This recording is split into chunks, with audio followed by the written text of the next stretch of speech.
All right. I actually didn't hit record with that, so we're not recording. So now we're recording. Well, for the sake of the VOD that I eventually upload, was thinking about possibly starting a new game, but I think we're going to go ahead and go into trying to finish this game because I'm actually digging the playthrough. We're close to the release of Final Fantasy VII Rebirth, so I was thinking of doing the intergrade, like extra expansion with Yuffie, and I don't know how long that takes. Hopefully not terribly long, but I think I might start that up after I finish this, instead of like starting a totally brand new thing. So we'll wait until we're a little bit into Final Fantasy VII Rebirth before I start juggling games again. But I do kind of want to try to knock this out because I have been enjoying it. So anyway, last time we left off, we just got into Egypt. We're in the city of Kamun, and this is exactly where we left off. Finished up Greece. It would have been Greece that we left off with last time. And actually, hold on. I forgot to check my levels here. Are we all good? That's odd. Oh, you know what? We had an audio glitch last time. There we go. And it led to me having to switch up my audio preferences. Now we're back to where it should be. Actually, don't think the music was playing when we first launched up the stream, so it's going to be completely silent. But we are ready to roll. I think we're all good now.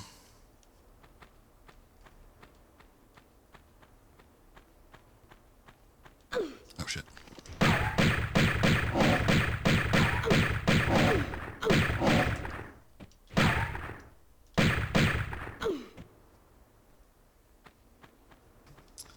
It was. Damn. It's a shame, but it's not the end of the world. At least I noticed it. Every once in a while, I'll make a mistake and not realize something until too late, and people don't know if it's supposed to be sounding off or not. Yeah, usually they're supposed to be game audio, so if you don't hear anything, that's something weird going on my end.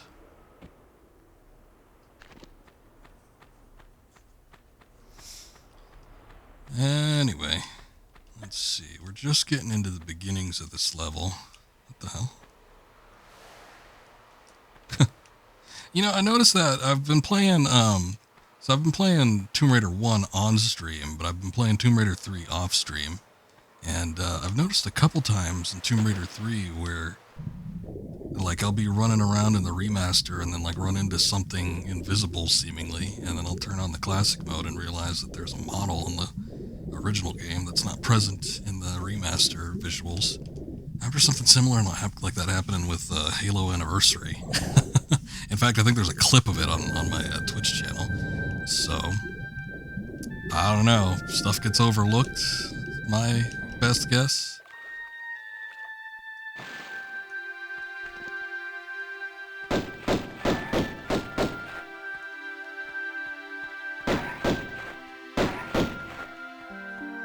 Well, there he goes.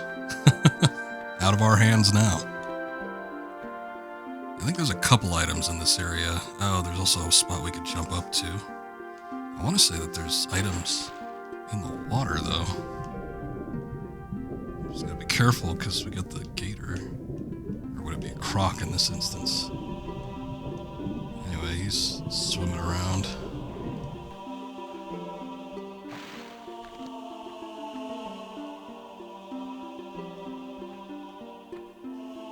Oh, there he is. I saw him coming back through the tunnel. Did not kill him.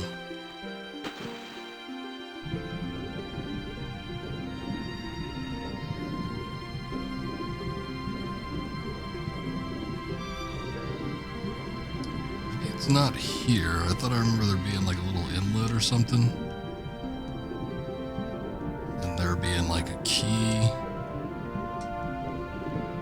know what, when in doubt, let me just switch to the original graphics, because as we've seen previously, sometimes those keys can be damn small.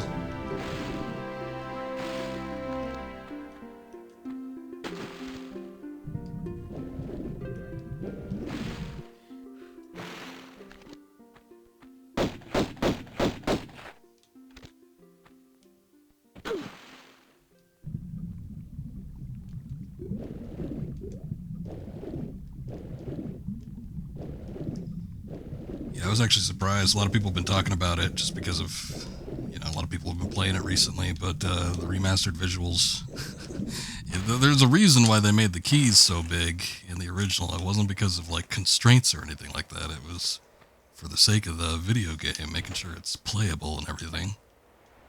You want to make sure that your players can see important pickups. But I guess there's nothing down there. I really thought there was an item down there, but I did not see a damn thing.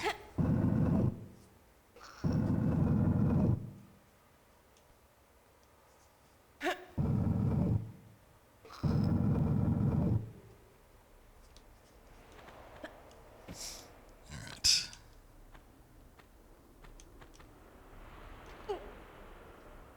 Take a look up here. Remember there being a pot on a stand in here. Yeah, there it is. Look at that. Come so far graphically. What is this, a chair? I know, it's just another stand with nothing on it.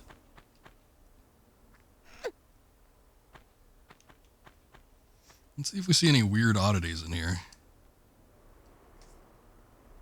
Oh, look, I think someone actually took the time to draw out a couple of these animals, because when you switch to the original, they don't look anything like that. There's been a lot of note. Look at those slugs. Slugs over those pots. Man, that's weird. And they weren't even on the thing.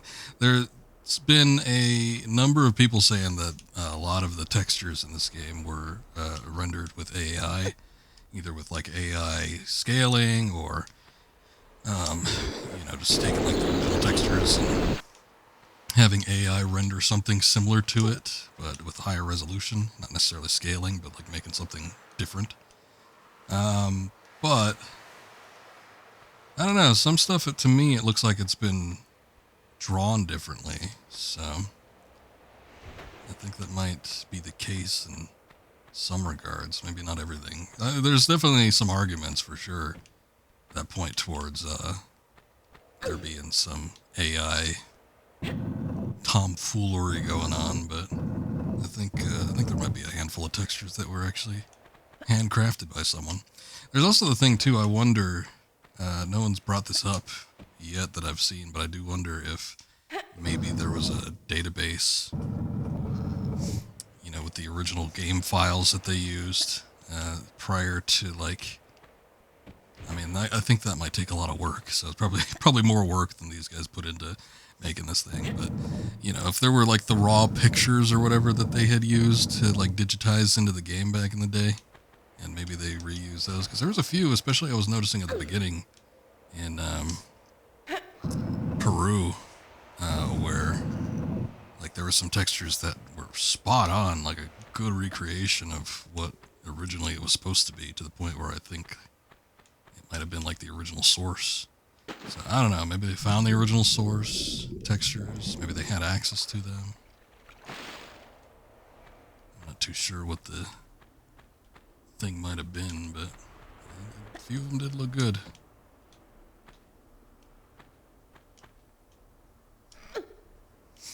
Alright, I don't really know what I should do here. Maybe a running jump, because I think I was trying to get more height than anything. There we go.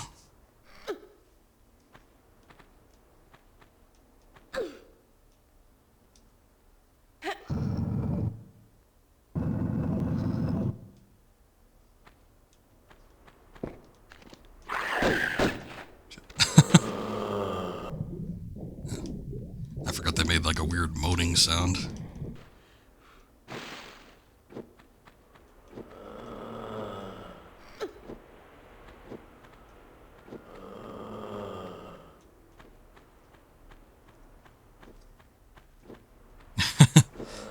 just kind of sounds someone like that's mildly disgruntled, yeah. Ugh. Oh, you can't hit him from there? Okay, there we go. You better be able to hit him.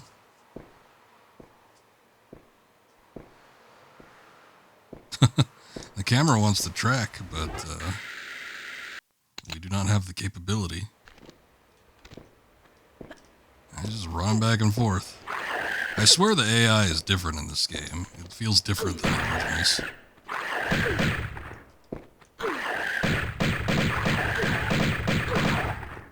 Oh shit. Oh no. I haven't saved in a while either. Not since we started. God damn it. I was just taking a look at my health and I'm like, damn, it's getting pretty low. I was about to pull up the menu and it just hit me one too many times. They could be a little strong. Sometimes if you go in unprepared, then they could definitely take you out quick.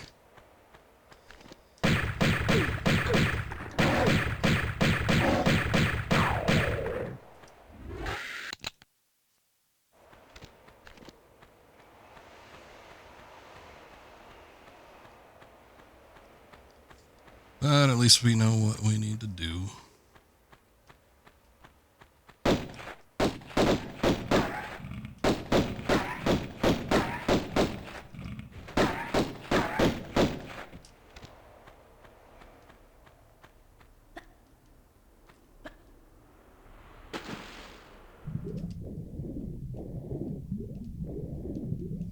Yeah, it's not gonna be too bad.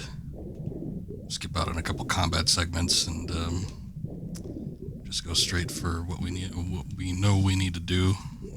Also, I won't be spending time looking around for items that don't actually exist.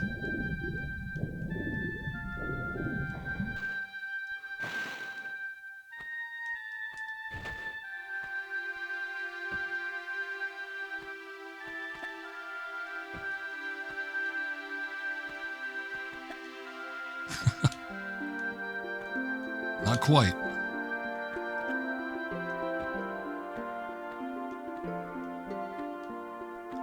Usually with most ledges that you need to grab, it's very easy to line yourself up right because they're typically like backed up against something else. So all you gotta do realistically is walk up to a wall and then just jump straight up and grab and you're good to go. But ledges like this, you have to like sort of pinpoint position yourself, make sure you're in the right spot.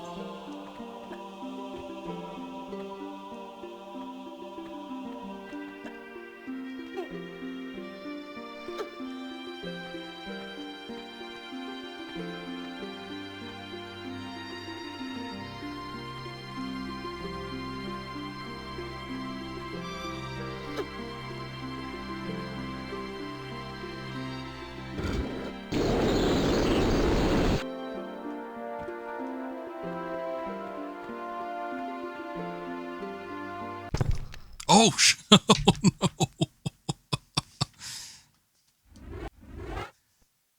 Oh no. The egg is on my face.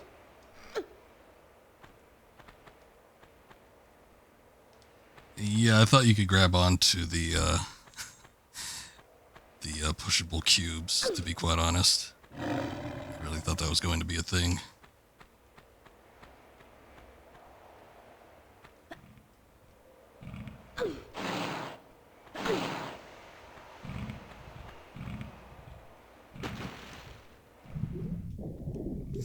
But even then, I didn't think I'd like continue falling and hit the floor. I figured if I didn't make it, at worst, I'd just be able to, get into the water and then climb back out. Well, we're off to a great start already.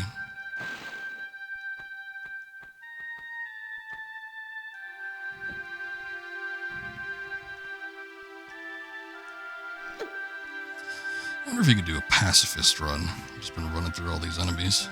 Man, look at that gator that I didn't kill. He's like trying to come at me through here. There's a couple spots in the game where you like have to kill an enemy. Usually like it's a boss or something like that. Whether it's like the henchmen in Natla's mines, or if it's something along the lines of the Atlantean bosses. Like we fought the Centaur during the last level, and there's a big one that's kind of towards the end of the game. So obviously there's a couple exceptions, but I would think it'd be kind of challenging. There's a few spots in this game where they're just a little bit rough with the enemies. I'd say the combat in this one, I don't know. This one and 3 are really close. I don't know which one is less combat intensive between the two, though. Maybe this one, because actually in 3 there's a handful of spots where there's like a decent amount of like human enemies, which can be a problem. Human enemies typically in these Tomb Raider games are all hit scanning enemies, so it can be kind of a pain in the ass.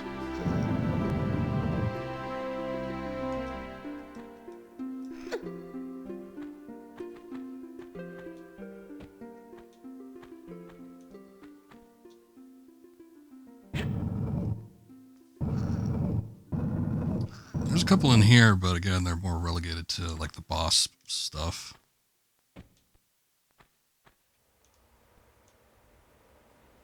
So more few and far between. Tomb Raider 1 was all about the animal situation. A lot of animals that you needed to fight.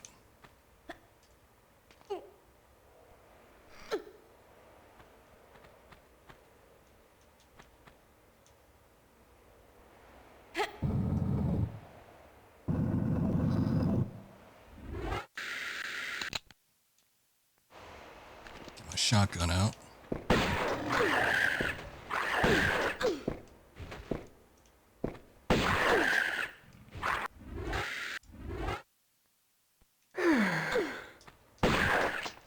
There we go. Hey, it blew up this time. The first one that we killed didn't blow up. It scattered into a bunch of body parts, but nothing after that.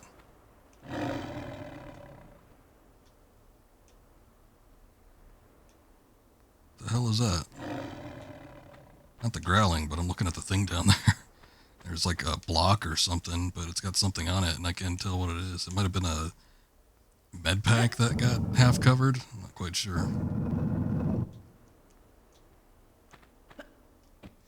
A lot of sections in this level where it seems a lot darker than I remember it being.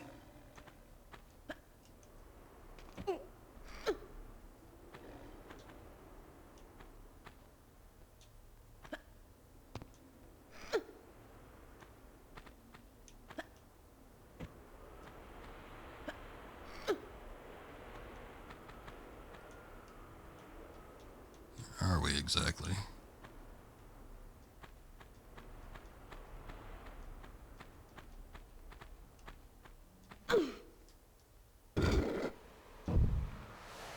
Ah, there we go.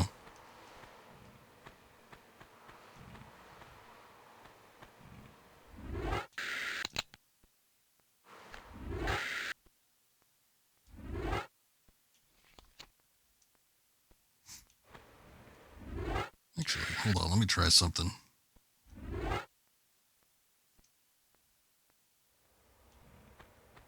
Oh yeah, look at that. It was just revealed to me that if you hold down the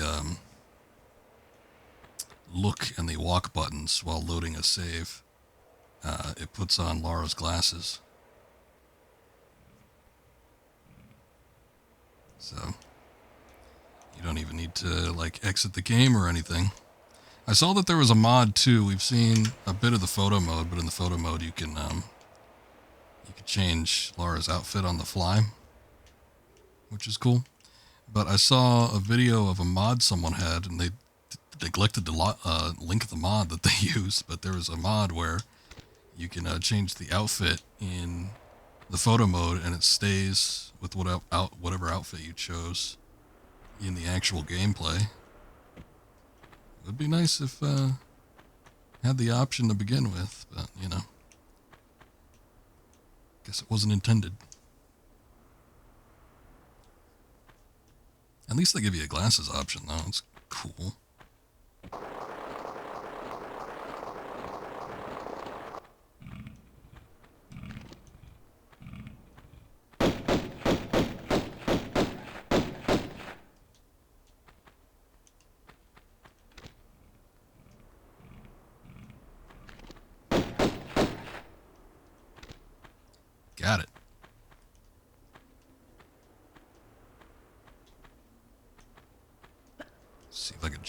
these other spots. There's a couple like ammo locations around here.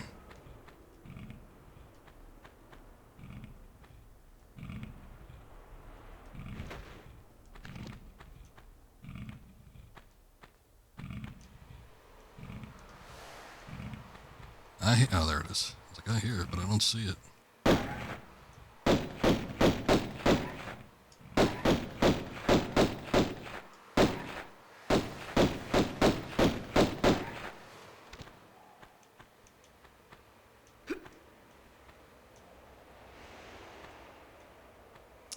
It's a bit far.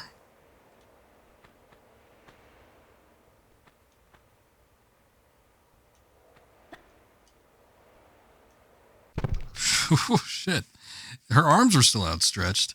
Once you reach a certain, like, fall distance, she retracts her arms, and then, you know, after that point, you know it's going to be a fall that's going to kill you, but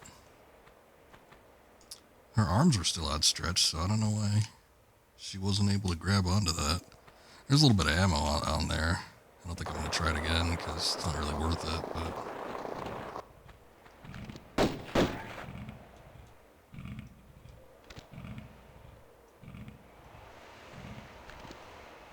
Oh, look, dying, actually. Oh, I forgot, yeah, because we reloaded, but the glasses don't stick with the playthrough.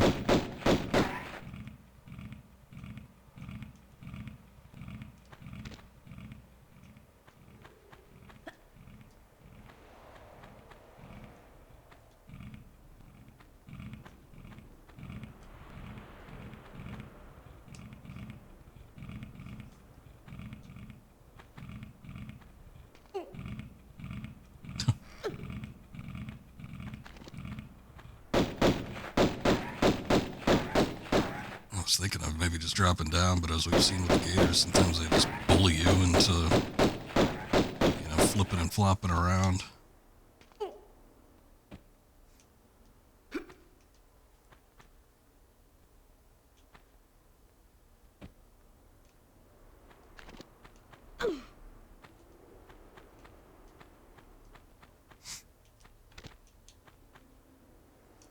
I'm getting a decent amount of Uzi ammo. I don't remember if there's got to be an Uzi pickup somewhere on this level, I'm sure. Or at least in Egypt in general. But, we've been getting a little bit of Magnum ammo back, which is good. What are you doing, Lara? There's nothing up there to grab onto. Come on. Ah. That did look like a trapdoor.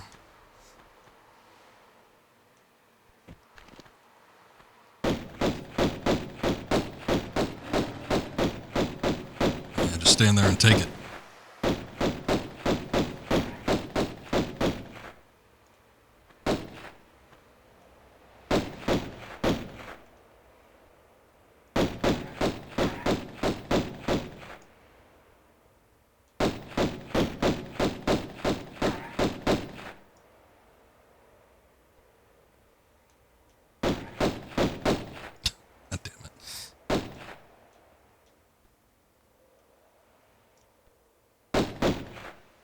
Like, take as much advantage as I can of, you know, like situations like this where we have leverage on the enemies.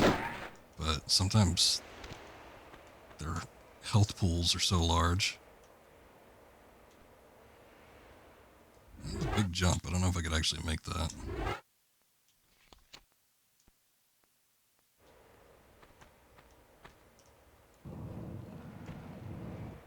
I could not. But I didn't die.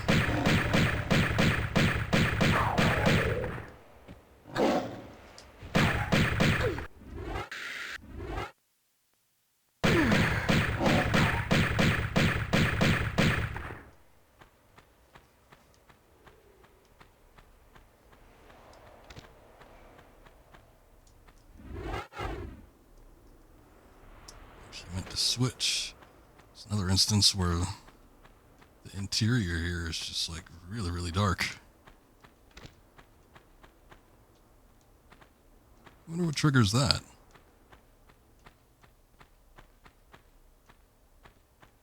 Surprised I didn't open both of them when I got down here.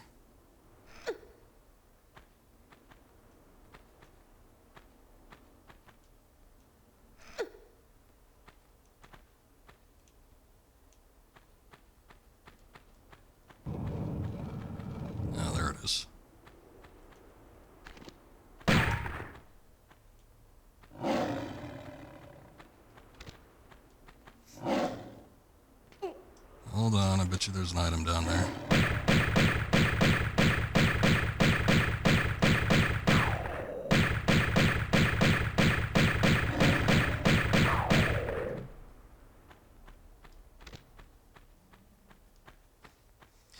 And it is a small health kit. Didn't we pick up a large health kit on the other side?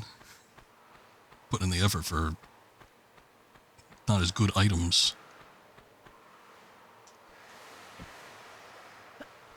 I guess that's a scarab. I was wondering what the image originally was on the stone there.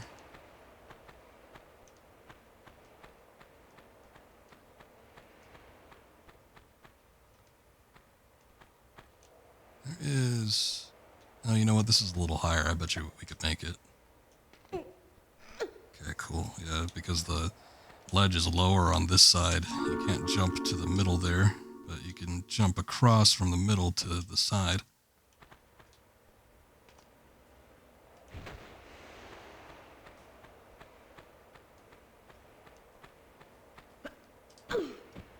Ow.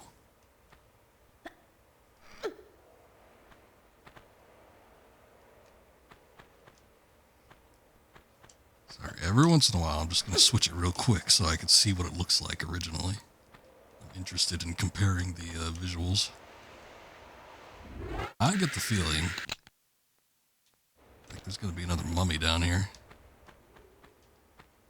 I remember one popping out like there you go, where there's an assload of corridors. Oh my god!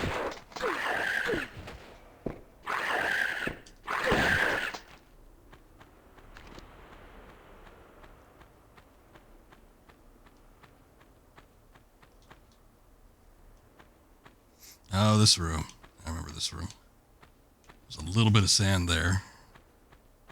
And you do something and a bunch of sand ends up coming down and grants you access to that little window or whatever that is up there.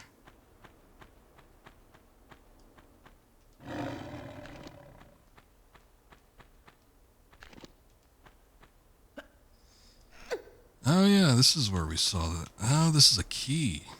What did it look like before? Eh, it's actually a similar size than the original, maybe a little bit bigger. I was looking at it from the top down. This was the spot where I was looking from the window there.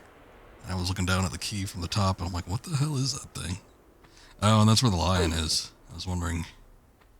It's like something keeps roaring, but I don't know where it is.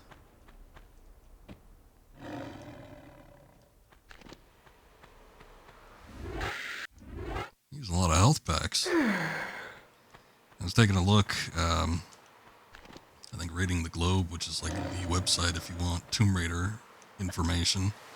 But they had a list of some of the key features for like New Game Plus mode. And a lot of them like you do without health kits. Like all pickups, instead of getting like med kits, you get more ammo for your guns, so might be good in some regards. But that being said, there's a couple times where enemies can really take out a lot of health, so might be a shitty situation to be in.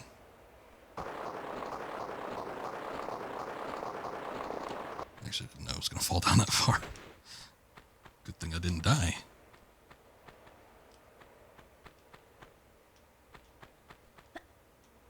I think I can get up here. Whoa, whoa,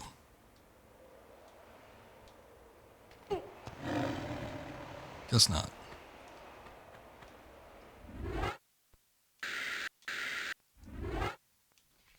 Pressed right too early. Put my glasses back on. Oh, it didn't work.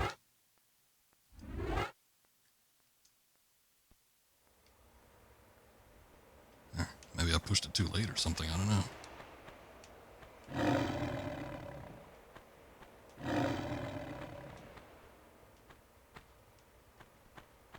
Ah. A lock. had just the perfect key for it. And that's the end. We missed 2 secrets.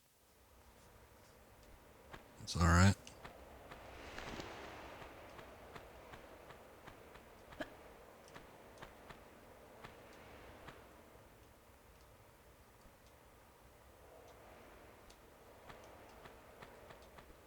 Oh, did they take the glasses off after you beat the level too? I just put them back on. Sucks.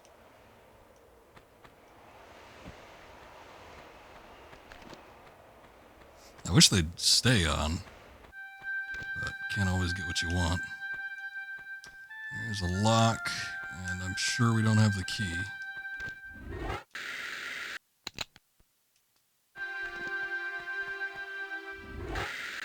Actually, changed my mind. Let's use the magnums instead. I want to save the shotguns for the mummies. And I think most of the enemies that are kind of in this area end up being like lions and stuff. At least like right here.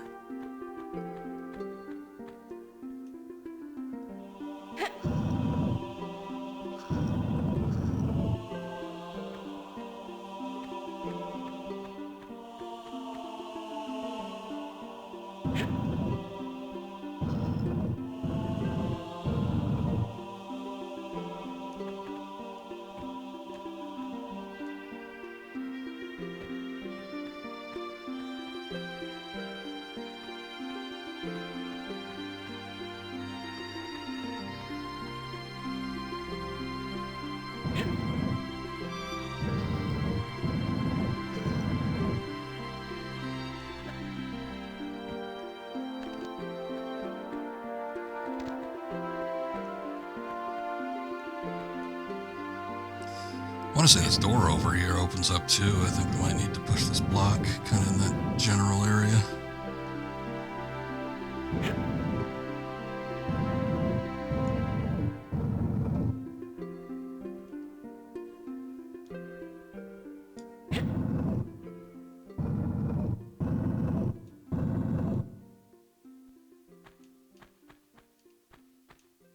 Or a block at least. Doesn't need to be this one specifically. I could go back and push the one that's way far back there over there. It didn't really matter. Alright, there we go.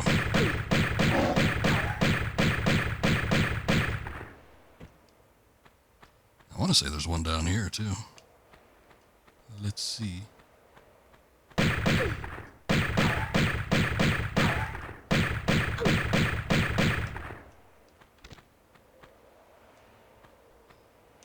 But the item is only on this side. At least I didn't see an item on the other side there.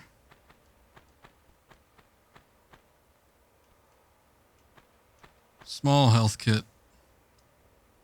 Not worth it. Not worth the ammo. Not worth the effort.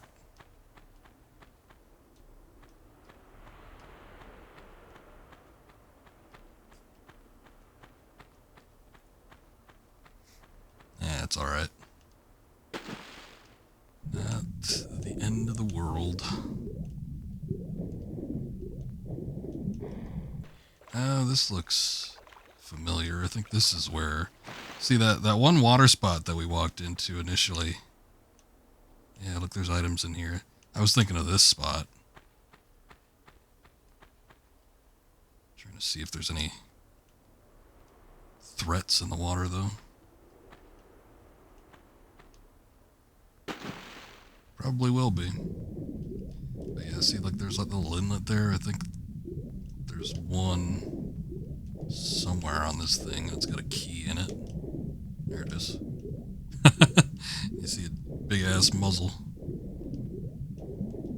Oh, I see you, Gator.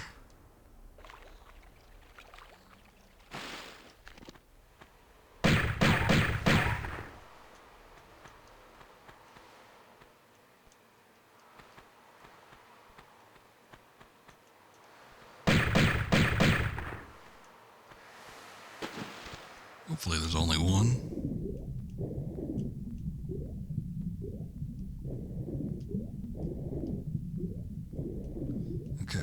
a key. Is there anything else in here? Doesn't look like it. Key probably opens up the door at the beginning of this level. Would be my guess.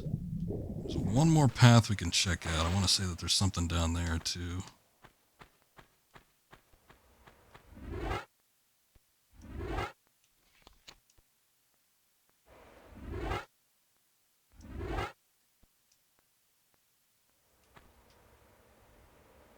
The hell?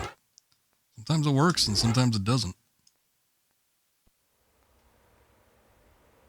You know what the problem is? I think I might not be holding it long enough.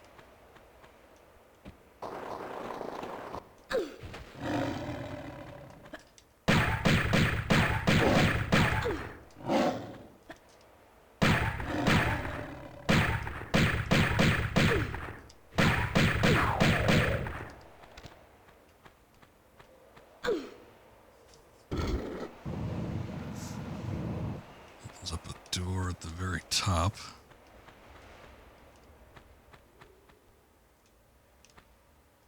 See, now in the original, this spot is relatively dark.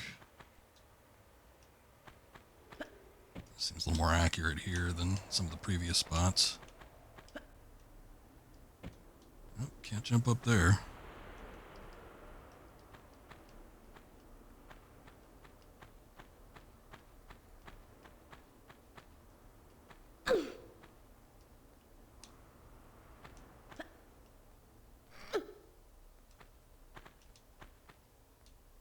Another health kit.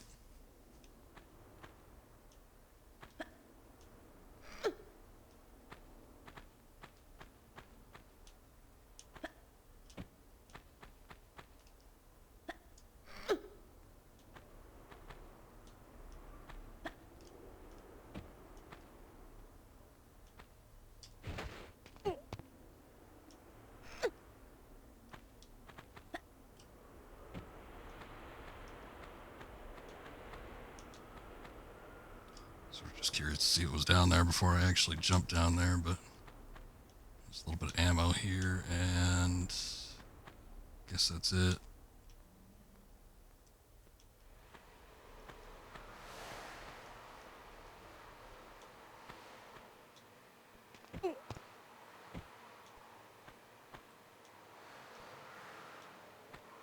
Oh.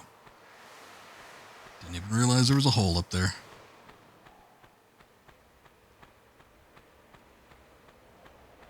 Alright, well the main thing was the key. I got a little bit of ammo and a health kit from the other room, but nothing major. Oh yeah, look at that, it opens up that door. See that? Oh, it opens up this door too, what the hell? Oh, this is the base of the obelisk. So up here, there are little medallions. And if you remember at the beginning of this Egypt level, there was an obelisk that had little inlets in it. So we gotta take all those that are at the top of the obelisk that I'm currently at, and then bring them back over there. The level kind of syncs up like that. Sort of an early instance of backtracking, although I don't know how long you stick in the previous one, but I'd heard that, you know, from the beginning they kind of wanted to make these big levels that you could, like, backtrack to at will instead of having a, not really necessarily seamless experience, but, you know, instead of having, like, level-based, it's like levels that you could travel between.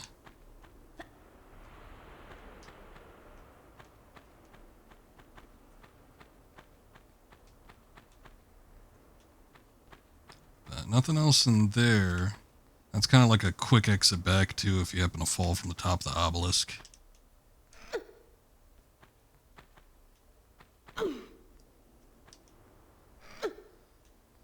That would be neat. Well, yes and no, depending on how they execute it. It's perfectly fine in here.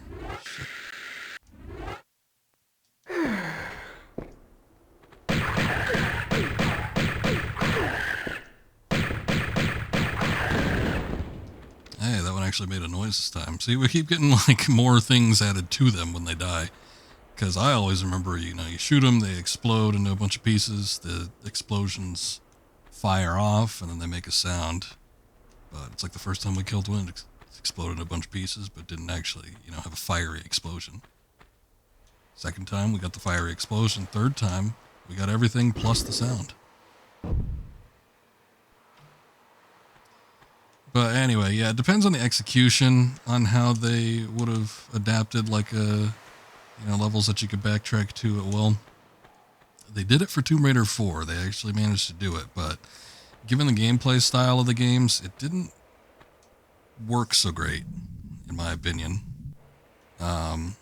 It was very hard to kind of keep track of where you were going. The game didn't have too many indicators as to, where you needed to go exactly. And granted, there were hints and stuff that kind of showed you generally what you needed to do, but it was still kind of a frustrating experience. Not one of my favorites. They showed that as if it was supposed to open. I think that ends up being the level exit, like once we get all 4 of them, but there's gotta be something else. Oh, this. I was looking over here. I didn't notice it before. I doubt it opened up since then, but there is like a little path down here.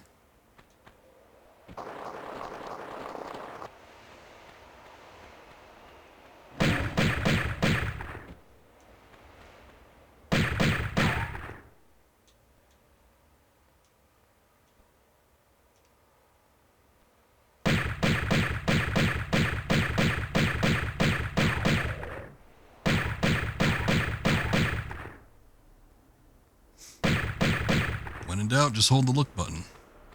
Camera should track right what you're shooting at.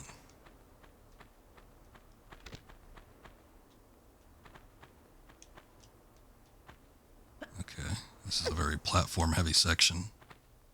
Very easy to get complacent here, though.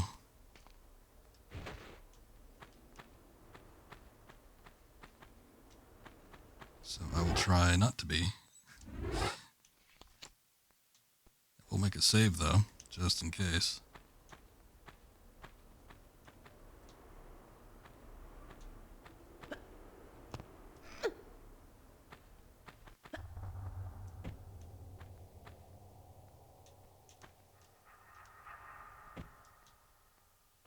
See?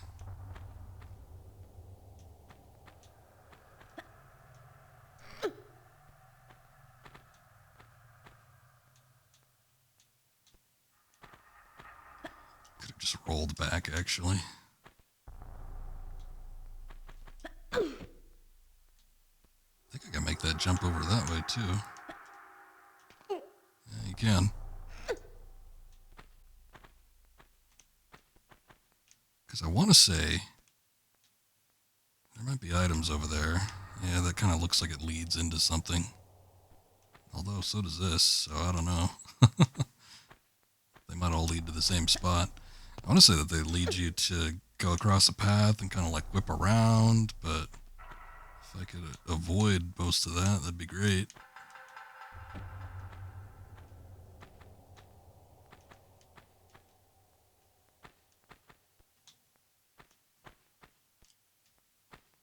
What's this? Just a stand in a pot?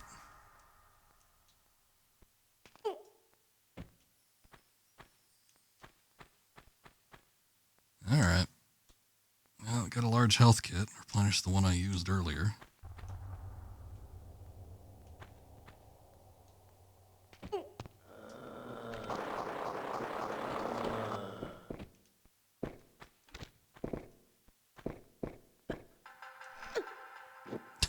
If I could cheese this fight, I would prefer to.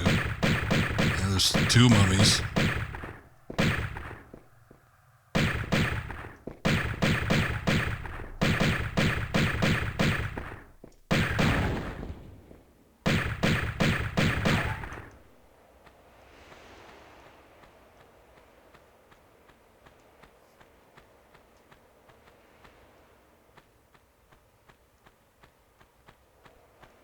What else is in here? That's it.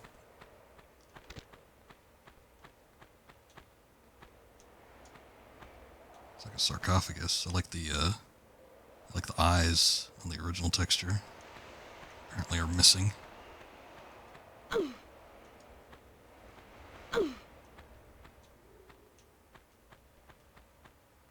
suppose there's like a hidden block or something, right?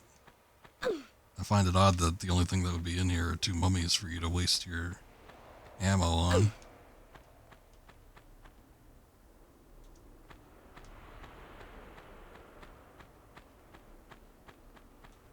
Well, shit. Guess that was it. Alright. A section for the people trying to go for like 100% kills. God, is there anything else in here? Seems like this is a waste of an area, if not.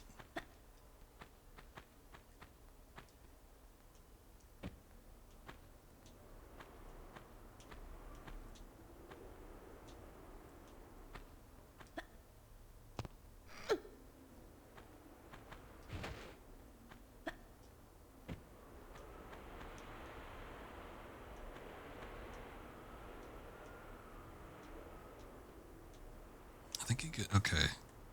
I think you get a little higher than where we were.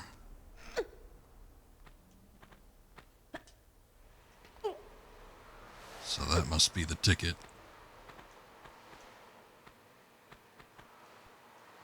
I just went down to get that health kit and apparently that was it, nothing else. Here we go.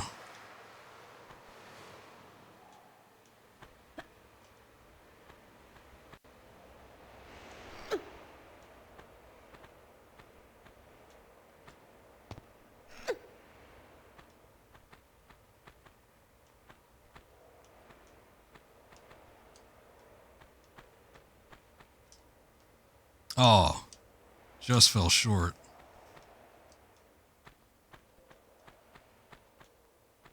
Actually, I don't know if I can make this jump.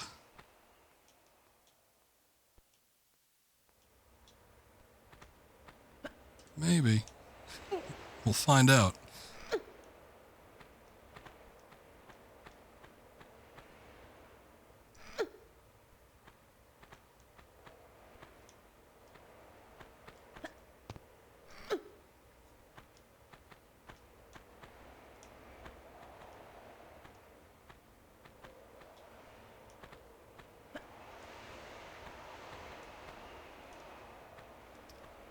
Discovered that a lot of jumps give you a little bit of leeway when it comes to getting on top of stuff, but sometimes you need just like that extra little inch that sometimes you don't have.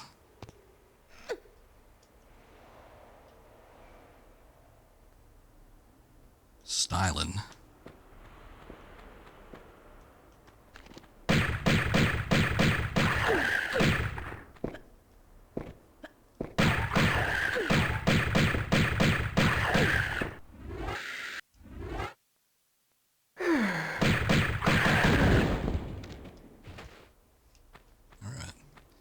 Before I was rudely interrupted. I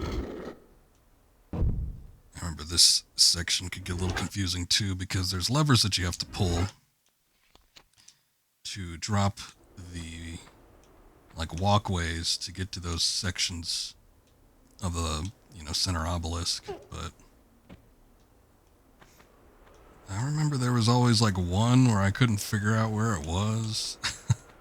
It's a big pain in the ass to find. Yeah, they put a lot of foliage here. It's hard to see some of the items. It's like it's kind of nice. It makes it a little bit more lush, but it also makes some of the items a little bit harder to see.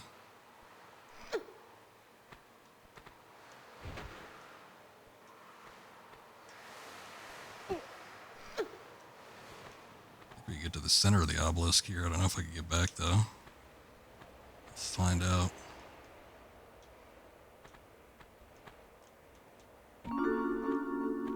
Counts as a secret. Hey, what's up, Akiri? Thank you for the raid.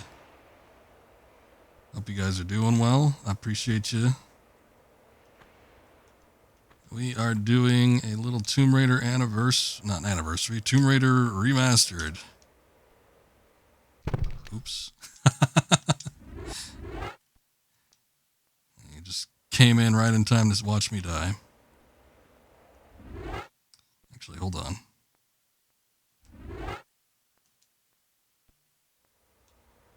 There we go. Contoxin, hello, welcome in.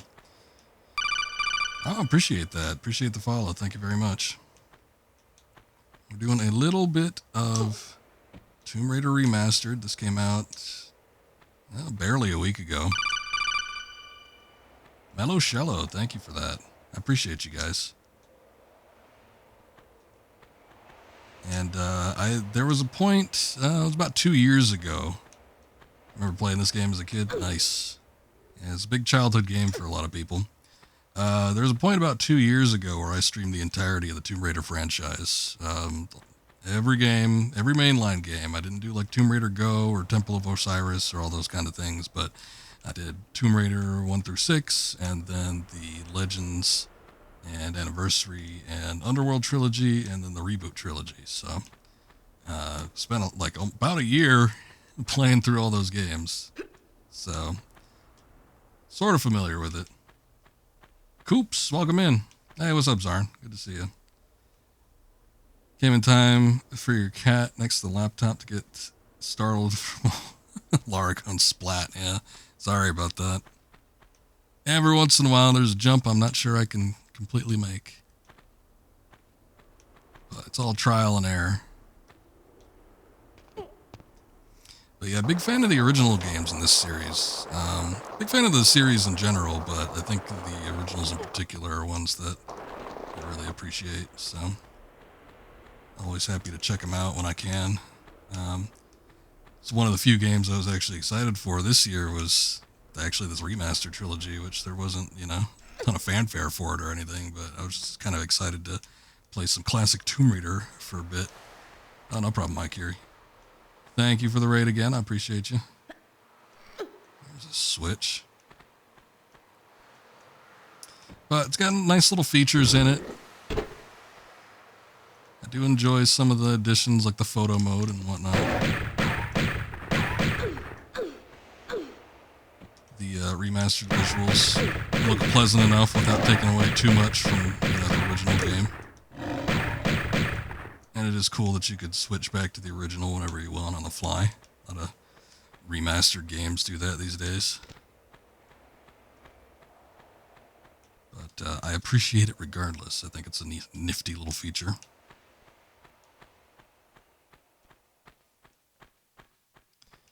But yeah, it's been about 2 years since I played the original Tomb Raider last, and I've kind of, ever since I finished it, I've kind of been wanting to play it again, so this was a perfect excuse for me to get back into it.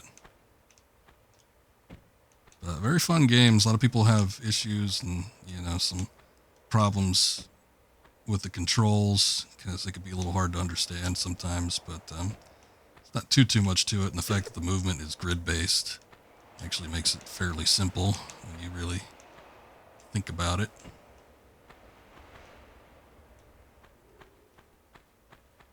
Okay, here we go.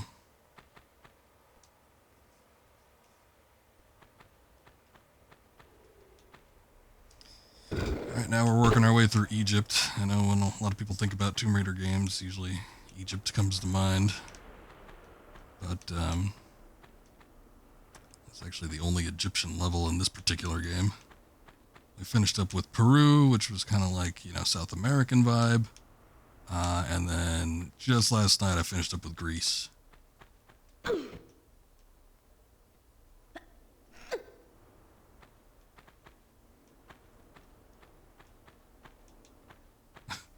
Yeah, greasy. We got a little greasy.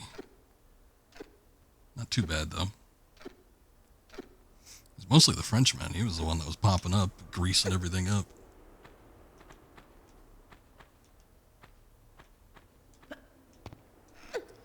Sometimes the areas could be a little bit finicky. This is actually a secret. I wonder how easy it would have been to see in the original.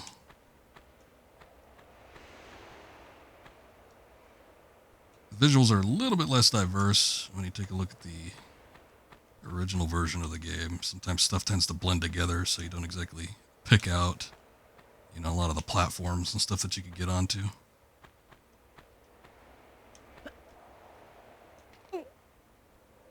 Close one.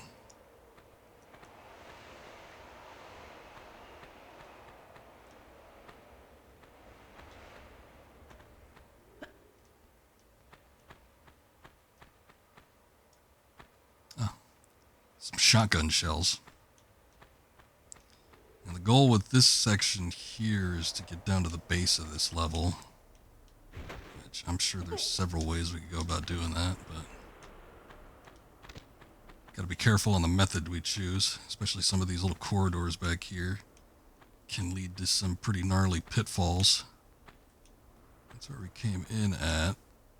And then on top of that, every once in a while, you'll hit up something where there's just like a bunch of enemies that come out at you. We've been experiencing a lot more combat, I think, in this particular level than any of the previous ones. Previous level had like a lot of animals and stuff, and then it had old Frenchie Pierre popping up every now and again out of nowhere, but I think it was mostly doable without, you know, having to worry about the combat too much. But this section, there are these sort of supernatural mummies that come to life. And they actually are creatures that are introduced later in the game. But in this one, we just see them kind of all wrapped up. But they're super fast. They could take out about a quarter of your health with every hit. At least as far as I could tell. And it could be a bit of a problem dealing with them. I actually think there's one at the bottom of this room, but I'm trying to be careful about like not jumping right in there.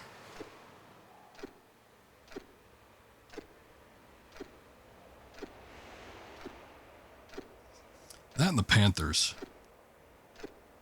Panthers could be a bit of an issue.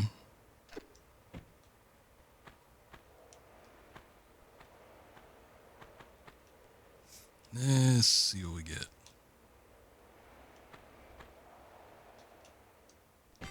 Yep, there we go. 2 mummies, and they weren't going to pop up until I hit the ground either.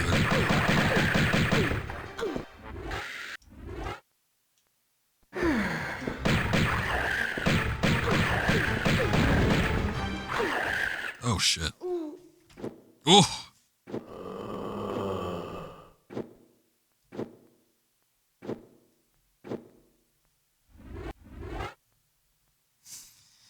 Yep.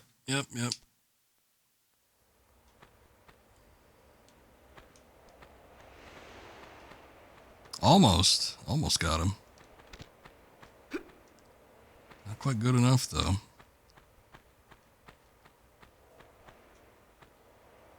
Welcome back, Akiri. Thank you again for the raid. I appreciate it.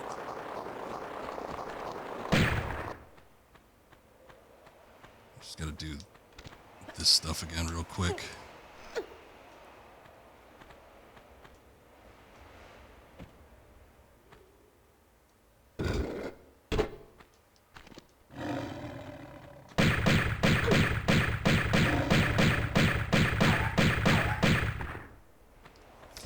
Actually, at the top of the obelisk, I forgot to grab the, the ammo that was up there. I'll probably, because there's a secret once you get to the top of it, but once you get to the top of the obelisk, you can't easily get back down, so slight problem with that. So I think what I'll end up doing is trying to nab it when I'm done with the rest of this stuff.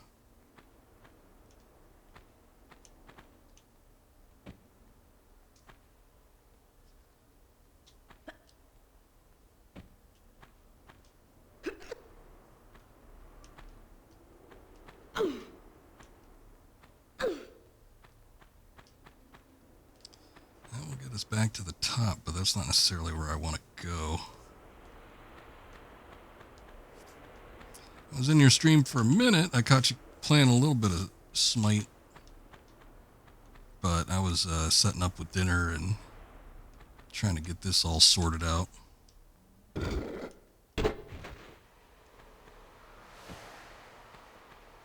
not even really sure what that did. I want to say that maybe put down one of the ramps, but I don't really know. Alright, this is back at the room that we were at originally.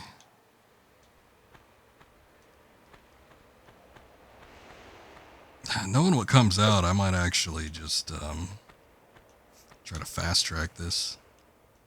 I do want to see about getting those items. I might, instead of going in with the magnums, because the magnums do a decent amount of damage, but they don't do as much damage as shotguns do. So I might see about using the shotgun ammo for that particular segment, just because those guys could be a little more of a pain than some of the other enemies that we're dealing with.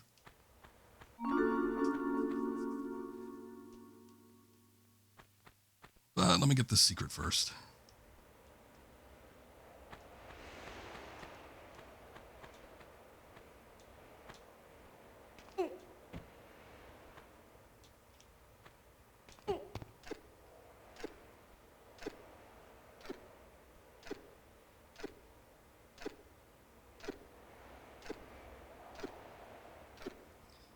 People are doing some achievement hunting with this game, but I was taking a look at the total amount of achievements. We talked about it yesterday, but 296, I think, is the total. Almost 300 achievements to get 100% on this game. And some of them are finicky. Very, very unforgiving. So you have to, like, really be committed, I think. I'm probably not going to do it, especially with PC version and everything. Usually the only thing I'll actually do any sort of like achievement or trophy hunting for is if I have something on PlayStation that I like enough, because that's where I've built up most of my achievement collection. Everything else, though, not so much. It was actually a lot easier coming down from there instead of that point that we had originally dropped off of over there. I could just hop back up and shoot these guys from a distance.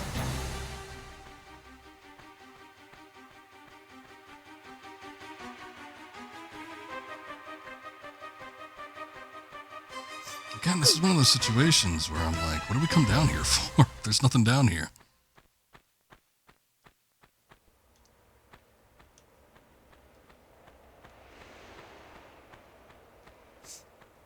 Oh, you and Val? Nice. You know, I was wondering, I was going to ask if you had played, you know, the classics before, and I was wondering if it might be a little bit, like, control-wise, a bit too difficult, but then I was thinking this game has very, very precise movements, and once you understand kind of like how the controls go, it's actually super easy to play. It's easier, I think, than even, like, the later Tomb Raider games, because you know exactly the amount of steps that Lara's gonna like take before, you know, she's gonna make her jump, and you know, you can be very, very precise with it. So, I actually think if you could get the controls figured out, it would be pretty easy for you. The games do get hard, though. I will say that.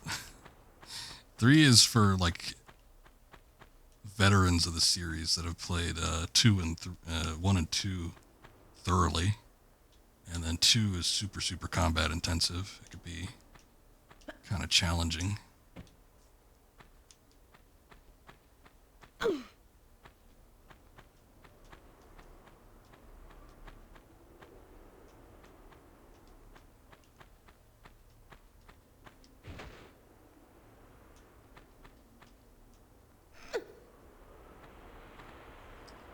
Contoxin, thank you. I don't know what Gary's thanking you for, but I appreciate you.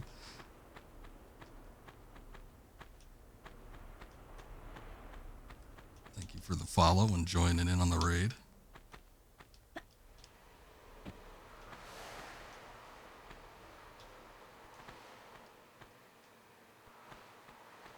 I appreciate that.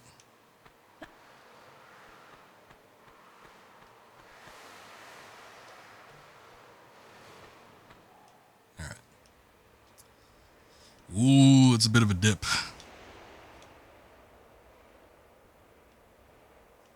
I was wondering if I could jump down there without, you know, taking too much health away, but I don't think it's going to be possible.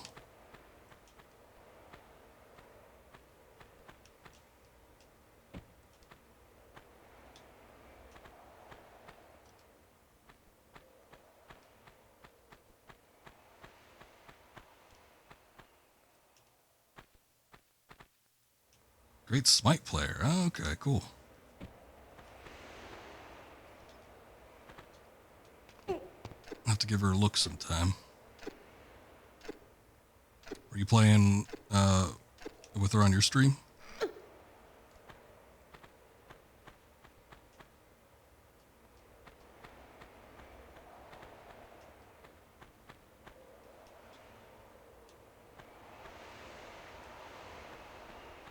Okay. See, this is the part where it's kind of hard to figure out where exactly you need to go. Actually, there's this whole room here. And once again, this is one of those situations where we came through here and there was like nothing. We got a couple secrets. We got to fight some mummies down below, but I didn't see like any switches or anything like that. I feel like there's got to be something. Like if we look, okay, here's one thing I can do. I might consider this cheating, but let's see. I see there's like this back here. Oh, look at that. See, this isn't even... That's like at the beginning of the level. So I wonder what else there is, maybe. Someone described this feature as almost like having your own drone. So you can look around the level, scout it out. Not the only game you're good at, unfortunately. Yeah, it's alright. You gotta commit time to something at least, right? Listening to friends complain endlessly about everything. Okay. I know how that goes. I've been in those voice chats before.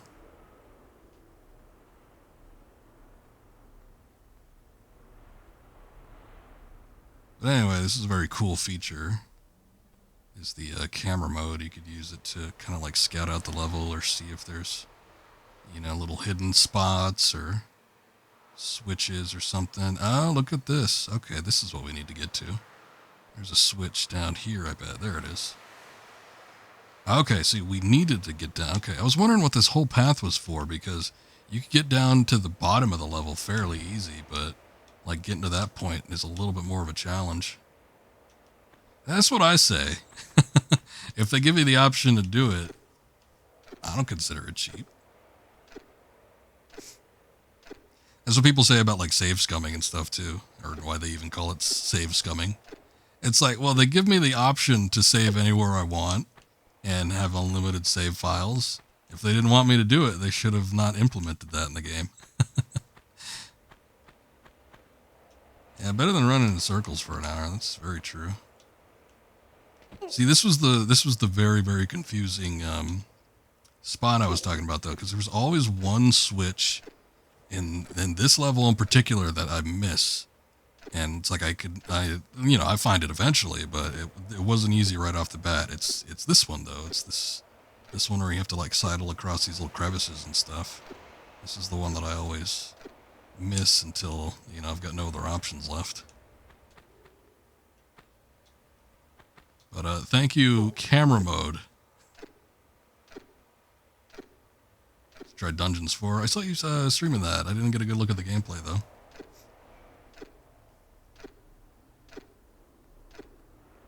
What type of game is it? Is it like a dungeon crawler, or is it like a dungeon defense?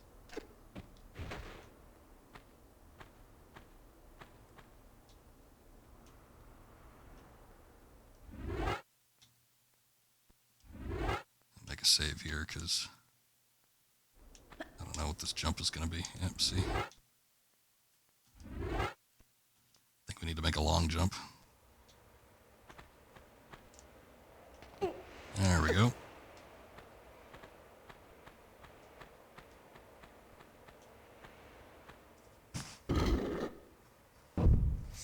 All right. 2 out of 3 ain't bad. Actually, no, that's 3 out of 3. Oh, it's like an RTS? Okay, I got you. Really enjoy it. Yeah, I'll have to check it out while you're playing it.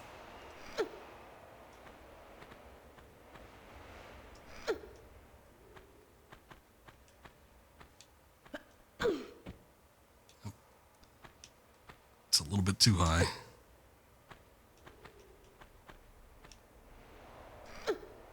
This year I'm gonna like work on a lot of backlog stuff, but if there's like some shorter games I could sort of implement, I think I will. It's just that there were so many like new releases last year in particular. It ended up taking a lot of my stream time because there were just so many new games that I ended up getting. But this year I don't think, unless there's like some major releases that come out of nowhere, which I don't think there will be. But if there are, you know, I'm probably gonna end up nabbing a couple things. But I think this year will be pretty light in terms of new games. I don't think we have to worry too much about it taking too much of my time. So I'm all ready to get my backlog all worked out and everything. There's one more switch somewhere. I'm not 100% certain where it is. A lot of times they don't correspond to kind of like the area that they're in. We saw that we had to go all the way down to that one little maze area to get that platform down, but the other ones I'm not too sure. Sure, I'll find it. I bet you it's up here somewhere.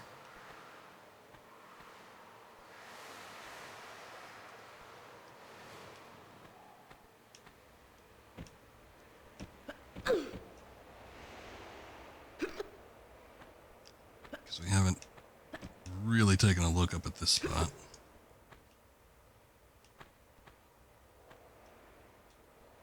Yeah, look at that. Alright.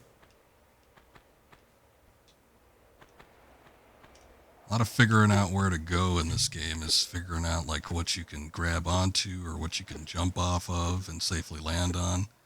So you always got to be looking at different little spots that you could potentially get to, you know, even if you don't see like a route or anything that leads off into it, you can kind of figure that you're going to be finding something.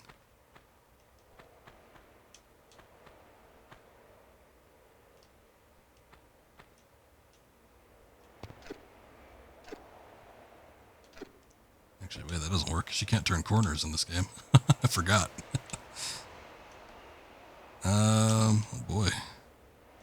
Oh, but that does lead to a doorway.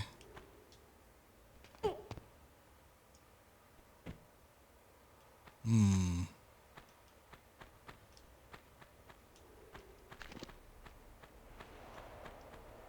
I pull this already? I don't think I did. I did not. It didn't show me that the drawbridge was closed. Ah, here we go. But it did unlock this path.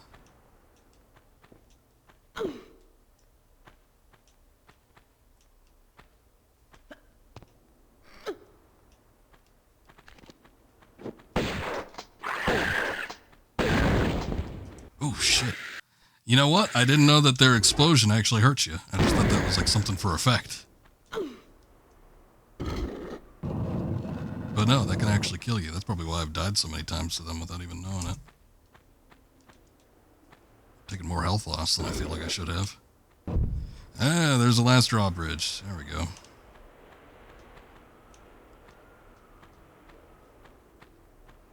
Get a little health kit for my troubles. And this is where that door goes. We saw the other side of this door. Here it is.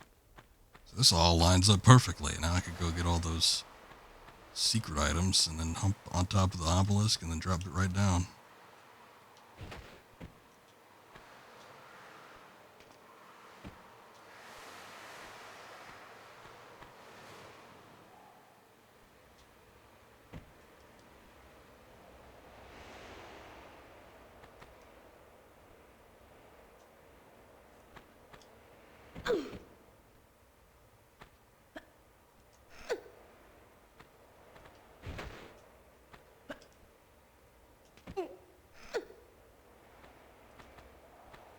Okay.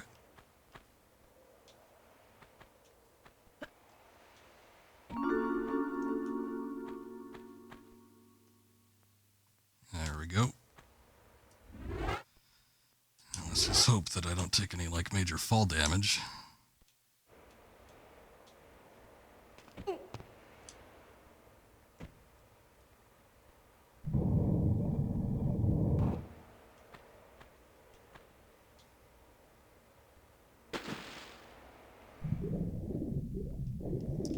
we got all the emblems, and I can't think of anything else we need to look at, so I think we're finished. This should bring us back to kind of like the first level, I think, or the first section of this area. And we could put the little emblems into the obelisk at the start.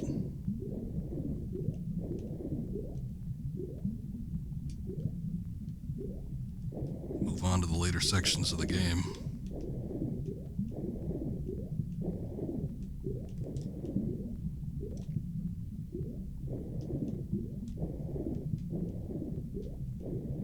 Small health kit there, but I feel like I'm running out of oxygen.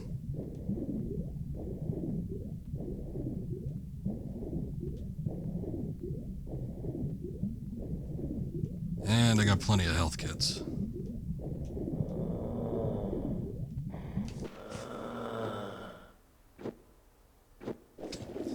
That ain't me groaning.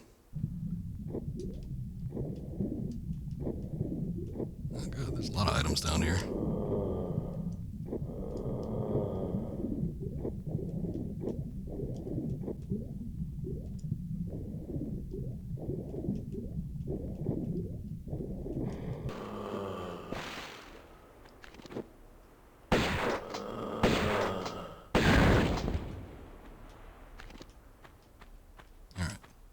Fortunately, caught him unawares. Where are those bubbles coming from? Maybe there were pieces of the mummy.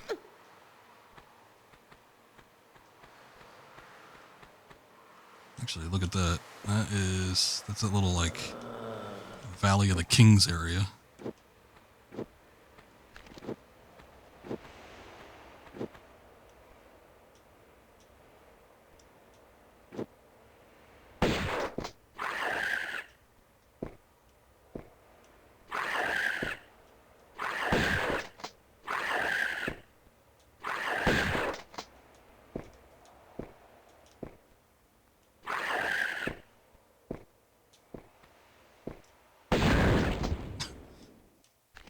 It only took one more shot. I already wasted one, so I'm trying to time it right.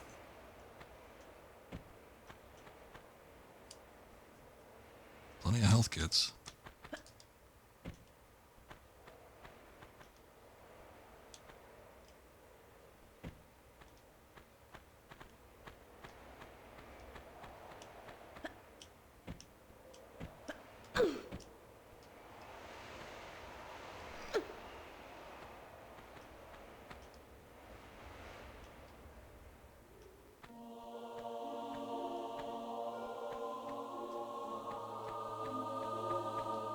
Ah.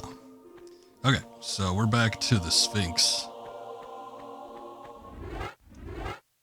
And now all we need to do is place the little emblems and we're on to the next section.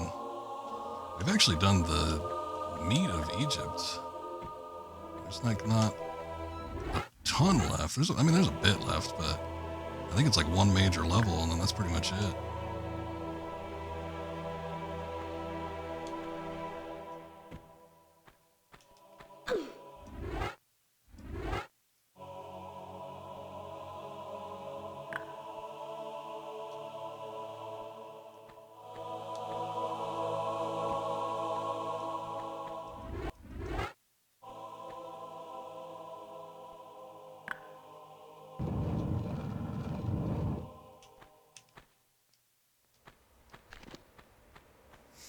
Alright, here we go.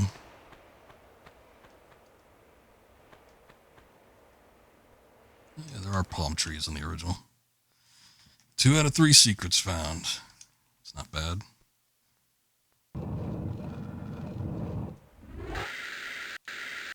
Put them pea shooters away. We gotta get the magnums out. I think there's 2 mummies that come after us once we get into this section.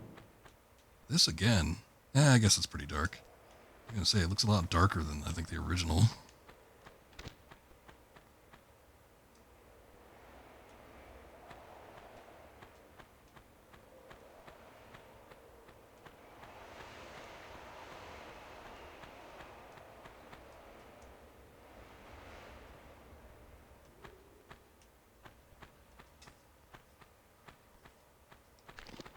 tombs, yep. Though, however dark this game gets, it is not anywhere near as dark as the original Tomb Raider 2.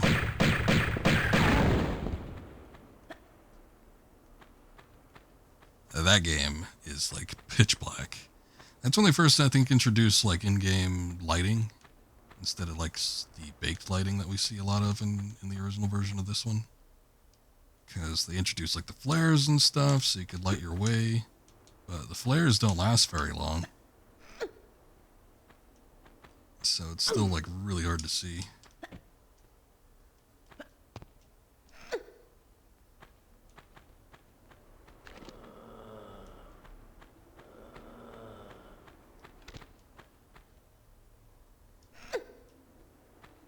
Just walked up the side of another Sphinx, although this one's a lot bigger.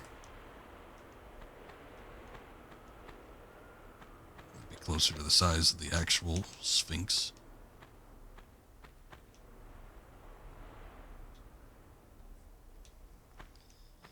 So this, I don't remember 100%. I think... Oops.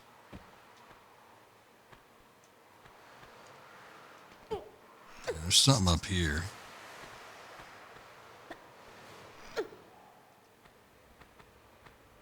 Oh, it's not a switch.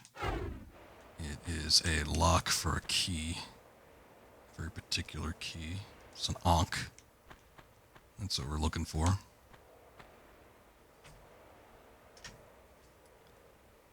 Can probably get a good view of the Sphinx from up here, though. There it is. And this one isn't even missing a nose. Oh, look at this. Oh, are those Uzis? Yeah, they are. See, if I wasn't free camming around, I wouldn't have seen those right away. Although they're kind of hard to spot in the original, just because they're dark and most of the textures and stuff are pretty dark. Once you get over here, though, it's kind of like a leap of faith. I don't think it's a walkway per se. They do the walkway, like the hidden walkway thing, quote unquote leap of faith, as like a tribute to Indiana Jones and the Last Crusade. In Tomb Raider 2, there's a secret area that's like perfect for that. But with this one, I think you just literally have to jump over. So still, it's kind of neat. I like homages to Indiana Jones.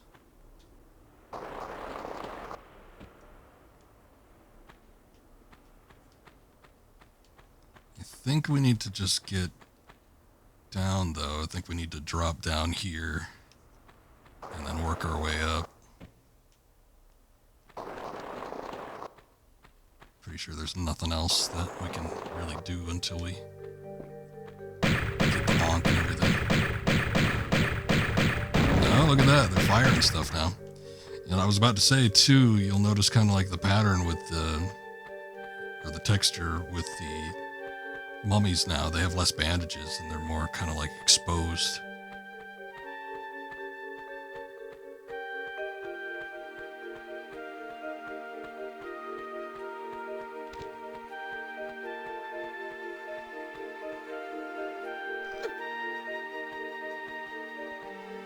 Okay, got another big platforming section here, so.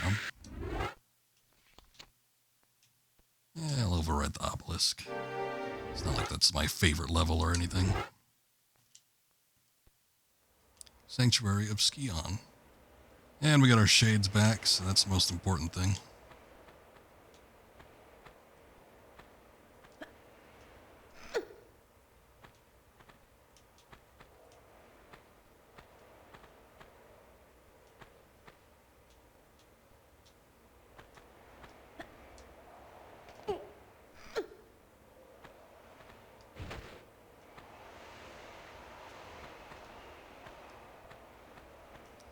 Gonna say that might be. Oh shit! Whoa! That was weird. Yeah, kind of corner glitching up there. See, you could do that. That was what they expected you to do in Oh, what's it? That one section that was in Greece, where I was trying to get up to that one point to get that health kit. You're supposed to corner glitch like that, but I wasn't able to do it. Still, I got there with a jump I wasn't supposed to, make. Or at least in that particular fashion.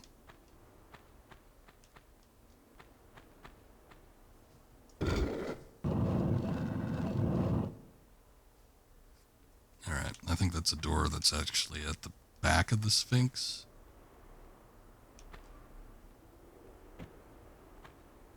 Oh, we got a flying. You know what? I never really get a good look at these guys. So this is a perfect opportunity to see what these guys look like.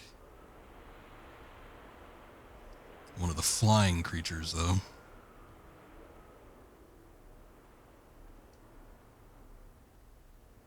See, now they don't have any of the bandages. So you could tell that they're pretty much not human. Certain angles, though, they got a hell of an ass.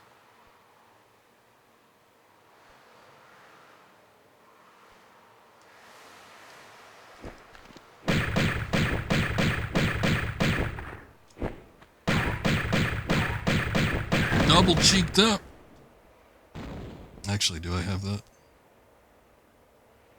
Double cheeked up. Yeah, straight muscle, of course, but. Alright, let me see.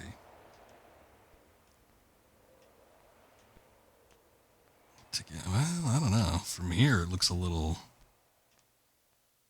risky. I don't know if I can make any of these jumps.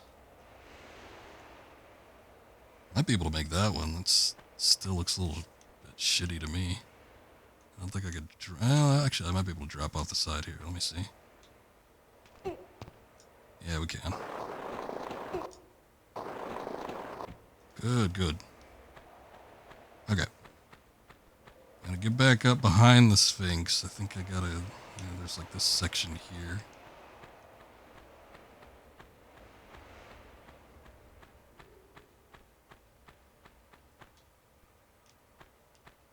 Nope. Not that way.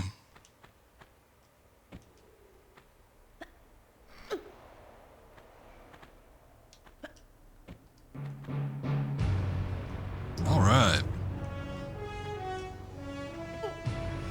Vale coming in hot with the raid. I appreciate that. How we doing? Good to see you people. Once again, welcome to the stream. Thank you, Vale. I appreciate you. Coming in after Haikiri. Thank you guys both. We're doing a little bit of Tomb Raider Remastered collection here. I'm steadily making my way through this game. I'm actually making faster progress than I anticipated I would be. But we're in Egypt now, which is like the last major area before the final level in the game. How you doing, Vale? Good to see you.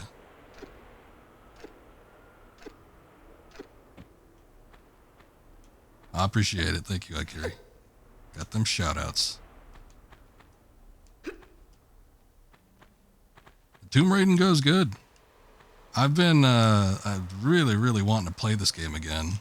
Ever since I did the Tomb Raider series a couple years ago. I streamed every single mainline Tomb Raider game. From the original down to Shadow of the Tomb Raider.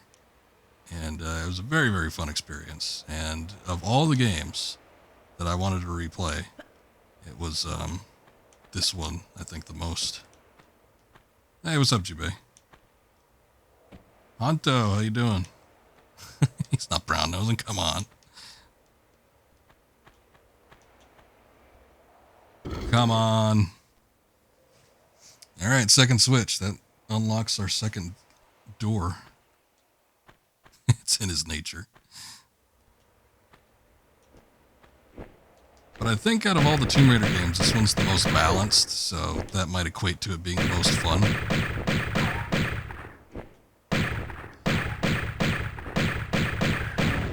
Tomb Raider 2 gets super tricky because there is a lot of combat in that game, and the increased combat means a lot more item management.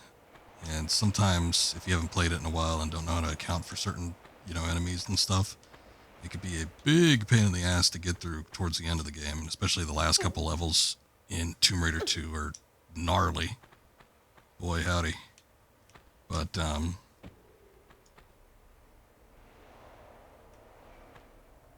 I heard I'm planning on dressing up as Lara Croft. That's if we hit 1,000 subs.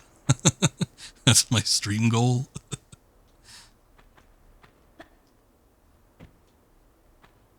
Yeah, it would also mark the first appearance of me on camera, I think. So, I don't know. Might take some doing. Let me see if I remember this right, because I think it's a jump. I don't think it's a walk. There it is.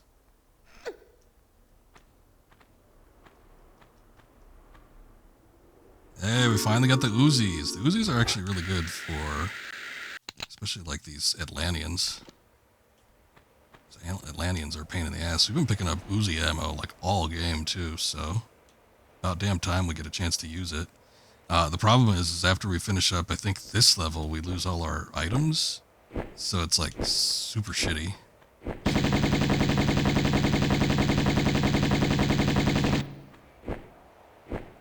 Yeah, the Uzis are great. They could tear through an enemy like nothing.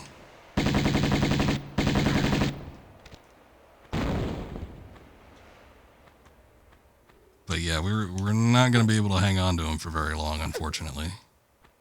Because, yeah, we will end up losing all our items, so. RIP. I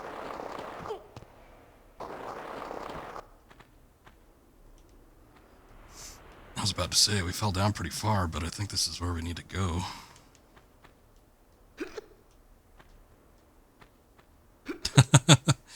Well, I mean, there's also just the standard pistols, and Lara never needs to reload those either, so.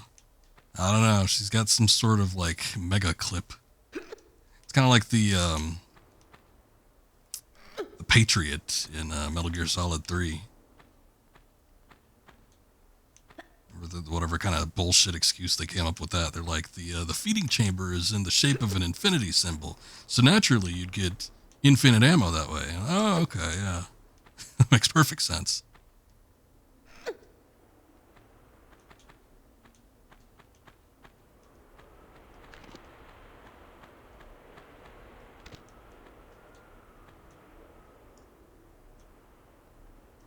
Oh, come on, Lara. Don't you toy with me. There we go. Yeah, that's why.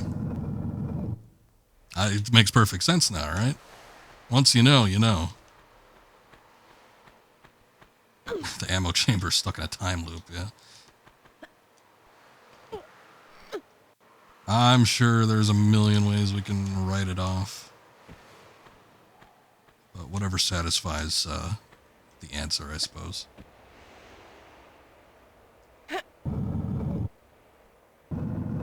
There's actually something back here. I guess not. I almost thought there was a path or something we could take. I suppose not.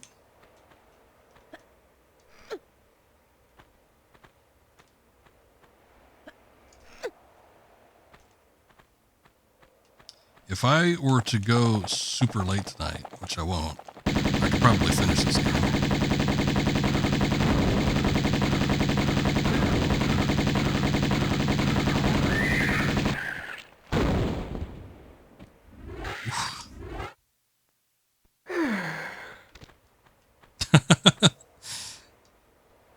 Hakiri rocking the hot shorts when he first saw him. Yeah, I'm not surprised. Of course, it's in, his nature.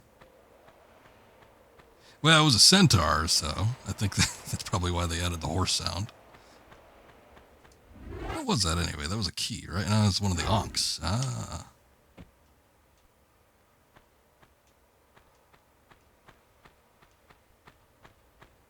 Yeah, Hakiri, when you do the Tomb Raider stream, you should take Honto's advice for me and do a little cosplay. Sure. Whoa. Jesus. I'm sure you can rock the Lara look. Classic Lara. I don't want none of that modern Lara crap with the pants. You gotta go full on, like unitard, teal unitard and short shorts. The booty shorts.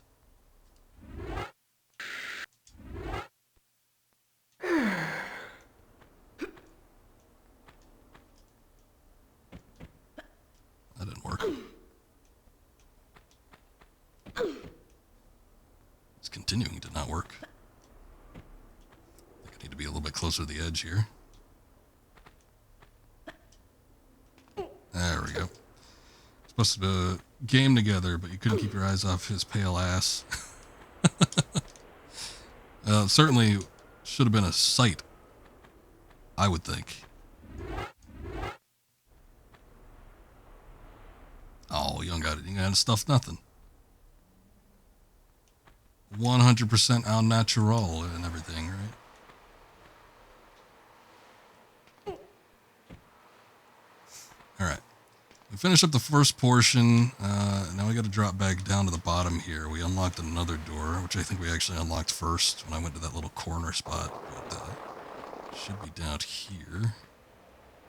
Actually, some Uzi ammo? Oh no, it's Magnum ammo. Good enough.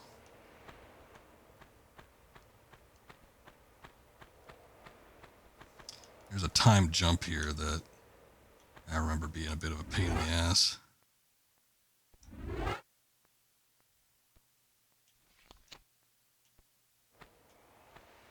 It might be right here, actually. Hold on, let's find out. Oh no, it isn't here. But we do have to drop backwards. I think there's an item. Let me see. Like when you dip the camera under the water, it actually has the underwater sound effects. Okay, so there is no item. Alright, but at least we know what we need to do. We need to drop down backwards so that we can hang onto the ledge and then shimmy over to the side here.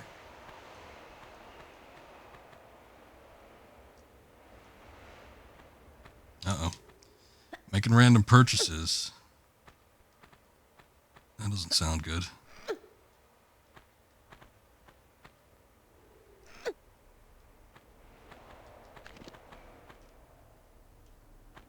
I think that's the way to get back up. Actually, you know what?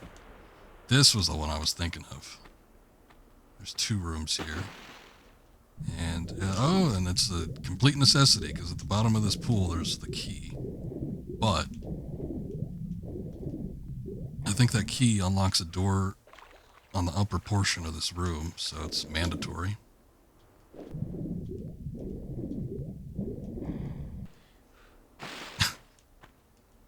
Do you know what you bought, Honto? Or was it just that random?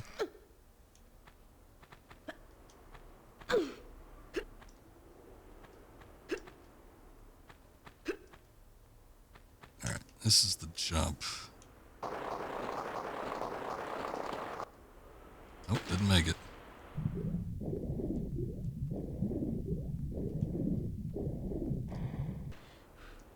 Oh my goodness. If it was a new car, I think we all gotta be hitting him up for more money. If he's making random purchases as big as a car.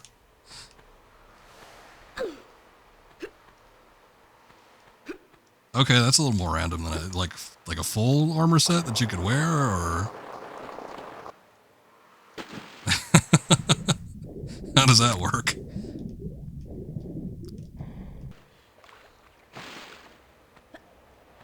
I suppose if you have a nice room in your house for like antiquities or something, it'd be a good centerpiece. Oh, good, he could wear it. Everybody rest assured. There we go, finally. See, what sucks is if you don't know to get that key first, you'll be trying forever to, and you don't, like, notice when you drop in the water, you'll be trying forever to get that ledge. And then realize that you can't open this door. Some of them famous Tomb Raider tricks. That'll look good on display. There's gonna be a horse in here.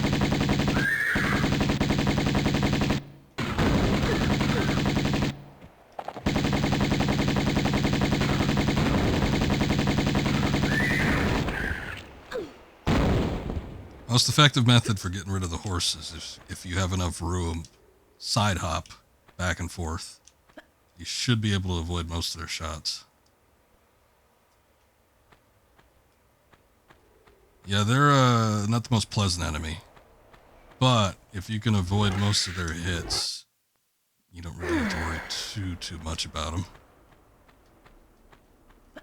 Yo, you didn't see it? Yeah, it's a skinless centaur. It's not the most pleasant looking thing.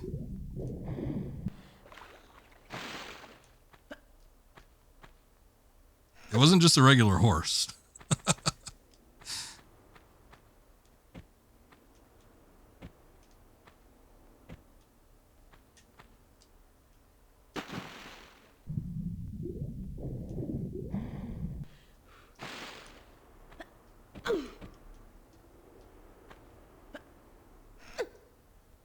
Also, Honto's gonna wear his armor with nothing underneath. All right, give us a show.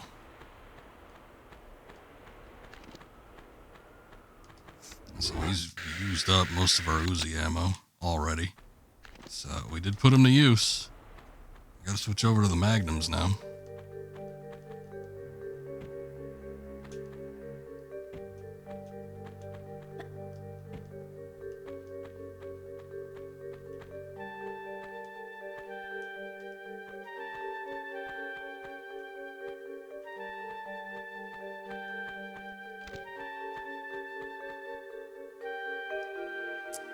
I forgot. Oh shit, it might be on the front. I forgot where the other keyhole was. It might be on the front of this thing. Shit.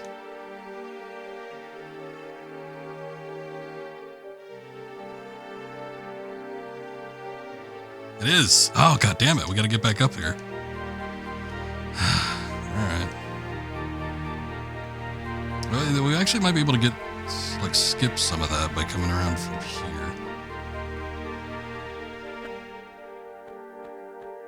Don't blame me.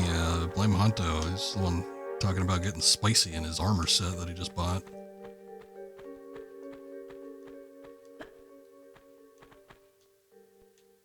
I don't think I could get back up here without going that whole route again. Which sucks.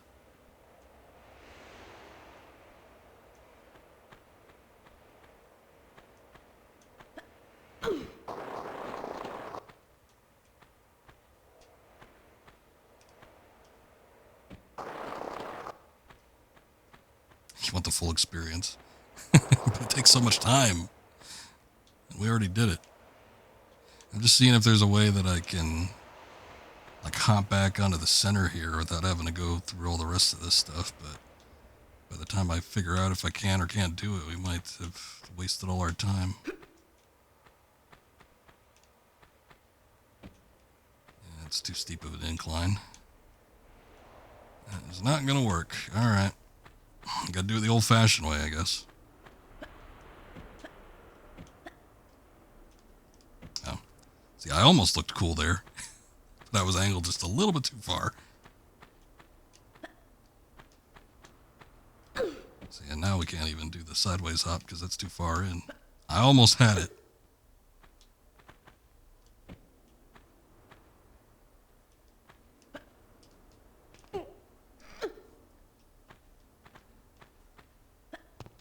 Alright, we already did this, but it's not setting us back too far.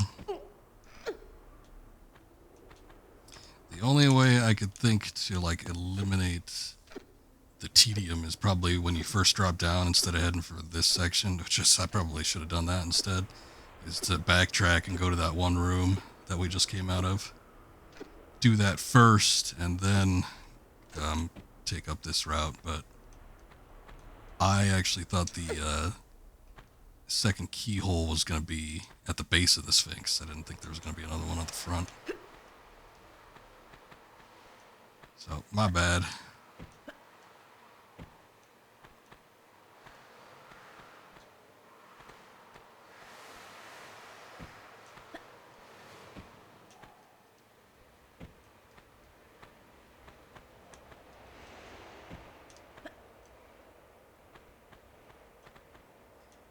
thing is, I don't think the enemies will respawn, so don't have to worry about that.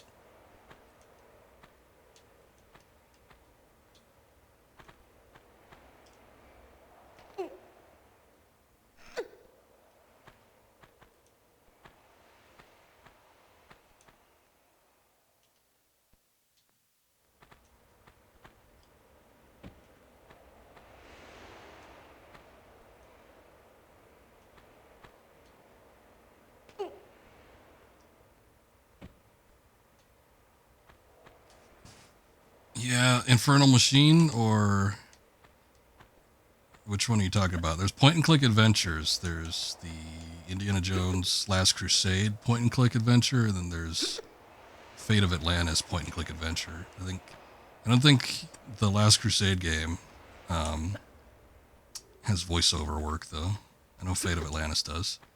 But there is whichever one had the big ass croc. That might have been Infernal Machine. Was it like 2D looking, like sprites, or was it like 3D models, kind of like how this looks when I switch back to classic mode?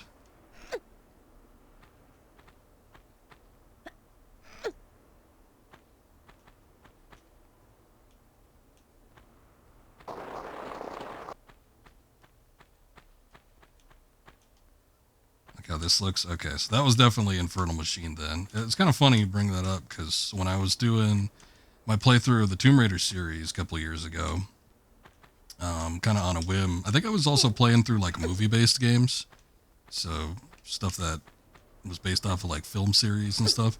But I had done like a grip of the Indiana Jones games. I skipped out on the point and click adventures because I didn't think they'd be too interesting like stream material. But I started with Infernal Machine. That was the first one I did, and that game was kind of fun. It was a mix between like a point and click adventure. It had like the detail and item collecting and puzzles of a point and click adventure, but it also had like the action and platforming of a Tomb Raider game.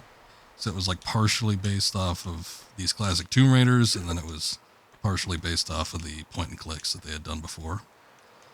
I've said it multiple times since we played a number of LucasArts games, but LucasArts, unfortunately they're kind of a defunct company now, but LucasArts back in the day was so good at like replicating and building off of other gameplay styles and sort of like adding their own spin to them.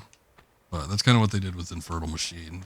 The Infernal Machine wasn't perfect. It was still a little kind of janky here and there, but I think it ended up being a pretty good game. It was just, sometimes it could be a little obtuse and hard to figure out what you needed to do and where to go.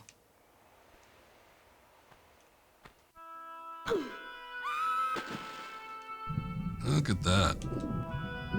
And they look like shit in the original. I remember there was like no detail on them, yeah. Now we get this giant ass statue. It's pretty cool.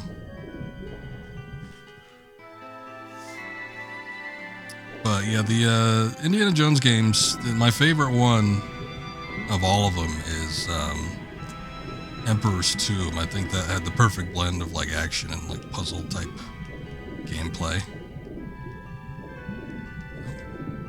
Not that way. Infernal Machine was like very detailed though, and I think props to them for like going above and beyond to sort of make this pretty grand game.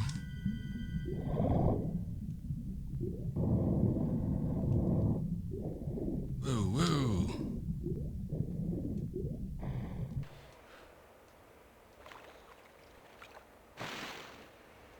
Clearwater sure as hell isn't in Myrtle Beach. Well, I guess you could attribute it to the fact that nobody's touched these waters in hundreds of years, more than likely, so. That's what you get with your crisp Egyptian underground water.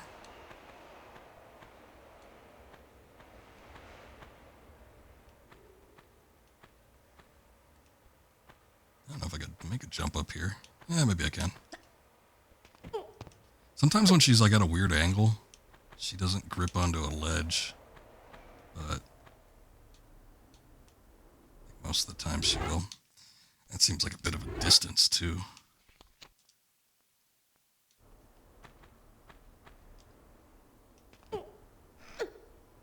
was able to make it. Trust the plan. Besides, if it doesn't look like there's anything else to grab onto, there probably isn't. Whoa!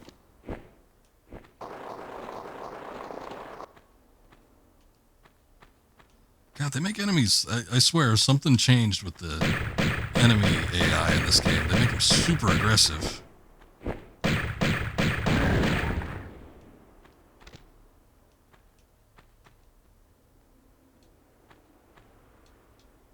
Already coming at me, and I didn't even do anything.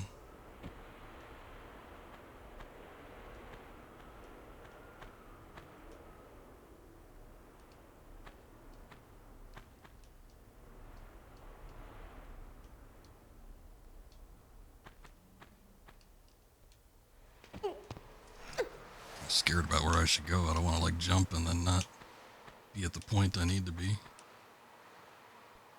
I remember there was something weird when he tried to jump down on one of their heads, like he would constantly like flip out. We got unlimited saves. I might as well give it a try.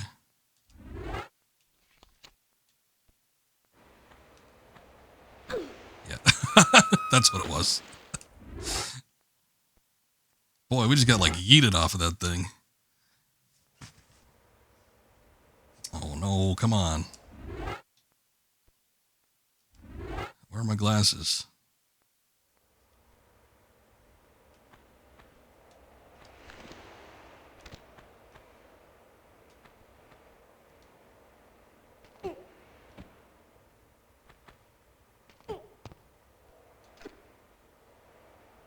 I think the goal is to get... I don't know, the water level dropped, so maybe it doesn't even matter. I think the goal is to get at the base of these things, though.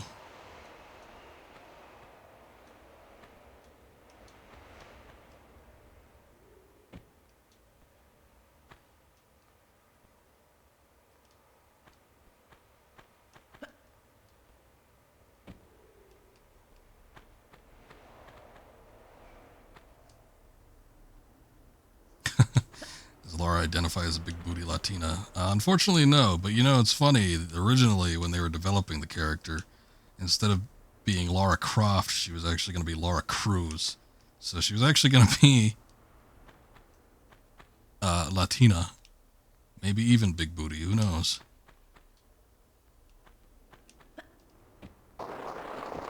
Originally, she had like really, really dark skin. Or identifies as the definition of a big booty Latina.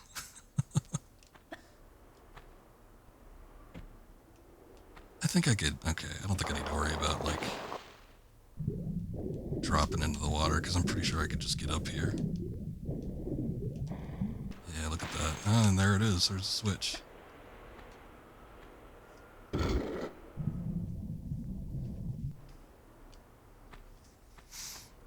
Oh, yeah, she got one. It's all that running around and stuff. Squatting and pushing around big blocks and things. Gives you a nice toned ass.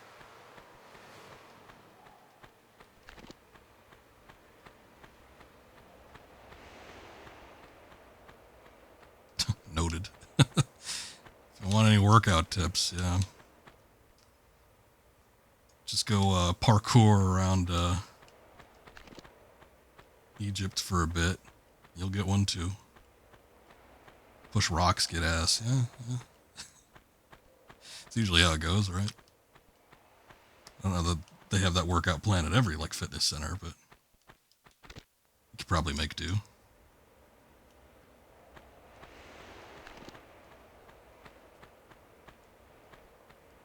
I'd love to hire Lara as a mover if you ever moved houses. Oh god. I'd love to hire anybody if I ever moved houses again. What a nightmare that was last time I did it. Hey, we got the thing. Yay.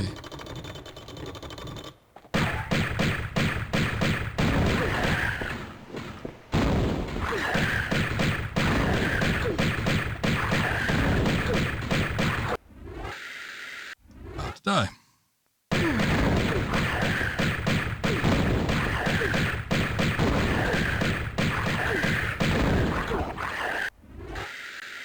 about to die again.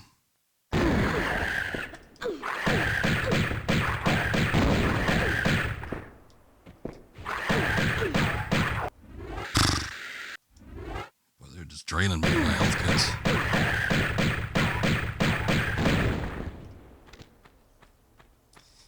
Yeah, they're a little hard when you have to fight multiples. When you fight one, you can sort of make do, but when they throw 3 of them at you, which they haven't to this point in the game yet, we have not had to fight 3 at once. They can be a bit of a hassle. Always remember, though, in combat, whenever you're doing classic Tomb Raider combat, jumping around is the best bet.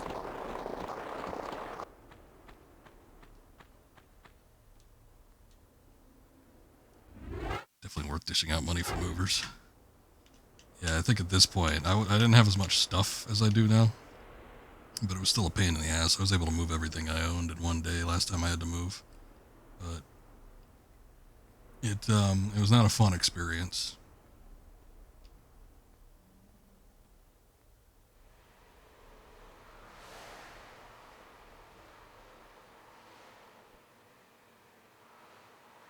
There it is. The thing.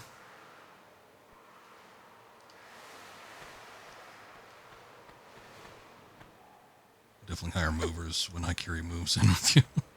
I still got a pain in my brain from you. And it's telling me funny ideas now, like to shoot you to hell. Shoot you to hell. And if I shoot you to hell first, Larson?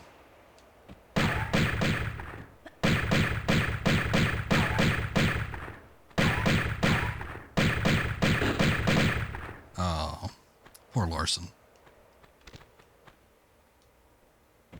Too good for this world. Him and his Ken doll face.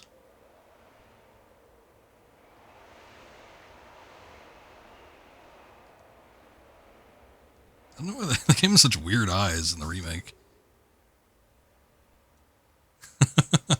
And I don't like his 5 o'clock shadow. It does look Ken doll-ish. He looks more normal in the original version. Yeah, he looks a little Prince Charming-ish. He looks too suave. I think they originally were going for something a little more rugged. Pierre was the same way, and Pierre had this weird sort of like waxy Ken doll looking face too. Ken doll looking ass. I don't know that the chest hair would have helped him, but yeah, maybe a bit. There's only one secret there, and we are done with Egypt. There's nothing left.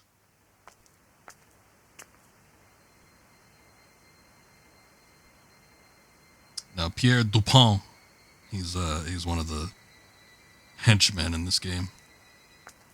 You just pulled the tough end of the wishbone. Howdy. Afternoon. Left Larson sucking wind then, eh? If that is the phrase. Well, your little vacation Left him sucking riot's dick. over now. Time to give back what you've hijacked off me. Let's try the lunchbox. Oh yeah, sometimes this cutscenes stutter in the new one, so we'll switch back to the old.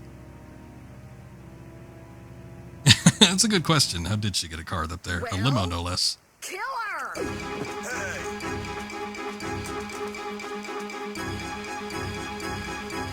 You morons!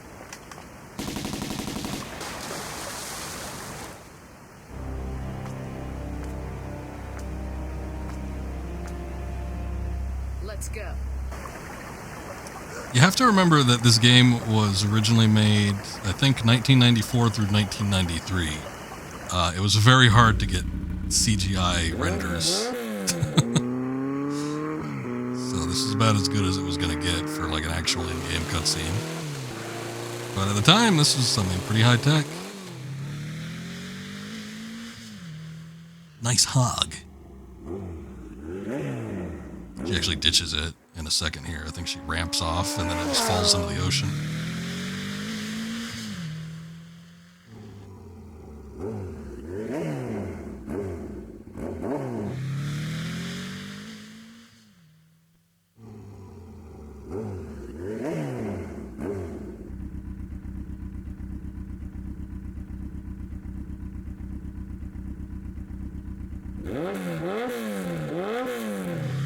perfectly shaped outlet for ramping your bike off of.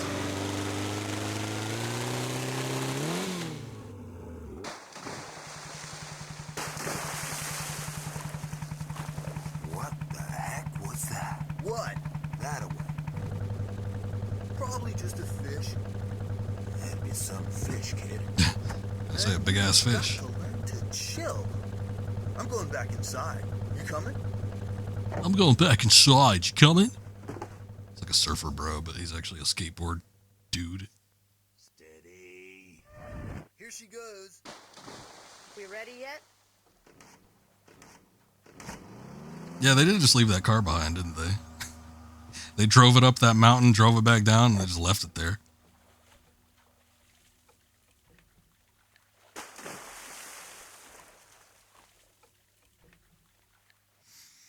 All right. We are on the final set of levels. This is Natla's Mines.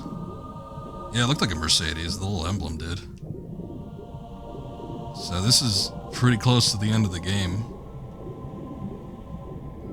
But these levels take a bit of doing to get through as well. And I always forget, like, to do a couple steps. So sometimes I end up, like, missing the pistols and stuff. It's a very weird set of levels where you can, like, skip stuff unintentionally.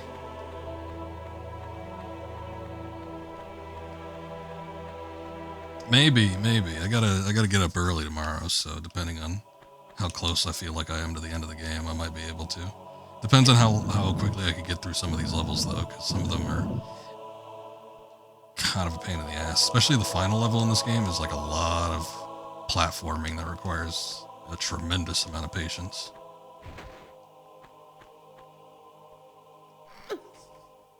I can't. It's an appointment that I've literally paid for.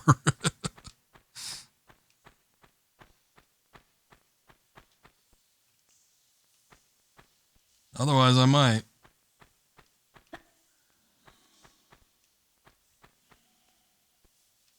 Can't move this, can I? I think I can. I can't do that.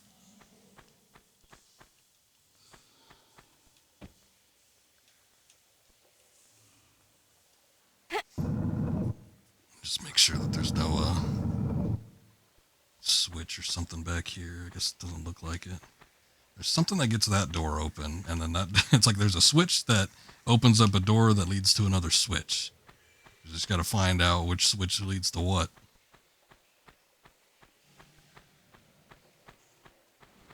I wonder if I can get to something behind here. Oh yeah, I can. Always check behind the waterfall. There it is. Okay. So that opens up that door.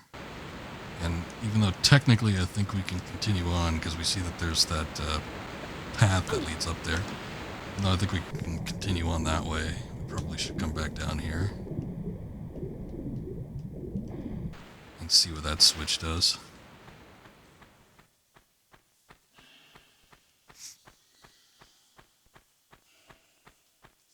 This is always a section of the game that I'm least familiar with, too, I think. I remember snippets here and there of all the previous levels. Everything Peru and Greece and Egypt, but Natla's Mines and into Atlantis is, could be a little tricky. Oh, actually, I think that opens up a door on that upper path, so we would have needed to do that first.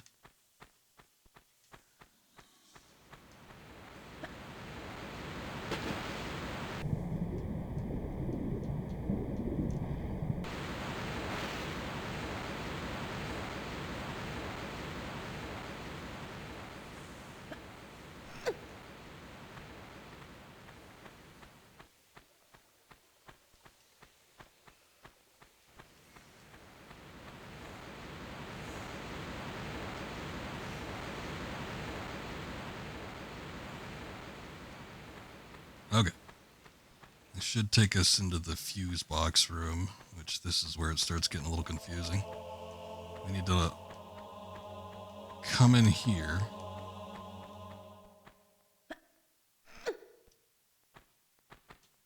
There's, oops.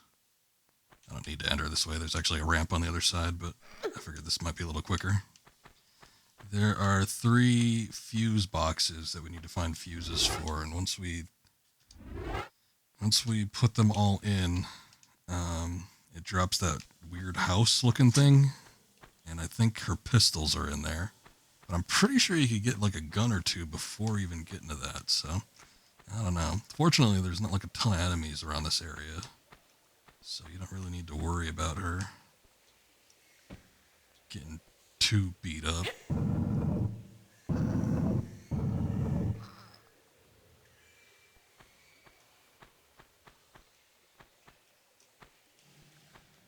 Just go for this one first, because I know which this leads to.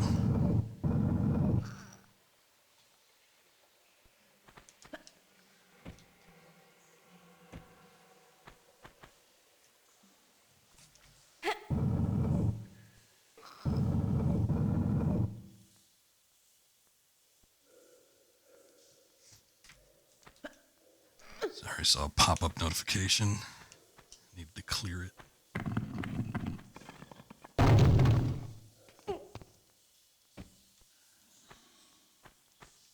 Alright.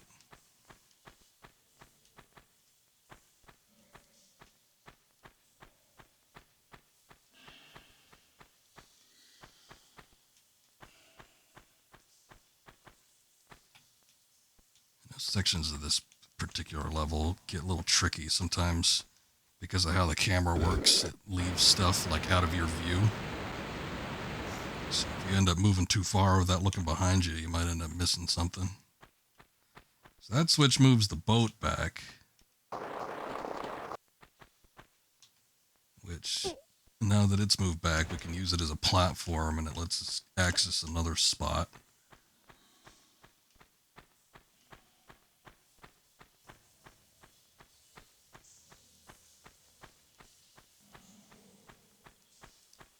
Down here there's something, but I don't know if there's something we need to get first. There is, okay, so that down there, that red and blue thing is a fuse. But we need to activate that conveyor belt.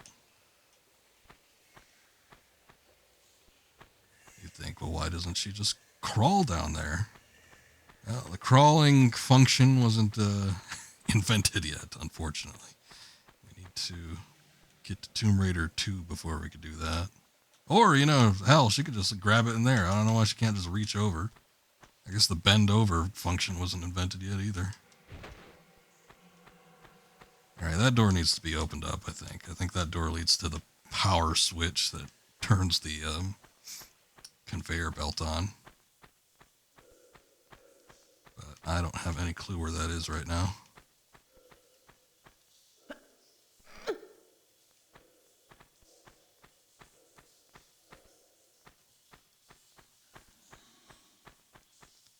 Kind of looking like we don't really have access to anything.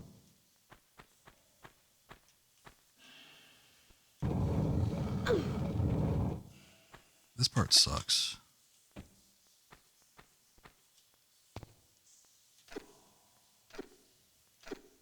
So we see that, okay, there's that boulder there.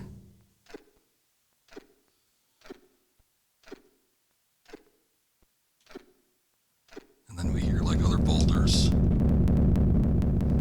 Oh man, this part, yeah, this part's shitty. Now I'll go ahead and save. I was wondering if I should save here or not. There's something we need to do in order to beat that boulder down to the path that it takes. And it's like we need to run faster than it moves. But then there's also other boulders, like there's a boulder here. I don't know, this is where it starts getting confusing for me. I don't remember any of this shit.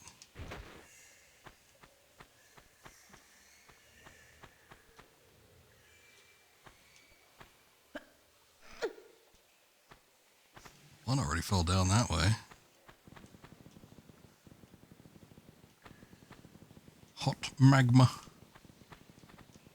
So there's magma down there. We gotta avoid that. This just takes us back to the entrance. This is the weirdest thing because it expects you to outrun that boulder. And there's no other instance of this in the game, but the boulder's actually reset when you re-enter that room. So there goes the door. It's going to open up. Make a save here because it's going to be easier to reload if I don't get it.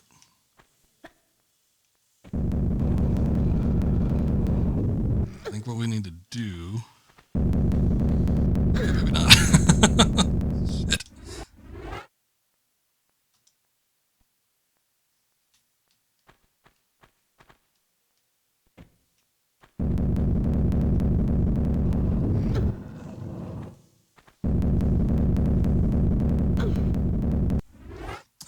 There's a way to do it. I think maybe I need to climb a little bit further to keep it from triggering.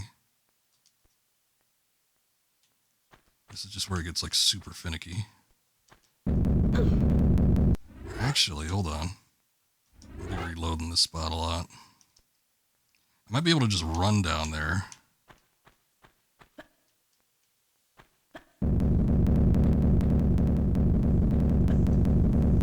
There it is. That's how you do it.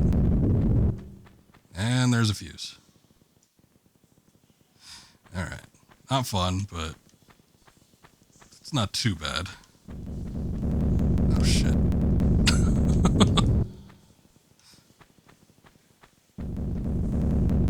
Oh, that's where that boulder was.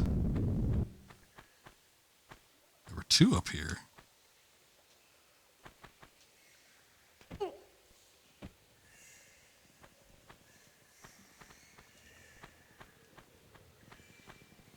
Okay. So now that we do that, yeah, these last levels here really test your reaction time. There's not really too many other spots in this game where there's going to be like stuff that jumps out at you at the last second, but it definitely happens in these levels.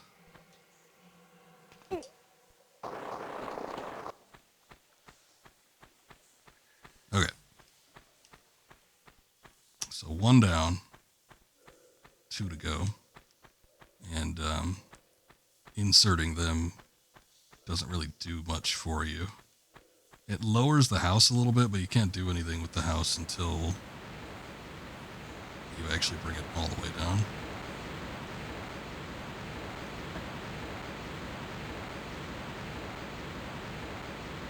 Actually, hold on.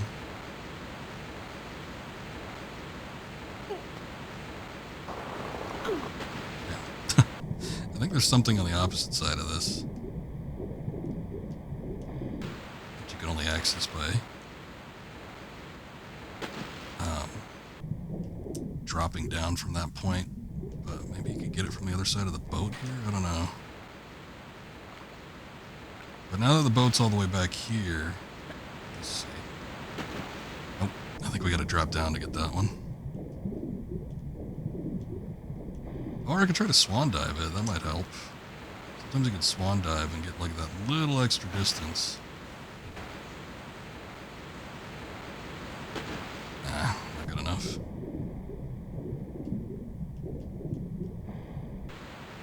Okay. So anyway, now that we move the boat, we can get over here. All these Natla boxes.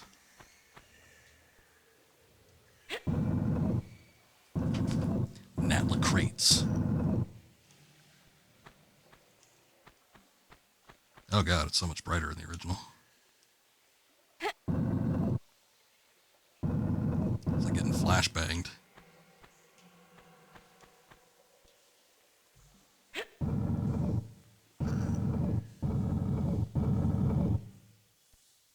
What I think back here is not a fuse, although it'd be nice if it was, but I think it's a switch.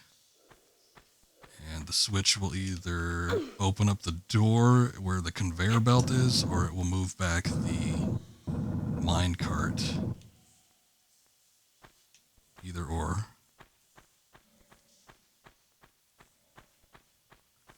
Alright, there's a switch. Oh, it wasn't a mine cart. It was like a drill thing. Whatever whatever that is. But that tells us that we need to go back there, so back there is where we need to go. Smash Lara's head into the bow of that little boat there.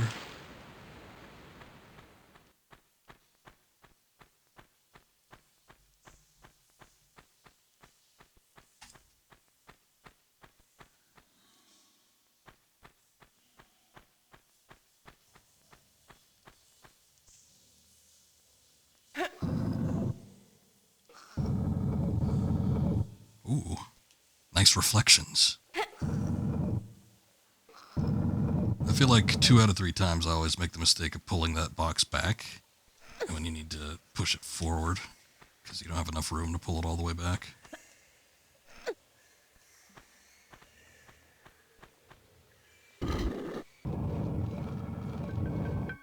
Okay. Ammo for the Uzis, which we no longer have. I'm pretty sure that gate that opened up was the one back this way. I think it's the one with the conveyor belt, so we need to go back here. Still, that only unlocks 2... No, we didn't get... hold on. Yeah, we just have 1 fuse, so that still just puts us with 1 left. Huh. I don't really know where it is. I got the trickiest one, which is in the boulder area, but... Again, you can sort of skip out on using all the fuses. It's really weird. It's like they didn't fully anticipate what you could do. But where we moved the like drill bit cart, like once you go beyond that spot, like if you don't jump up to the area up there with the lever and you just keep going, there's the cowboy guy that you see in the cutscene that preceded this level, and you can run away from him and then just kind of continue on in the level, and then I think you could finish the level too. And then, you know, if you're diligent about looking for secrets and stuff, you could pick up a weapon or 2. At least, you know, you could get the shotgun, so there's that. Everything else, though, I don't know. Of course, it also means that you have to have enough ammo and everything, because there's a couple, I think, mandatory boss fights.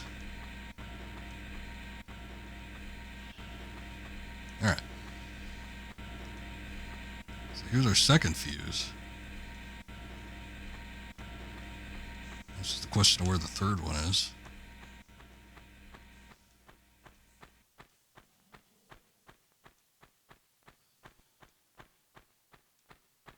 I don't think it's in any of the areas we've been to yet.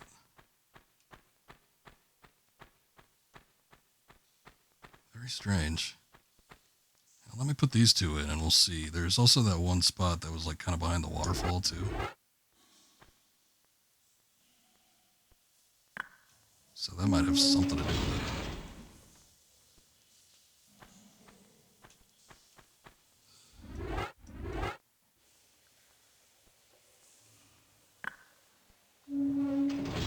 See, it lowers the house a bit, but you can't do anything with it until you actually get it down to the ground level. I know I've come in here before. Oh, look, there's a large health kit where it like glitches out, and sometimes it's on the ground, but you could like walk through it. I don't know. Portions of this level are very buggy.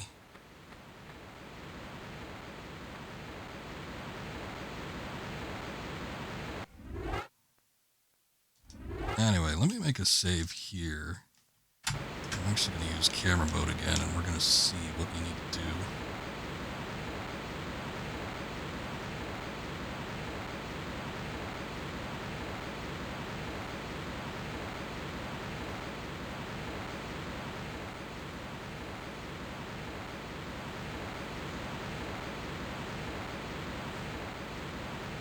Where does this even go?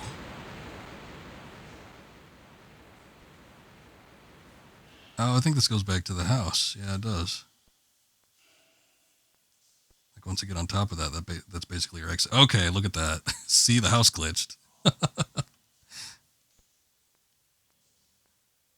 It's just here now.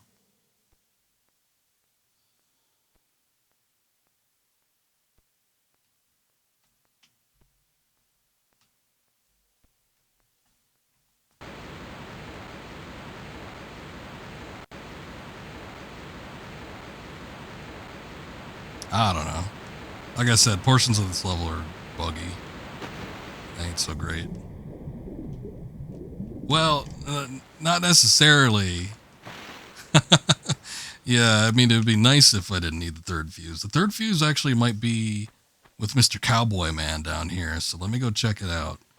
But, yeah, like I said, sometimes the house will just kind of like pop up, but you like, it doesn't have any like tangibility. It's like, it's literally intangible. Okay. Oh, here it is. Okay, so that's third fuse, just sitting here. Ain't nothing personal. But then Mr. Cowboy Man comes at you, so you gotta like get the hell out of there because you ain't got no weapons. Tain't nothing personal. We already fought Larson. We don't need another southern guy here. They actually, when they remade this game with the anniversary edition, they removed Cowboy Man. So, I mean, there's plenty of henchmen already. He kind of was the odd man out because he didn't really have I don't know, anything super unique about him. Other than he wears a cowboy hat. And the only thing he does in the cutscene is take Lara's guns, which anyone can do. And then he's got the one line, "Tain't nothing personal." And that's it. So I can understand why they took him out. But still, you get robbed of a boss battle in the remake of this game.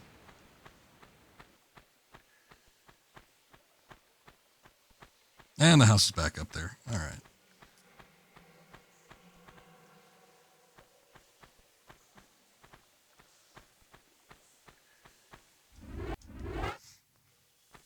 See, it's the one with the boulders. That's the one I usually end up missing because it's so hard to actually get that done that I end up just like seeing if I could progress further.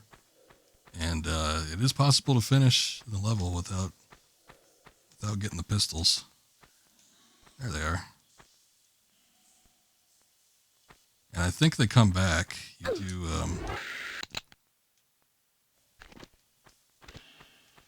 do get them back when you start up a new level.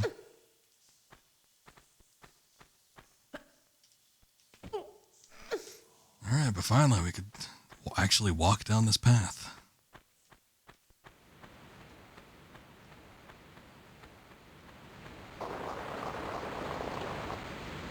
Well, that's just the glory of Tomb Raider. Impossible to finish a level without looking at that cake. Well, you should see it in like some of the other games.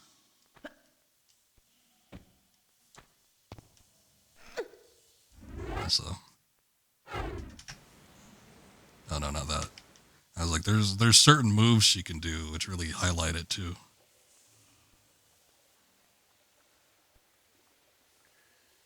Incoming drop. Oh.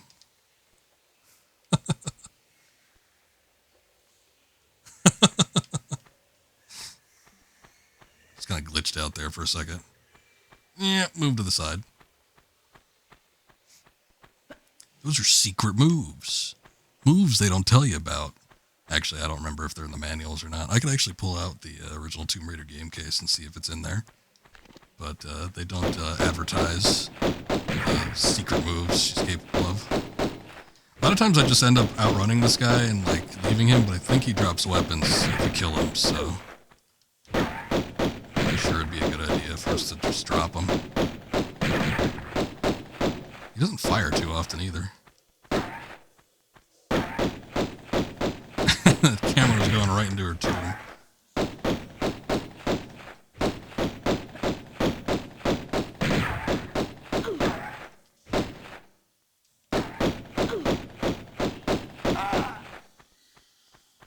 Gotcha, bitch.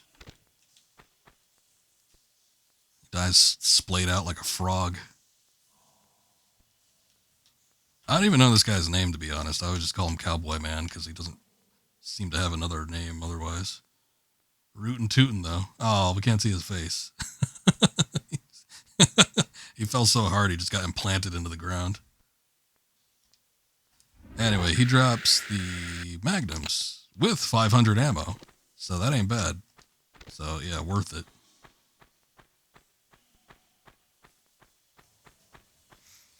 Around here, you kind of got to be careful in the original version. Take a look at the original version here.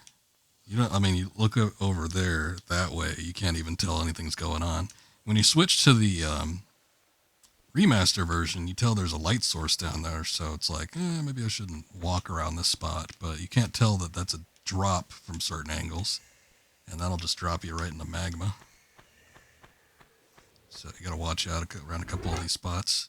There is a way to kind of circumvent some climbs, so you can sort of like avoid, because I always had forgotten how to do it, but you're supposed to like drop from the side here, and you see down there's like a couple platforms.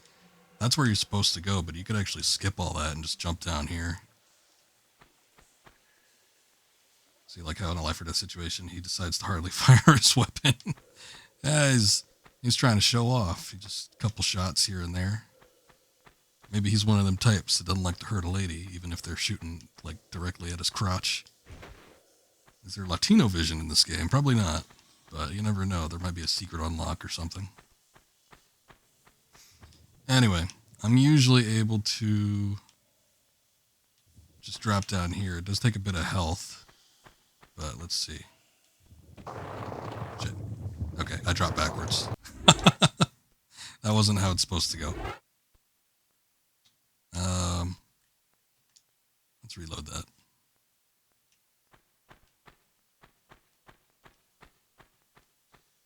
Maybe it's this way. I think it's this jump. There we go. Flawless. Yeah. Okay, so see? There. I did it.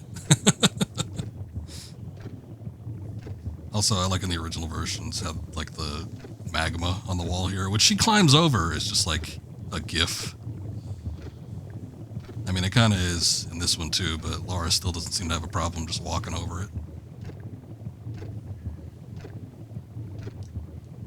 But anyway, you're supposed to go through all that, like see all that shit and all those platforms, but you could just like jump across the way and skip all that. The only thing that's over there, I think in the original there's a save crystal, so if you feel like you might need to save in that area, might be a good spot to do it. But other than that, it's just that and a health kit, so not exactly worth it in my opinion.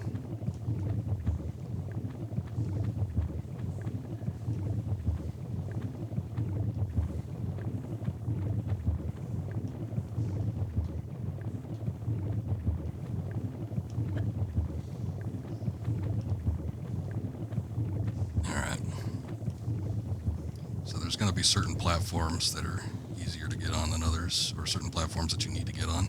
One way you could tell is the texture. If it's gray, you can't, but you can also tell that there's it's a bit like inclined, so the flatter ones are the ones that you want to go for.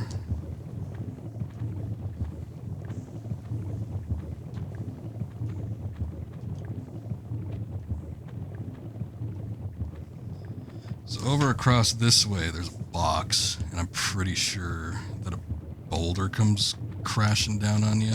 If you want to get what's behind you, you have to go over here and then just immediately start pushing this box, because otherwise a boulder's going to run up on your ass. There it is. Otherwise, you could try to back out, but you won't get the secret back here. And I think the secret is a shotgun, so it's worth it.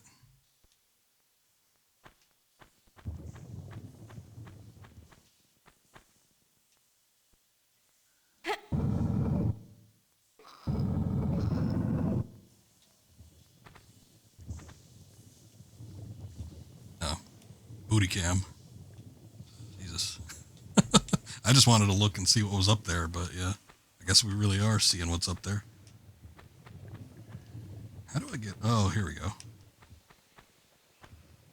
I'm like, that's too high to jump. Oh, that didn't work.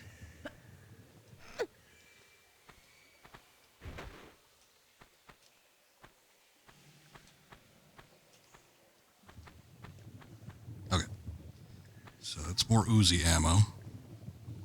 And then that is a health kit. And then we gotta walk back this way.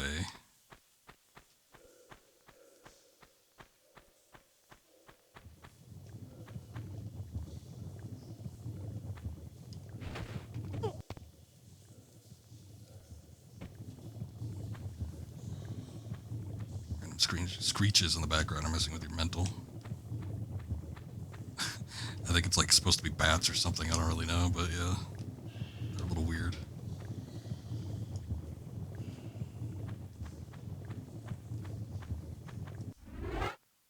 Crying babies. Oh.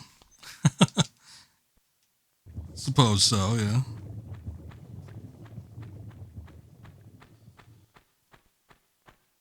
Okay.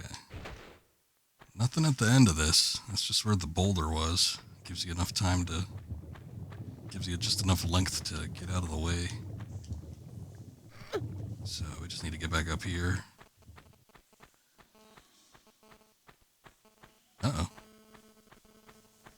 Audio's glitching out. Something's going on. I don't know what that is. It's your fault. You shouldn't have brought up the screeches. I don't know what that is. That sounds weird.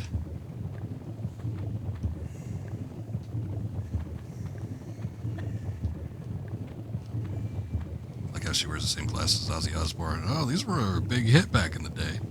I mean, the first person to wear them was probably like Lennon. Everyone still attributes it to John Lennon, not the Russian Lennon.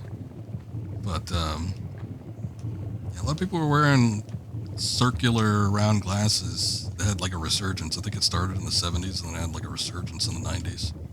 I've even got a pair of circular red tinted glasses. Oh shit. Oh good. We almost died there. See, that just shows you how close you are to death around any corner.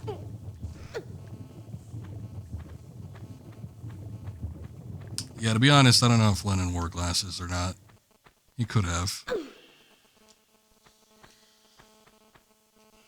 Now, what is up with the audio? Is that... Let me check and see something. I don't think it's going through... Maybe it is.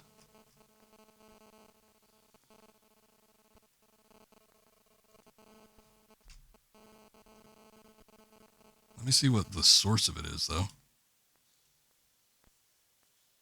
Okay. That was weird. I muted the game, and then it stopped for a second. I don't know. Maybe it's my mic?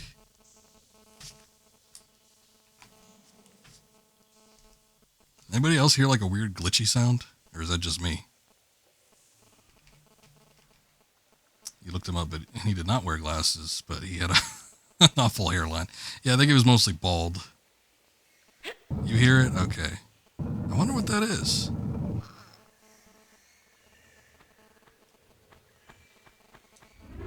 Hold up. Let me save. Let me exit the game. Oh, it's still going. It's not very loud now. I think the game audio probably overtakes it. Now that there's no game playing, it probably is a little bit louder, but I don't know what is causing that. Like it stops for a second and then it goes again. Very odd. Let me, maybe I should unplug my compressor, and the only thing about that is I'd have to redo all the audio settings, but I don't think it'd be too bad. Let me just see. Oh, no. We're still playing Tomb Raider 1.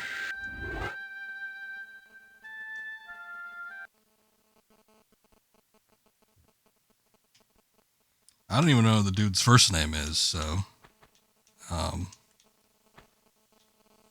you know, if he's going by, like, pen names or whatever. I don't know what the, what his real name would have even been.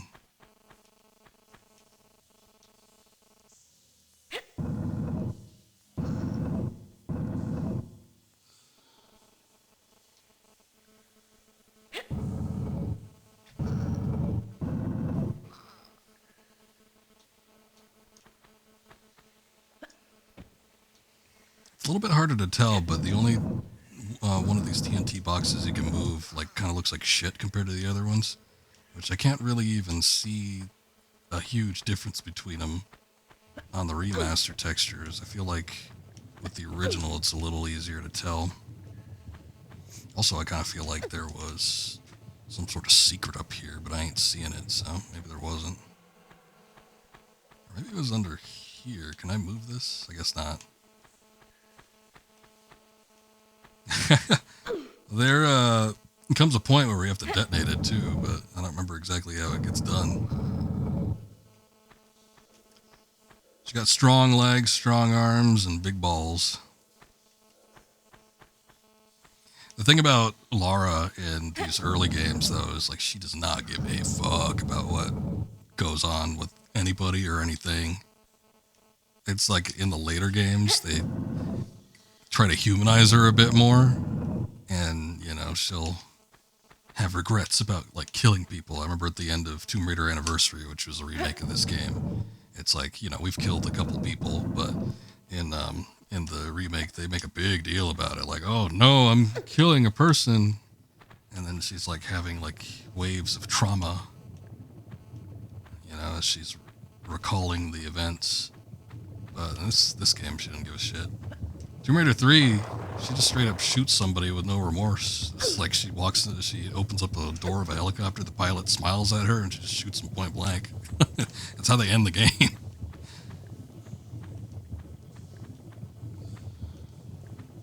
Watch Ikiri show up in chat because someone said balls.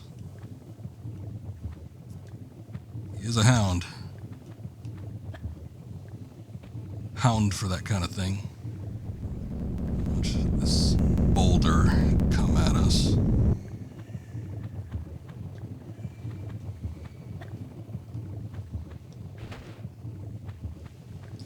It's actually funny too, and also in Tomb Raider 3, not even that final sequence is the most shocking thing, but like there's a portion where you need to break into a museum or something in London, and there's just like straight up like city workers. No beef with Lara. I mean, they attack her because, you know, they're security guards and stuff, but, you know, they're not like villains or anything. They're just like security people, and she just shoots and kills them. No problem.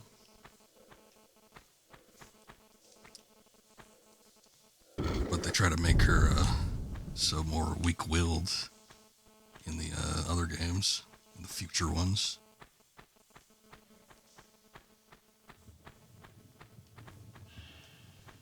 The screaming came back and the audio glitches kind of stopped. I don't know. Something weird's going on. It was like the same thing kind of happened the other night, where we were streaming a bit of this game and like suddenly all the audio cut out and I had to redo all my settings and everything. It's weird.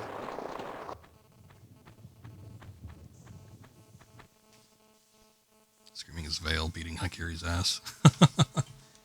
Also, what's my top 3 favorite movies? Oh boy, that's a hard one.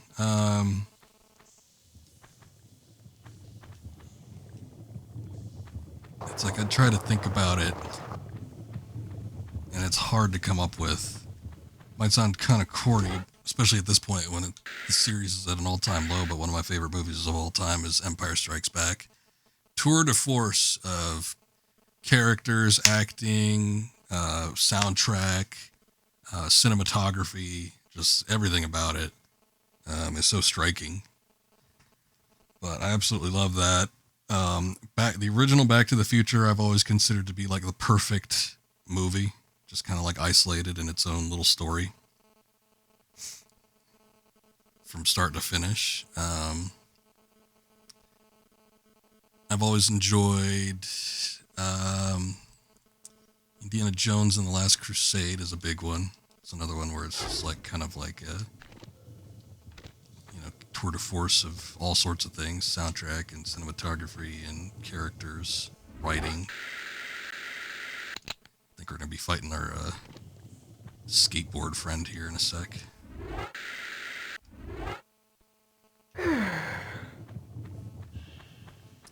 But like trying to whittle it down to just 3. I don't know. Firing at me? You firing at me, huh? Ain't nobody else here. You must be firing at me. Speaking of movies, this guy's quoting Taxi Driver. And he's dead.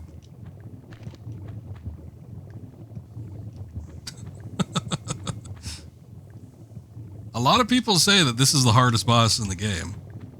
I beg to differ.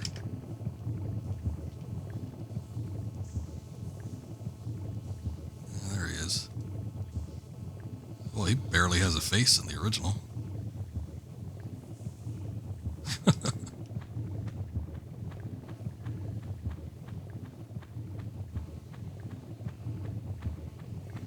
I do like the Lord of the Rings movies. I was trying to think. There was like another series of movies where I really enjoy them. And actually, it was Lord of the Rings because I was just thinking about those relatively recently. Just to hear on the stream, I finished up the Fellowship of the Ring game, which was interesting. Although I do think that they are not all equal. I think my favorite might be the first one, though, the Fellowship.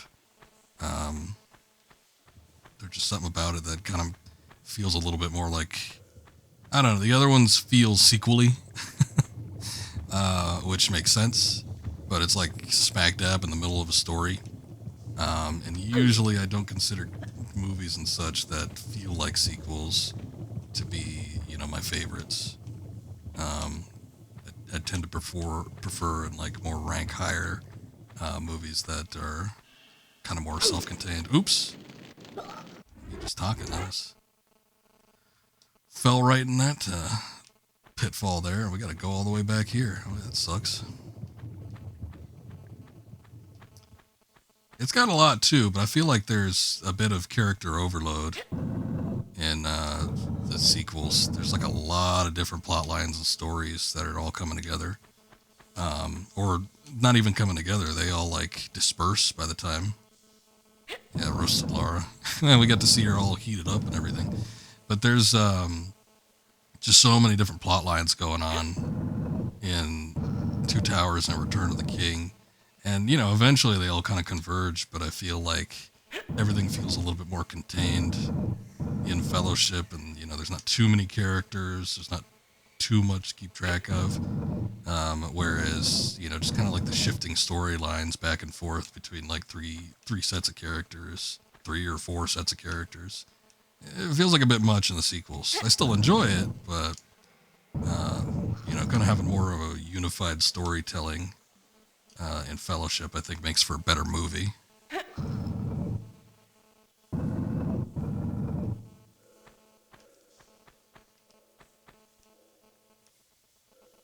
It's wild that Elijah Wood was 18 when he played Frodo. I know, he was pretty damn young at the time.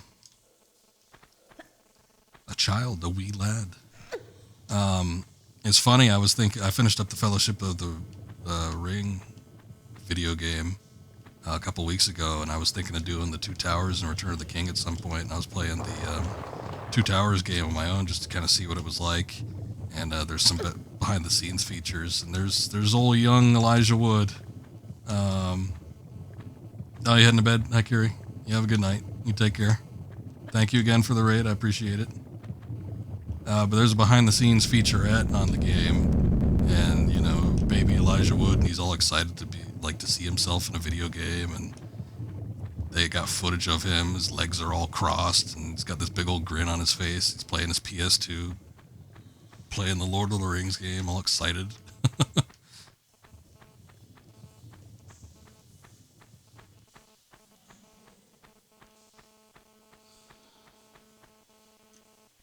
Oh yeah, any raid I appreciate, so thank you.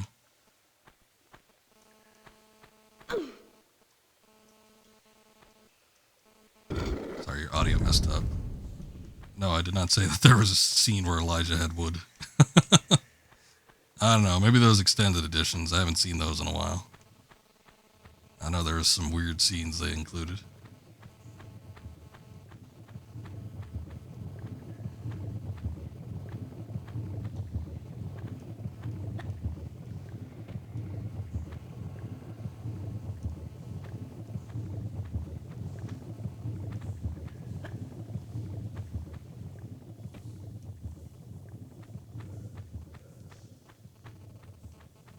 It's so big they had to extend it.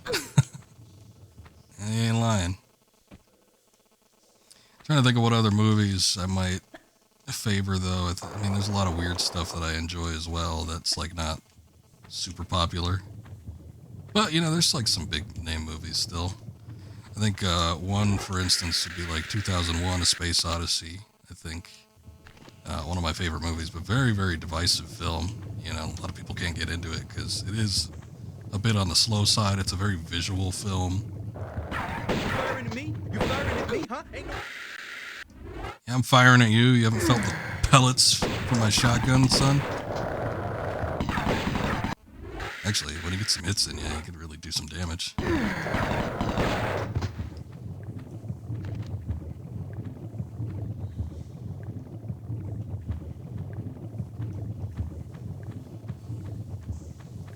You know, you can contract your vocal cords to a point.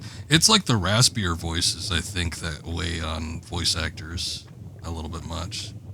I think Smeagol is mostly just like contracting your vocal cords, which it's not as tiring.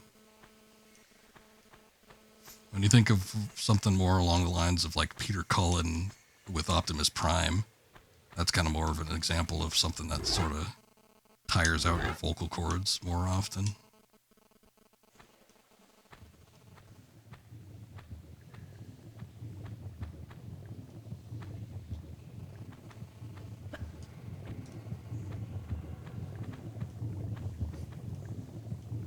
It's close up. Oh, you're talking about the kid? We took a look at him before when I first killed him.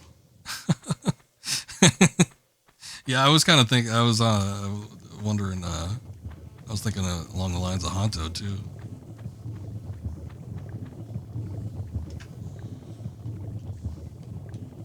Smeagol is very handsome. No, he kind of looks like a teenager. He looks young. I think his name is literally Kid, though. So, I don't know. But he's not like, he's not like Ken doll. He looks Latino.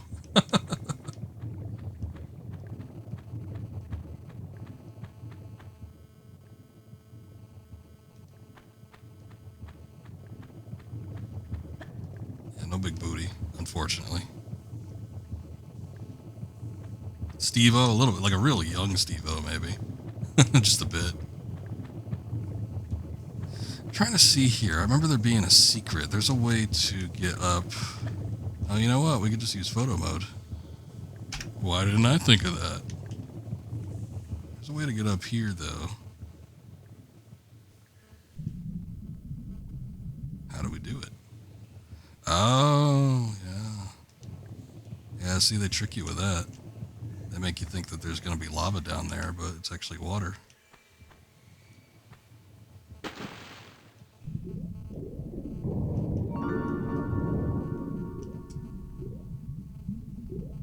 Yeah, he's wearing a bowling shirt. I don't know. I guess it was the fashion at the time. Remember, this game came out in 1996. Fashion statements and trends are a little bit different than they are today. We do not hold the same standards.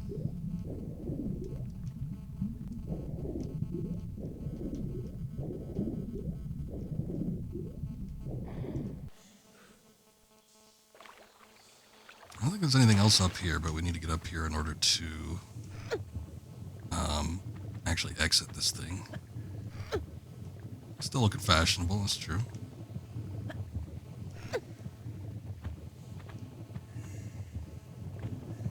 Alright. I think that's the only secret. Nothing else that we need to worry about. Though I think upcoming there are a couple traps. Played one too many Tony Hawk. Oh, well. I mean, it was the 90s, too. That goes hand in hand. Not only the fashion, but the activity. Skateboarding was all the rage back in the 90s.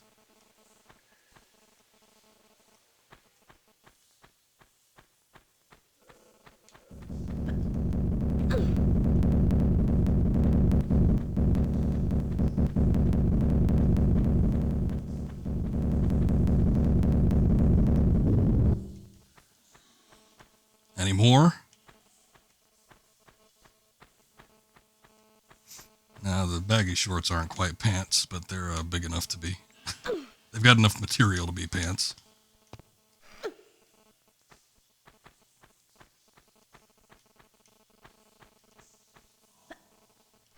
Alright, we are almost done with this level and close to getting to Atlantis.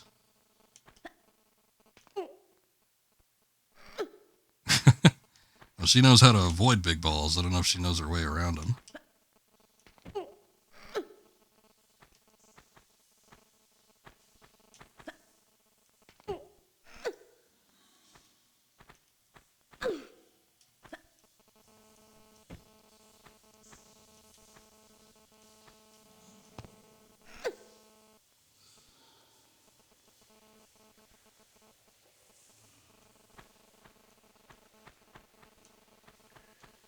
Yeah, unfortunately, Atlanta, Georgia is the most harrowing experience they could come up with in this game.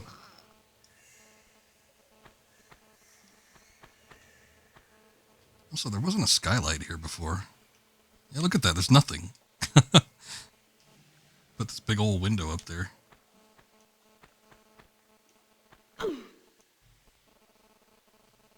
It all boils down in Atlanta.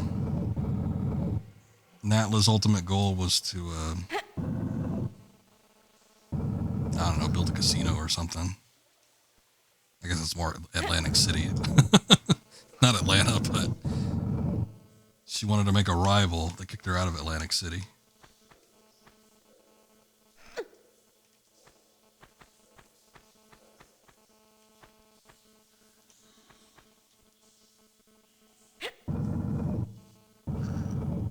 Nah, she's wearing gloves. She'll be alright. No blisters. Fingerless gloves, but, you know, it still has the same effect, right?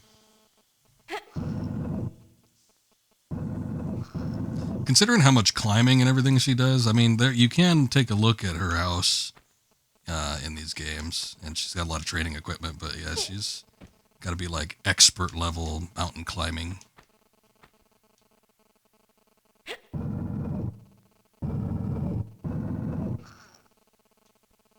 Let me see here. So I can't even pull that back. I think I got to... Gotta push it forward, because there's nowhere else I could go with that. Unless I drop down somewhere, but I don't think that's it either. Oh, no, I can't even push it back. So I don't know. I can't pull it back. Not too sure where that goes. Well, it must drop...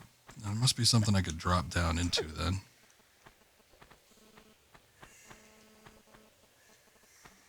That door doesn't open up.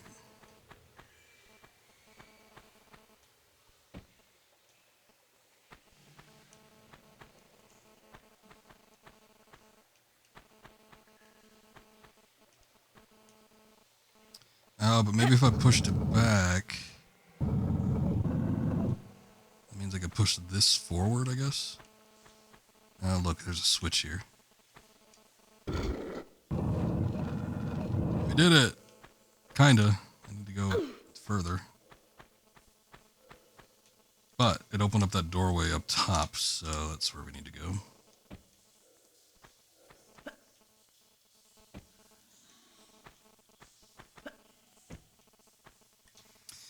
Yeah, I pushed the block in the wrong section to make it easy for me to climb up. There we go. Okay, so now that we open up this door,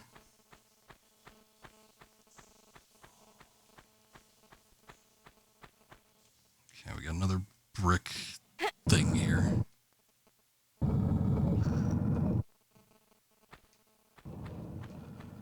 opens up that. What? What? That door opened for a second and then it immediately closed. It's like a tease or something. What's going on?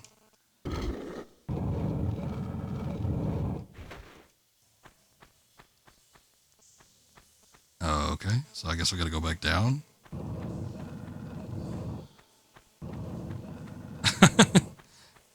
I don't know. Maybe there's a pressure-sensitive trigger or something.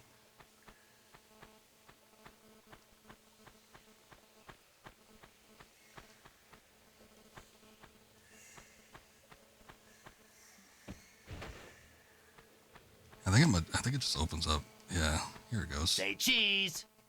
Cheese. Good morning, Agent Johnson.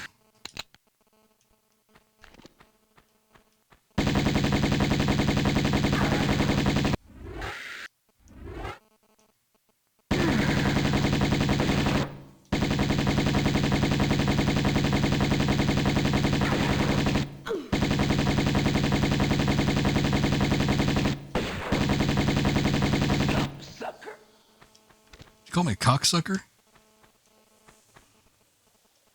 You're the cocksucker. Alright, we've done it with all of them, so I might as well take a look at this guy.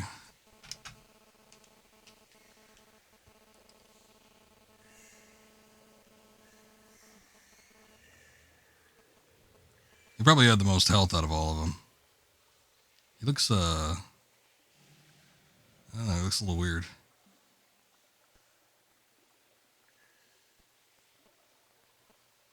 Telly Savalas mixed with Christopher Judge. Got a little tilk in him.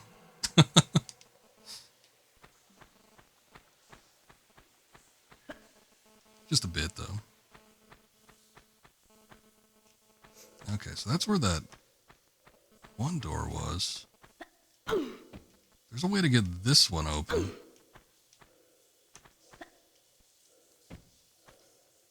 But I don't remember if there's like a switch up here or what. Or if we have to, like, do some stupid, weird combination of switches.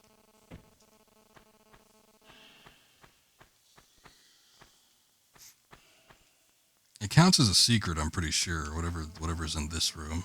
But it's not, like, super imperative that we actually get in there. So I don't think I'm going to worry about it. Should give him a gap tooth and call him Lawrence Fishburne.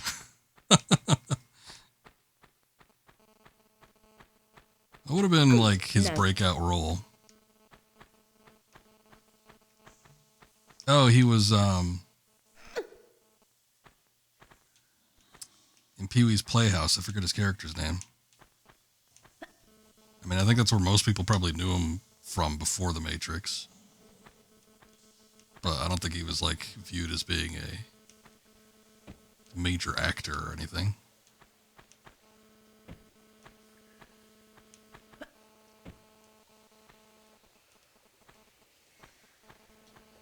I think I need to like double jump this or like long jump this. I almost overshot it.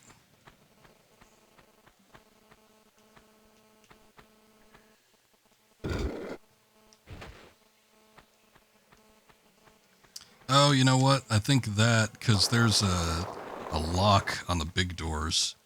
So I think that switch actually opens up the door here, which has the key that gets us through the big doors. I think that's intentional at this point. But he did play Perry White, the editor-in-chief of the Daily Planet, in the more recent Superman movies. So that's kind of a big role. I wouldn't even say his role in John Wick was all that big. I think his role as Morpheus in the Matrix movies was a little more prominent. It's kind of more side character-ish in the John Wick stuff.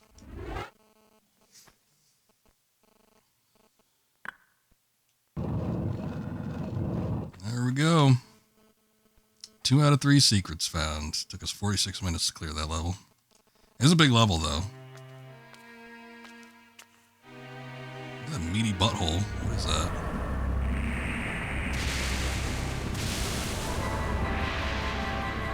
Egg.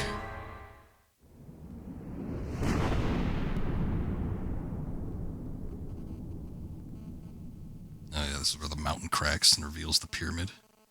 We've been in Atlantis all along. Whoa, that was cool. Lights just turned on. Shit. Always at the start of the levels, they give me these shitty pistols.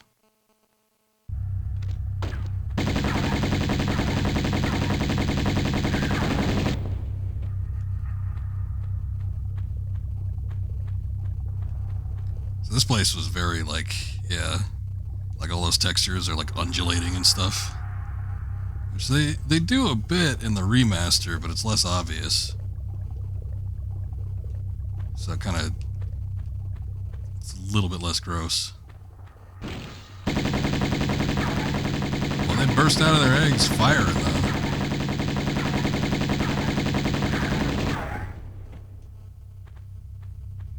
Keanu's inspiring even though he's allergic to good line delivery. He kind of is. Didn't let that stop him from becoming a star. It's like, I feel like he was never good at it. Like if you remember back at the Dracula movie that he did, Francis Ford Coppola's Dracula. God, he was so bad in that. And he was trying to do like an English accent and stuff. And that was him coming right off of Bill and Ted. But Bill and Ted, he could do like that character. He could do character acting pretty convincingly as that character. But like most of his other shit, it's like that's why he doesn't like talk too much now. But I feel like every single one of his characters nowadays, every movie role that he does is like the same character, because he has like that weird halting line delivery. But I guess it's better than what he could do otherwise. But even in the Matrix movies, I feel like he sounded less awkward. There's something weird about the way he acts now. Fucking sucks, but he's good at fight choreography. Well, he found his calling. I don't mind him. And I think, his characters, when chosen correctly, I don't think he made a good Constantine, for instance. Like, that was shit. But, some of his major characters work because it kind of plays to his strengths, which I guess would be like the action-oriented, kind of more choreography stuff with Neo and John Wick. But, yeah, the dude can't act for shit. But I feel like he was better back in the day. I feel like maybe it was him putting more effort, and he doesn't put as much effort in now. I don't know what it is, but I feel like he was better, 15, 20 years ago. And now it's like everything is just like, yeah, all of his characters are John Wick. They're just like that weird, halting, breathy line delivery for everything.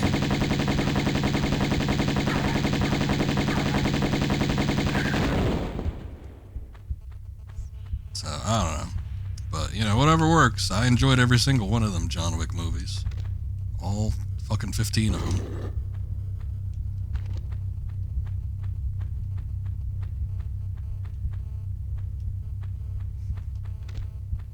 More to come, too, apparently. They're just too successful. I was playing the Matrix, Enter the Matrix video game. The reason why I was doing that, I was streaming that just yesterday. We finished it up. But the reason why I was streaming that was because I had finally gotten around to watching the Matrix sequels. For the longest time, up until last month, I had only ever seen the original Matrix, which is more of a classic. I think it's more of a classic movie than the sequels. But I finally watched the sequels after however long it's been. So it kind of got me in the mood to play the video game. And at some point I'm going to do Path of Neo, because that one looks pretty fun, but we're not gonna jump into it just yet. Seems like a cool dude. He has a cool motorcycle collection. So you like him just because of that. I mean, that's nice. Making the big bucks, he should be able to buy whatever he wants. He's earned it.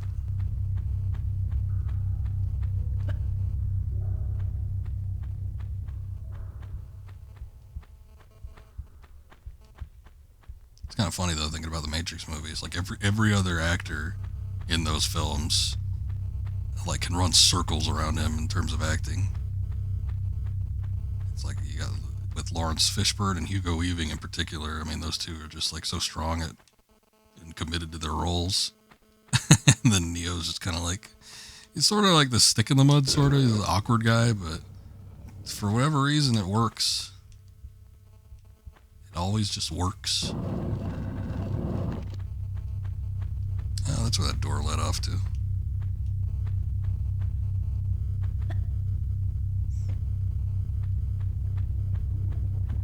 Kinda. I mean, it turned him into an action star. I would argue though that his career kind of went south after the Matrix movies, up until like John Wick. I think John Wick was like his big career resurgence, because he had done a couple weird things like, you know, drama and stuff, but it wasn't until like after John Wick that he started getting like more bigger roles. I think it was more John Wick. Like something about it worked, and everything else he had done. Because I think, you know, like I was talking about, like with Constantine, I think that was after the Matrix, or kind of filmed during.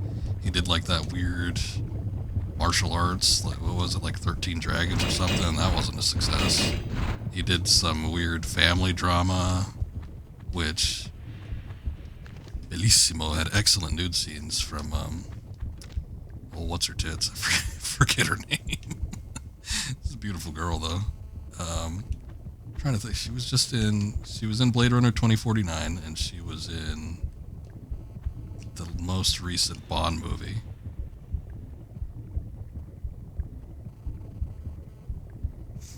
The movie where he bangs two chicks and they torture him because he cheated on his wife. Yes, that one. Anyway, that girl, she's a beautiful girl. Ana de Armas, I think, is her name. Just came to me. Yeah, that wasn't the greatest movie, but, you know, I'm sure I don't think that was a success. Pretty sure. What the hell else did he do? I just don't think he did too much else. And then it was like after John Wick, and then, you know, he kind of had this career resurgence, and then that's when he got, like, you know, his old movie projects like restarted. Not projects necessarily, but old movie series that he was a part of. Like that's when they pulled out, you know, it was like, oh, he's big again, let's do a Bill and Ted sequel. Or, oh, he's big again, let's get on Matrix 4. And, you know, the world might have been better off without those movies, but still, I don't think they would have happened if it hadn't been for the success of John Wick and Keanu Reeves getting his groove back.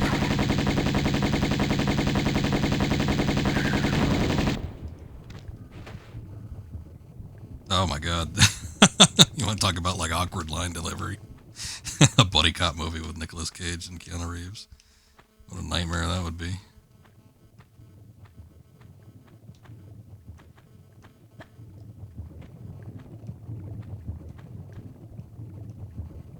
Boy, there's a hole up there. I didn't even notice that any other time. I'll be honest, this game, I haven't done like everything there is to do in this game, so look, there is secrets up there. Ammo and a health kit. No new guns or anything, but I wasn't even aware that those were there. There's a couple spots where there's some boulders that come down at you at this point in the game, though, so you gotta watch out for that. Yeah, no, it'd make a good buddy cop movie. Nicolas Cage would be freaking out while Keanu shows no emotion. There's perfect opposites.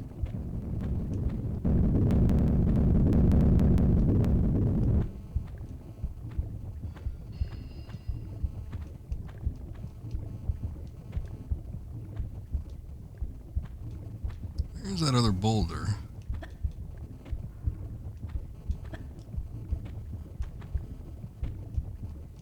Guess it's not coming out.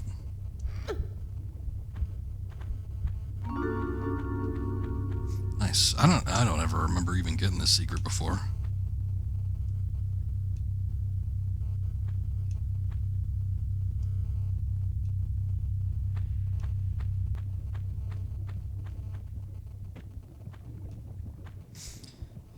Say what you want about Nicolas Cage, but you can't deny the fact he saved Lord of the Rings trilogy. They wanted to cast him. He told them they should cast Viggo instead. He's born for the role. Yeah, I remember hearing about that. Cage has got a good head on him. It's just, you know, for the most part, when it comes to certain things, he's a decent actor too. It's just he picks weird roles. I think that's kind of like his downfall, if you could call it that. The man just kind of doesn't care about like a lot of the projects that he picks up. I don't know if that's like an agent thing or if like he's calling the shots or what, but yeah, he just like he does the weirdest stuff. And it's all over the place too. There's like not really a whole lot of consistency with the types of roles that he picks. So I think it kind of like earns him this reputation of being a bit of an oddball. Also, I see a, god damn it, I see a switch down there.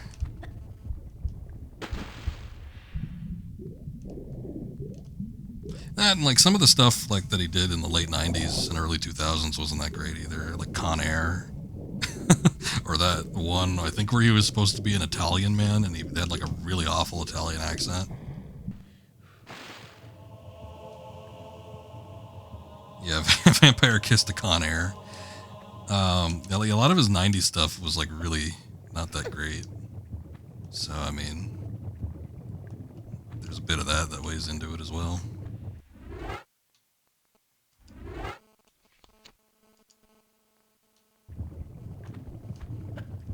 But now he just does kind of whatever. He's been doing a lot of like indie level films, some of which were good and some of them weren't, but they always seem to get, you know, a healthy amount of buzz. There was like that, oh shit. That's where the boulder comes in. There was that Pig movie, for instance. And it's like that got him a shitload of buzz. There was like the not Five Nights at Freddy's movie that he did. That got him a lot of buzz. Awful film, but you know, people talked about it. There was that other one. Can't remember the name of.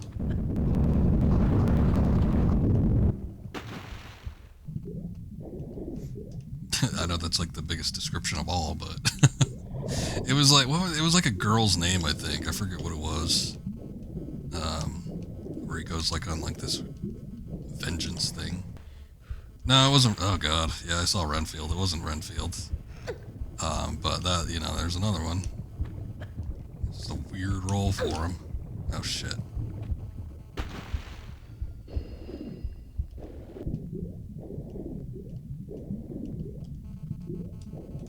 Yeah, and that was a big meme for a long time, was Leonardo DiCaprio would like never win an Oscar. And again, yeah, I'm not surprised that Cage won. I mean, like I said, the guy can act. It's just, he's got a weird habit of picking strange films.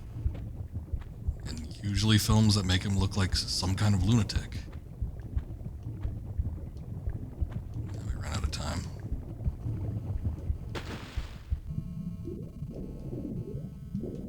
Actually, I want to say that there's another switch up on top of this shit.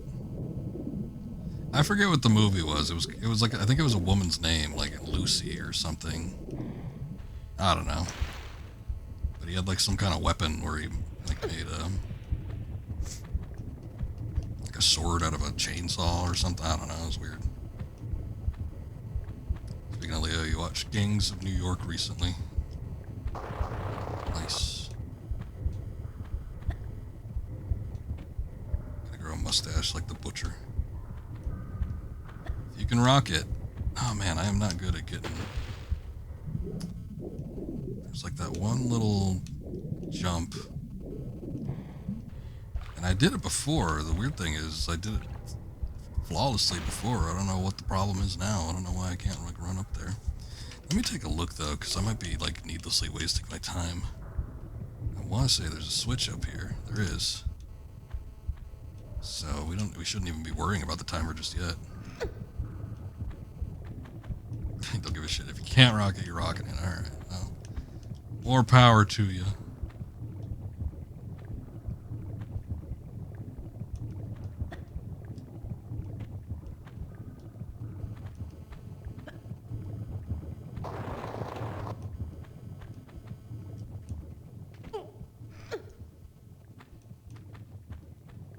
Where does that go? Okay, that's just like some door. I think that's our way of getting back.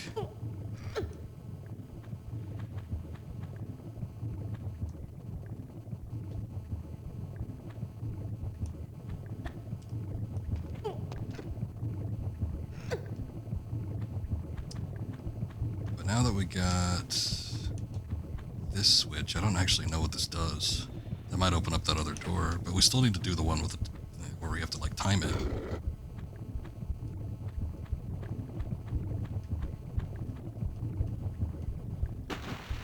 That didn't open up anything. Yeah, I don't know what that did. It's probably important, but I don't know what it did. I think I figured out what the problem was when I wasn't making these jumps though, so I might be able to do it now. Better to run from the corner than just run from the side.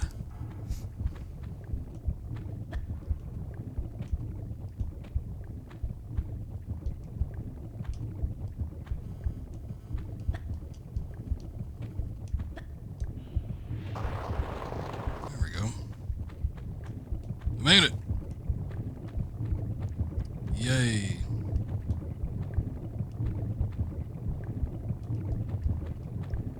Molten hot magma.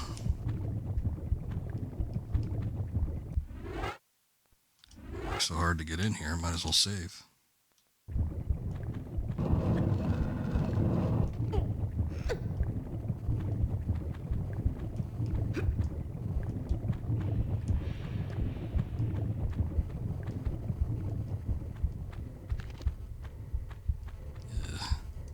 Like these meat textures on the wall. This place is weird.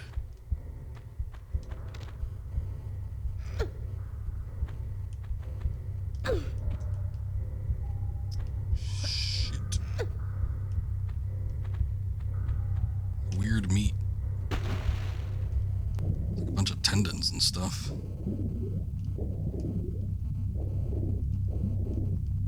Ah. Shotgun shells and a switch.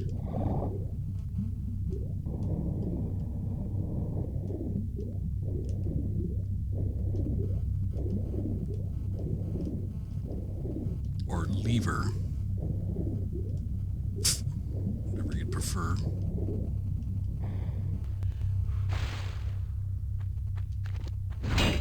Whoa!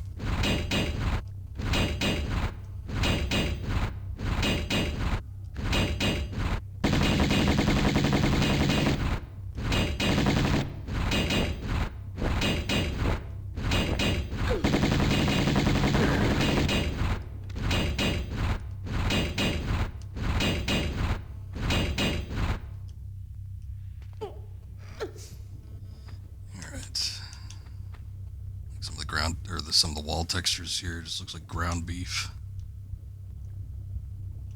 or brains. I don't know, either or. Freshly ground chuck.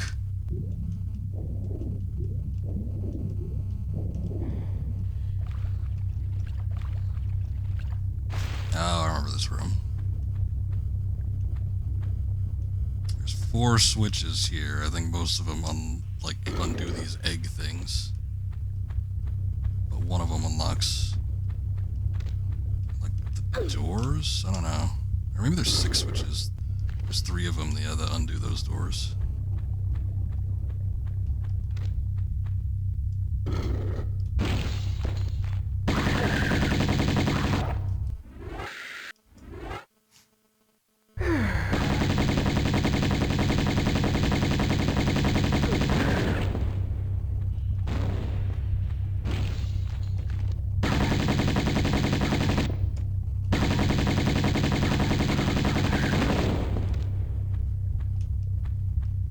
I'm just gonna do them all.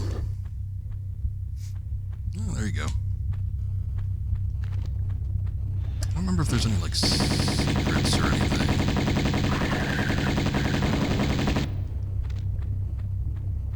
There's that one switch left, but I don't think it does anything special.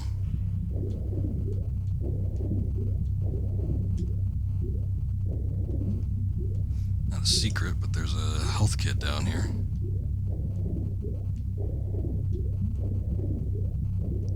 The old med kit.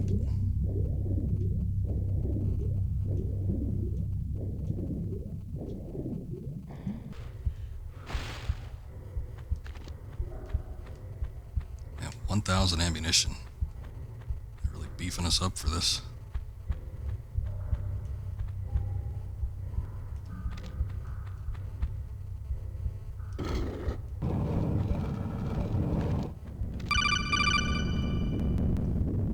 Hey, Hunter, I appreciate the follow. Thank you very much.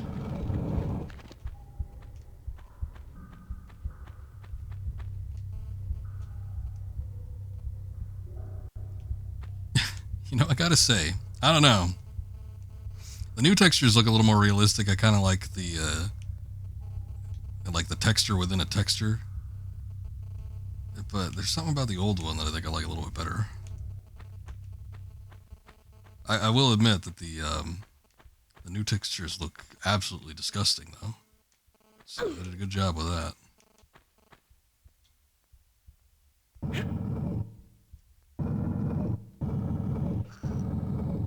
I don't know. I think the new ones look a little more unsettling, but the new ones also look really smooth. I think the old one looked more striking, like it's more in your face. But when you like get a good look at the new ones, it looks a lot grosser, I think. But I think the old ones are more kind of like there's like a striking look to them.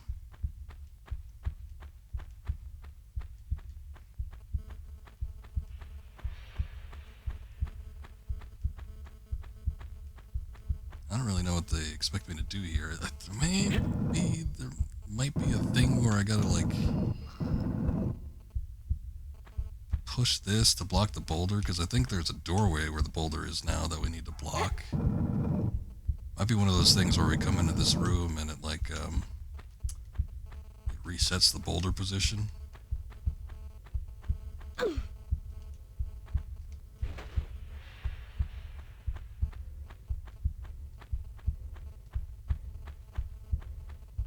Hey, what's up, Jubei? Plugged your speaker's mouse back in and you can do more than just emote. Oh, nice.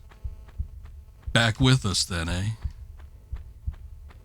Speaker's keyboard, okay. They're all in one? Oh, that's what it is. That door automatically opens when you approach it. I think that was the ticket. Yeah, the boulder resets position. So when you push that block in the way, then it prevents it from blocking the exit here.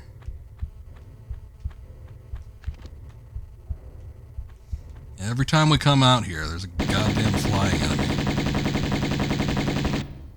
Nice camera angle.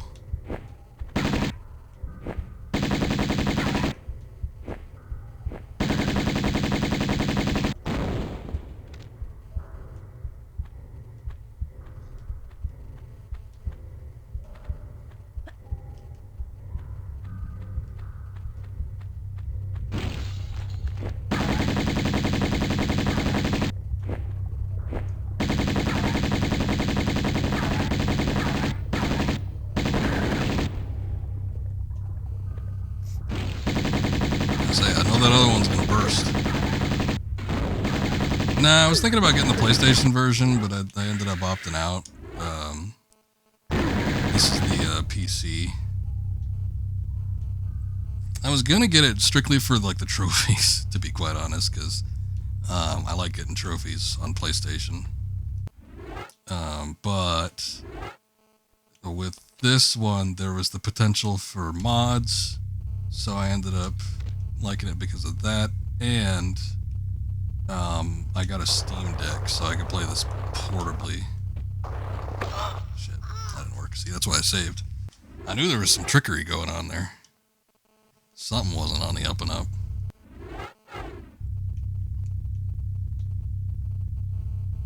It's a little easier to tell because it's not shaded out, but the two side platforms, I think, are the ones that aren't steep. Yeah, mods, especially like with the potential for doing a level creation, because you know there's a big classic Tomb Raider level community, like custom level community, and I had it in mind that potentially, since this should, if I'm correct, it uses the same engine. Oh no, you know what? We need to go on the ones in between. That's what it is. Since this uses the same engine as the original Tomb Raider, you could probably, you know, like port some of those levels. So I'm just waiting to see what people do. But yeah, I was thinking if they release a physical version, I mean, this game's only $30. I might get it for PlayStation and like do a bunch of trophy hunting for that. We'll see.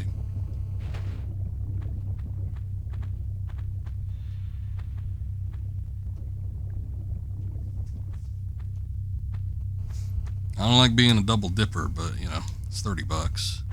It's not that bad. I didn't even pay that much on release for this. I think it was like 27 or something. Not that that makes a huge difference or anything, but it's, you know, it's a little cheaper. It's one of them pre-order bonuses. Couple bucks off.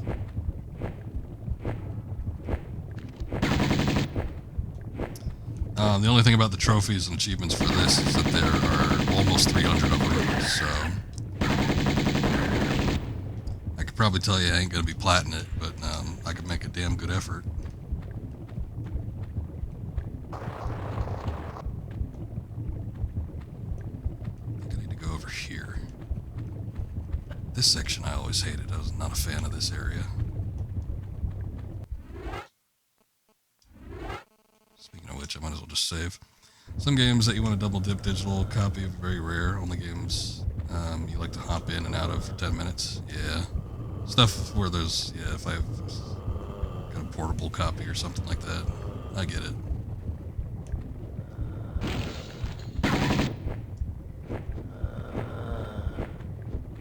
I do not like the enhanced, like, HD sounds of the Atlanteans.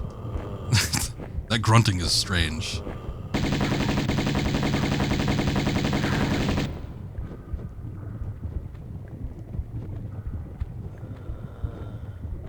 It's nowhere near as prominent in the classic mode. Classic mode also changes the audio. Why is it so loud?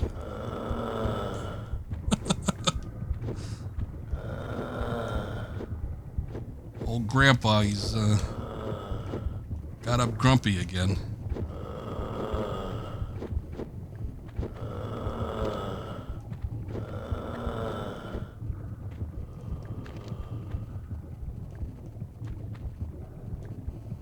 That bastard's in there, I know he is.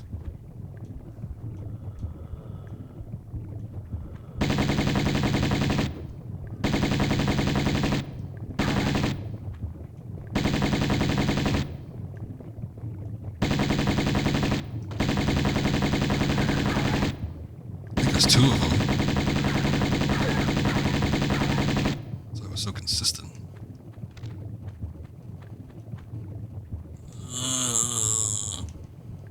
Alright. Calm down. Oh, come on.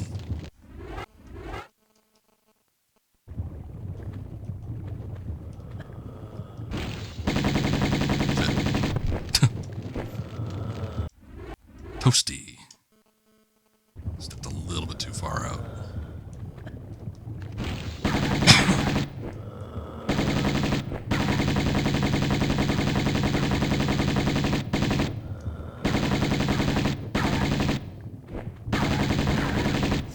Alright, we gotta listen to Grunty McGee for a sec longer.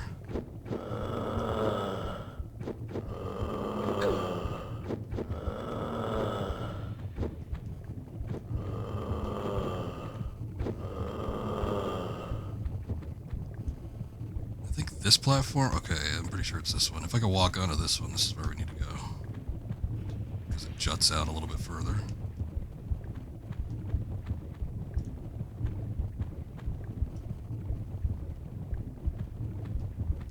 Still giving me that Uzi ammo. Good lord. Up to 1,300 on that. Almost 1,400. I don't know what that lever does, but it helps with something.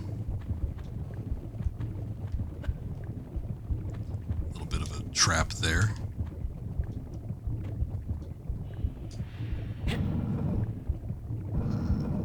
Oh, I think it opens up that door, which you don't even see until you pull this box back.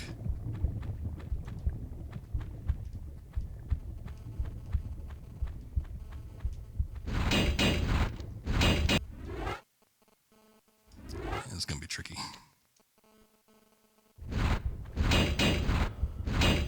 Should have killed him first again.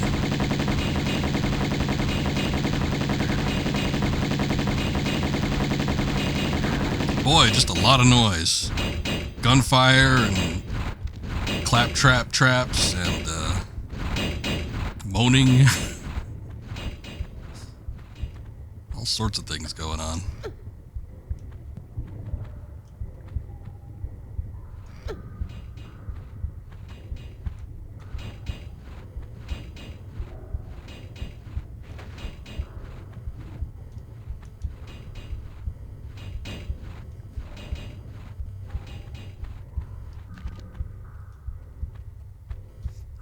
Almost through. A little bit. I think we've got one more tier to ascend.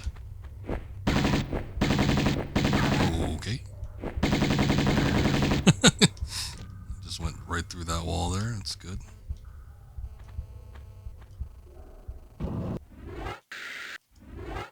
Use a health kit because I'm actually a little low.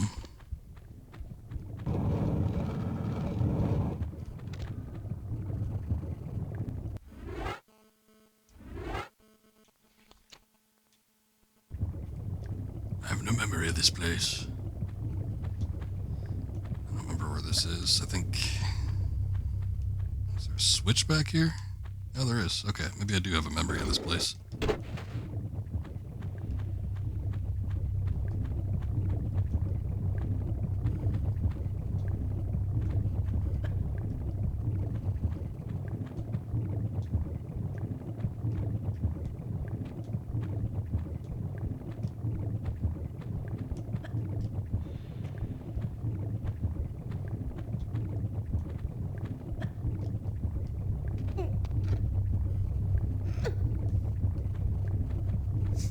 Enhanced audio, you could really tell how short these audio tracks are that just loop continuously.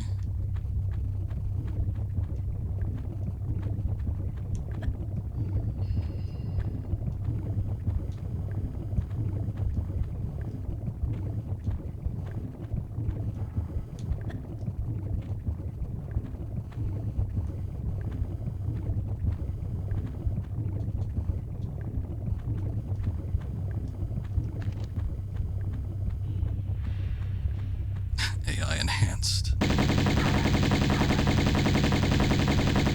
There's some debate as to whether a lot of these textures are AI upscaled or like AI recreated. There's a couple things. Oh shit, I died. God damn it. It hadn't been that long since we saved, but it still sucks. They do a shitload of damage.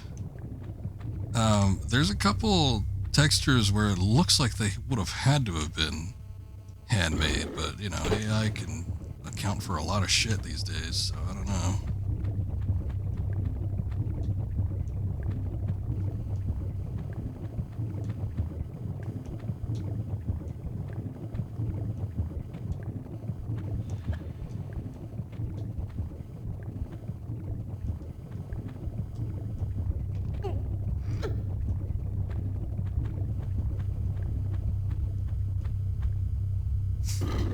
I've seen some screenshots though, some people have posted, and there's like weird AI-isms where it's like I can't figure out what the image is supposed to be, and it's got like this weird incongruity. So I think some of it definitely is, but as to whether all of it is, I don't know. It's hard to say.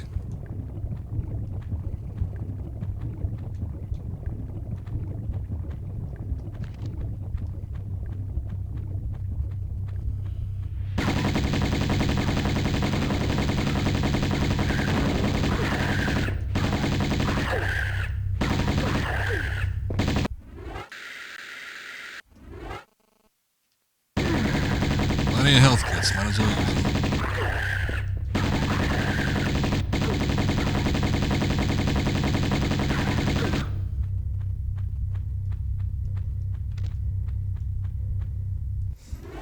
But Ubisoft AI, anything can do any degree they can get away with. Maybe, but this is Asper.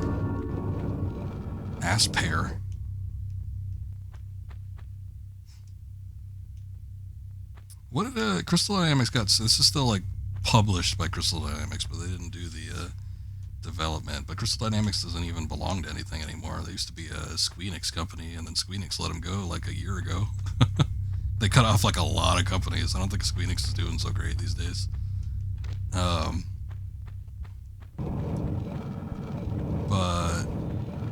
Oh, it was Embracer. Embracer bought Crystal Dynamics, but I don't know. I've been hearing weird things about them lately, too. So they might not, you know, hang on to them for very long.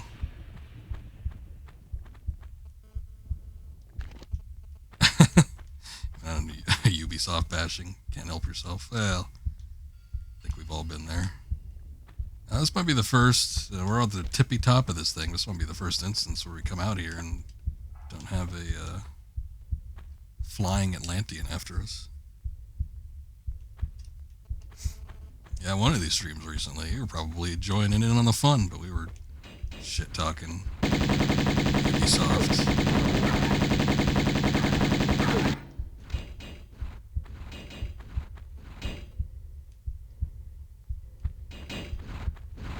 I ain't a big fan of them these days either. There's a lot of companies like that. I'm not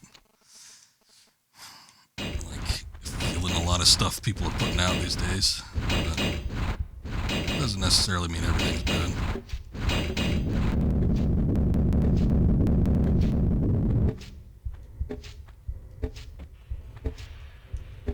The claptrap just stopped? Alright. Giant Atlantean thrones. Q. T. Oh. For all the people.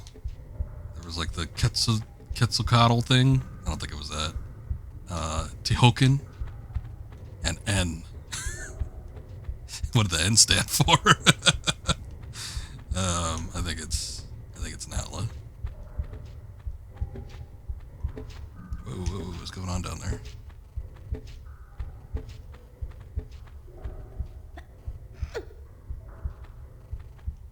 No, that's one of the things about this particular version of the game is they, you know, they're detailed, but they keep to the same models and they basically have the same flavor as the original. Oh, you can push this. That's what it is. Nintendo. Maybe so, maybe so.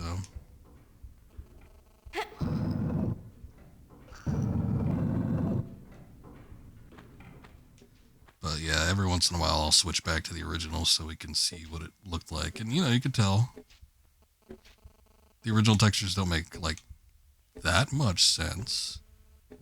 But you go to the remaster mode and it's like an enhanced version of that.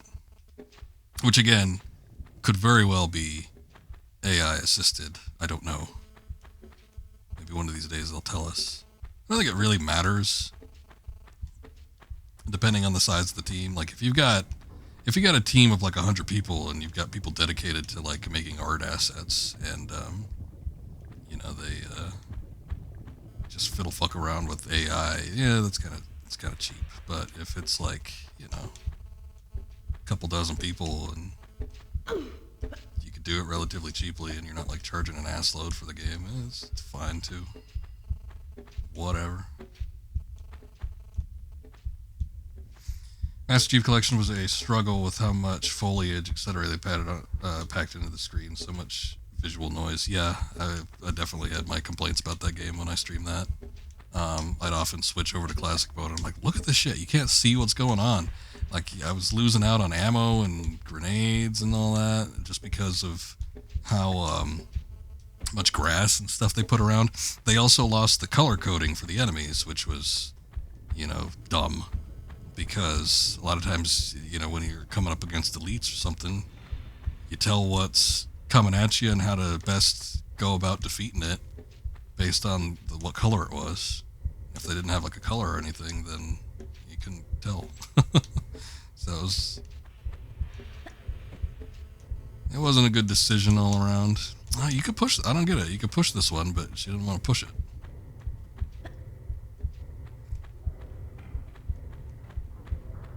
That's the only way you could actually get up there, I would assume, though.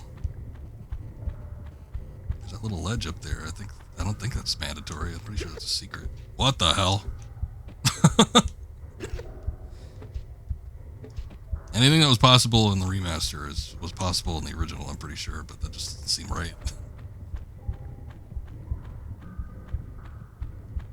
Yeah, you can switch to classic on the fly, which I was doing. There's a clip I have on my Twitch. I'm just making reference to it, where I was like constantly crashing into something that wasn't visually, like, you couldn't see it in the Master Chief Collection, like the first Halo. And I was like, what is going on here? Like, why can't I progress past this spot? And then I switched to classic mode, and there's like a massive rock. And I'm like, oh, okay, cool. They just forgot to make a model for that, I guess. All right. I did hear that the first Halo anniversary was outsourced. And the second anniversary for Halo 2 was much, much better. I played all of them. But it was like leagues better than the first one, and that's because that one was handled, I think, in-house by 343 or whatever. And the first one, for whatever reason, you'd think they'd want to do it with all of them, but they just outsourced that first one. They did not give a shit. One of these leads to a trap, so I don't know which one it is. I think it's the one on the left. Maybe it was the one on the right. But I backflipped out of the way just in time.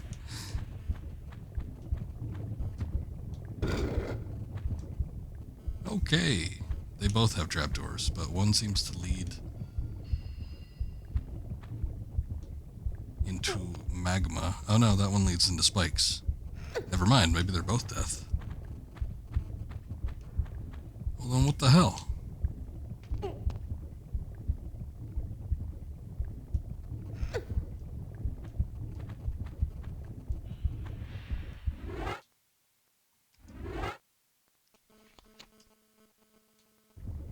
Oh, you know what? I could just do this. Now that the doors are open. Ah. Oh. Well, it's all sorts of bad now, then. Well, we can hang on to the side, and I think we could actually bypass both of these, so it doesn't really matter. It's just how you react. Yeah, the camera mode saves me some time. It's just for taking pictures. Like, it's not supposed to be utilized the way I'm utilizing it, but I've been doing it that way. You know, it's just to, have fun. You can do poses and stuff. Look, she's waving at you. Hello, Lara. She's not exactly happy to be waving at you, but she's doing it anyway. Because she's in her nightgown in Atlantis. Now she's holding a shotgun.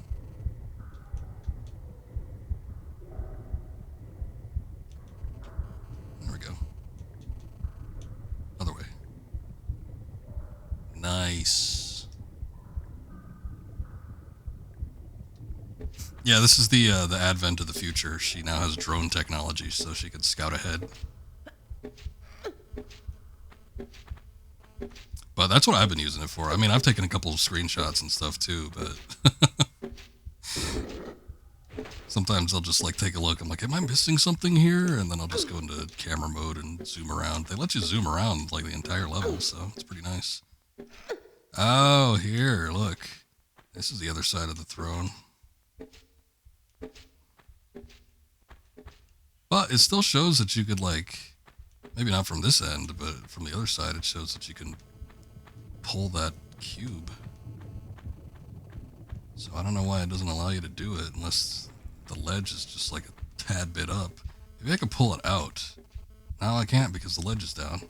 So why does it give you the option in the first place? It's so weird. It must just have been an oversight from Core back in the day.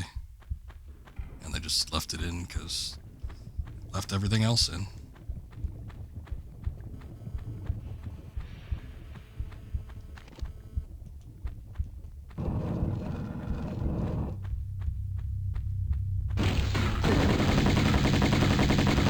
Didn't expect a centaur.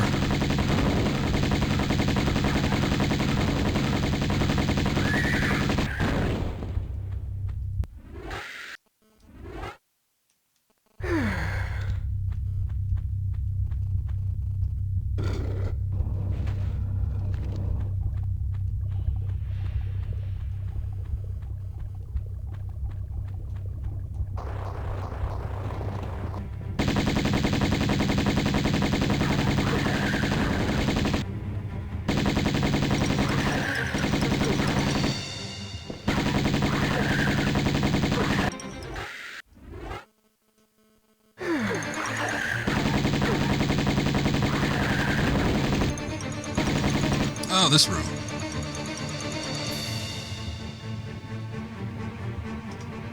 Doppelganger. She looks like E.T. in the original version.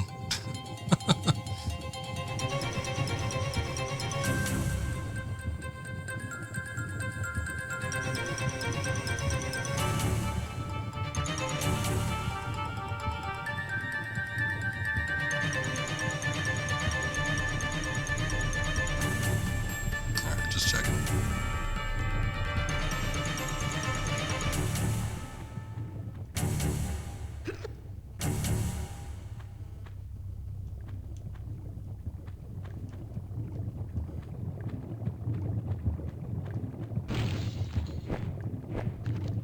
What? Who dares? No, not that. Something broke out.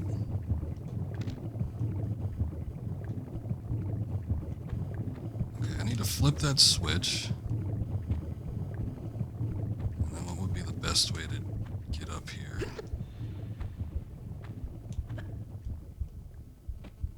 Apparently not that.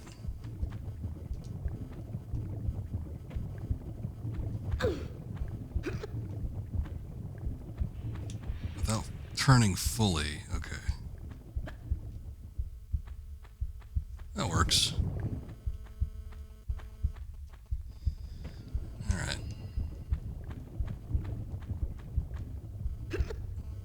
Just gotta do this fast, so. Seeing what our best option would be. Actually, I wonder if. Shit.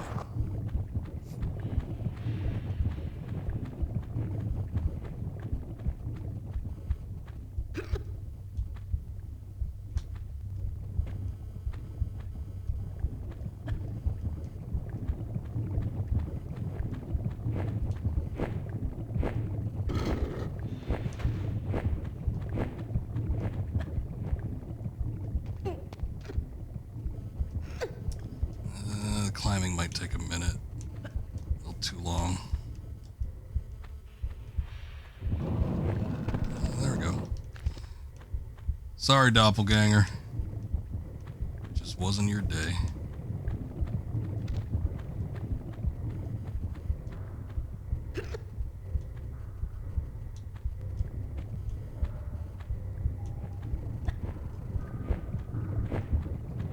Nice that the hole stays open.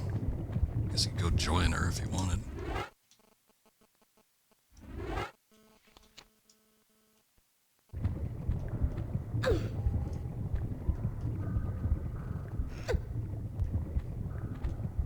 God damn, this is a long level.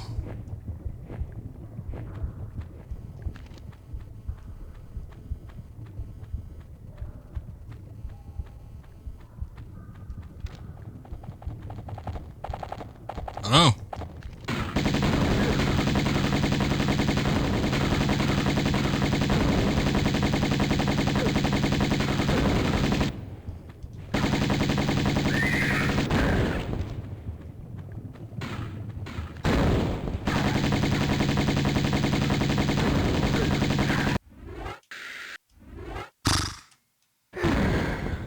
Alright, I think we got some more timing bullshit in this area, unless I'm thinking of the anniversary version, but there is a switch here.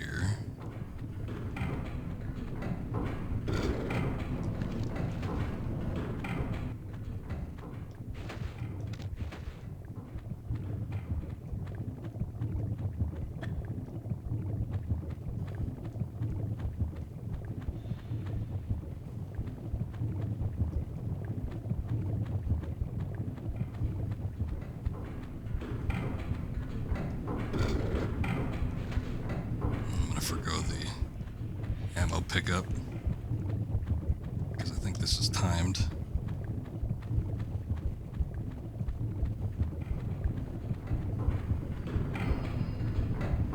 Gun. And a lot of running and shooting in this one.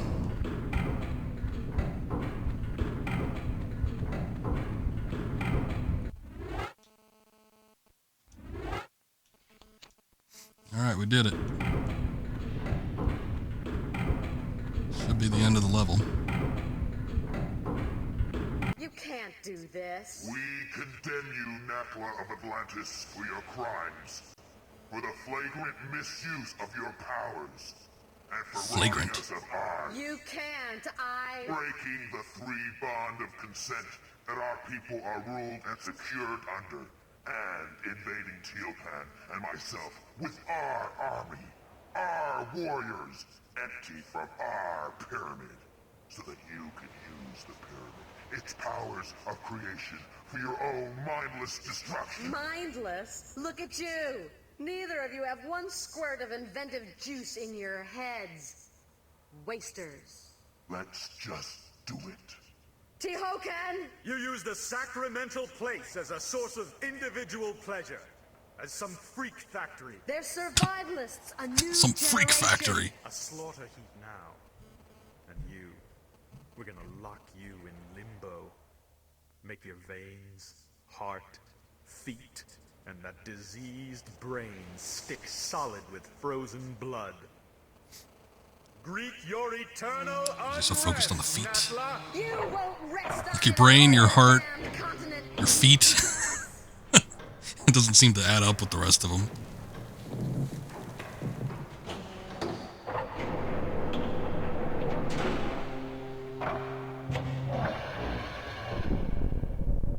Yo, get me out of this whack-ass crystal prison. Back again. And you? For a grand reopening, I assume. Evolution's in a rut. Natural selection at an all-time low. Shipping out fresh meat will incite territorial rages again. Will strengthen and advance us. Even create new breeds. It's funny because the character models during these animations still bob their head like in the classic games, but it looks awkward when their lips are moving The too. cataclysm of Atlantis struck a race of languoring wimps. Plummeted them to the very basics of survival again. It shouldn't happen like that. Or like this. Hatching commences in 15 seconds. Too late for abortions now. Not without the heart of the operation. No! 10. 5. She's willing to sacrifice herself for the egg. 3. 2. 1. Yeah, not the feet, no! Her feet be roasting now. Oh, it actually doesn't look that much different. I was expecting something a little bit more... Oh no, not that.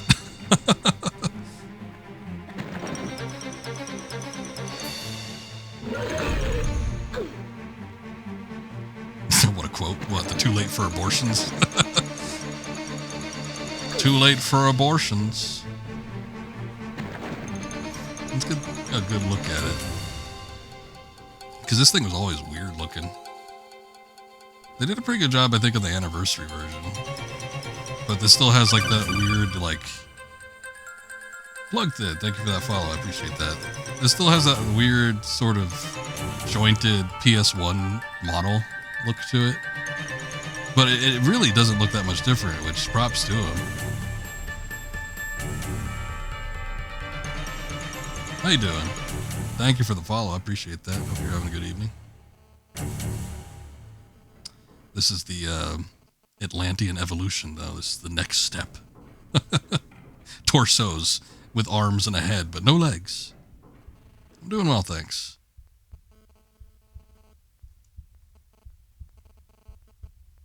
Still, you never really get a good chance to, like... This is one of the things I love about the photo mode. You don't really get a good chance to, like, take in, you know, the character models or everything. I never realized how veiny the original texture was. I do gotta say, they, for whatever reason, they love making the teeth big in the remaster versions here. It still looks pretty freaky, but I don't know. I kind of like them less prominent, like on the original there. I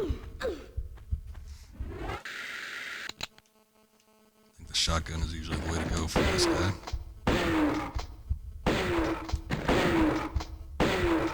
The Anniversary Edition, I remember the goal was to like push this dude off the ledge, but this one is just shoot him until he dies.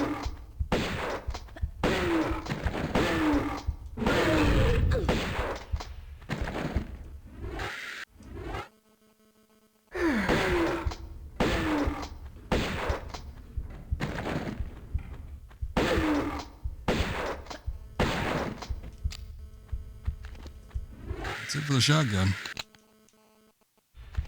Actually, the Uzis will probably burn through them a little quicker. The Uzis, it's like a lot of ammunition to burn through, but they don't do like a ton of damage. It's one of those cumulative things.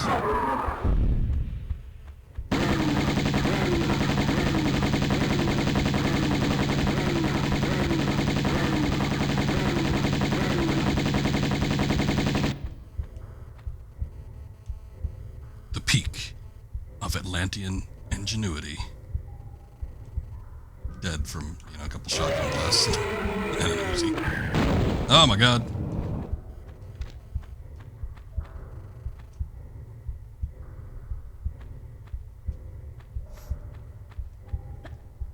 I mean, imagine if they put that thing out in the field. Sent out a couple F-16s. Probably could have beat it in one hit.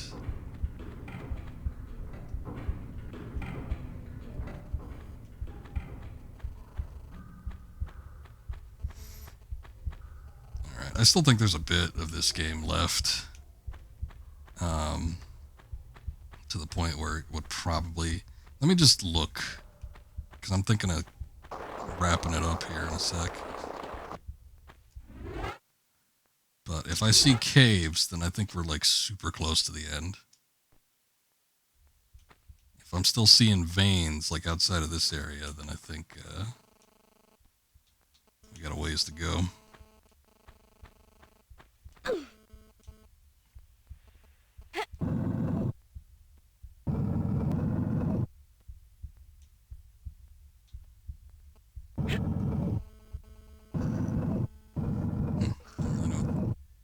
Point of that is, I'm guessing we probably would need to push it, but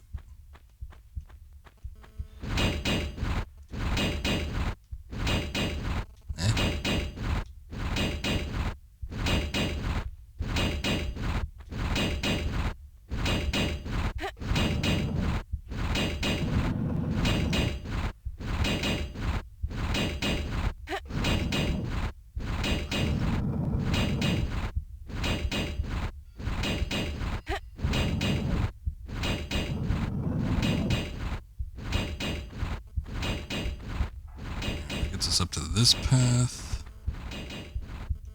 Oh, and then I can push this out. Okay, I think this is what the intention was. Just to push it out here. I think there's something up top maybe that we need to get to. Let's see.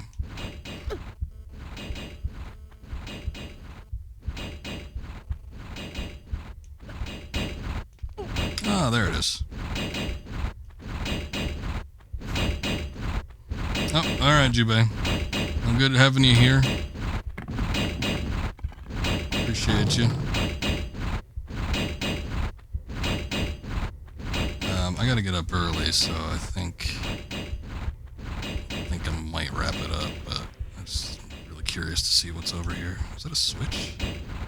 It was not.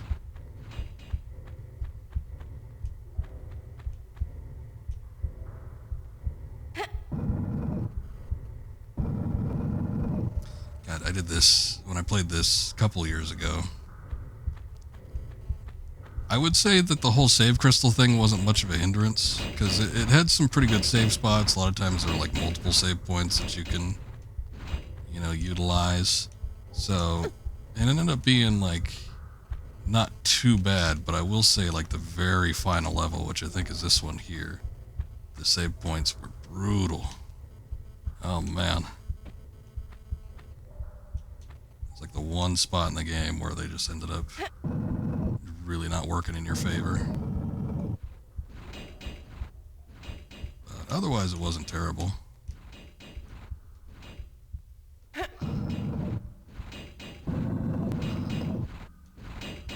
think that, I don't know, that might be it. Unless I need to drop down somewhere. I don't think that's what it is intending me to do though.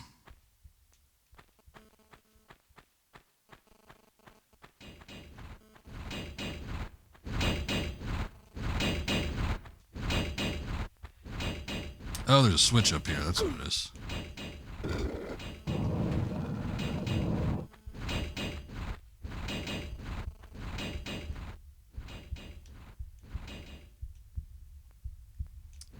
this is kind of caves.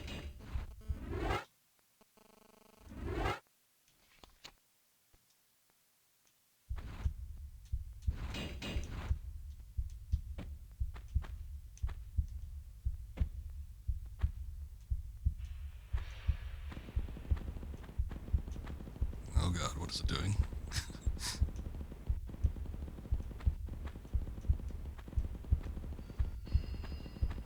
I can take damage from that. No kidding. I remember once you get to like the cave section, it's pretty close to the end. There's just like a handful of challenges that you need to go through, and then you need to ascend the pyramid, and then that's about it.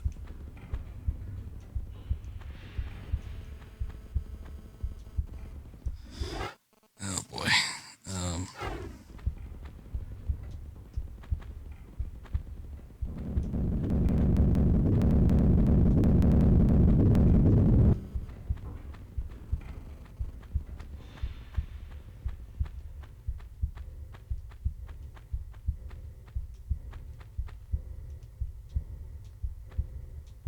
Same thing.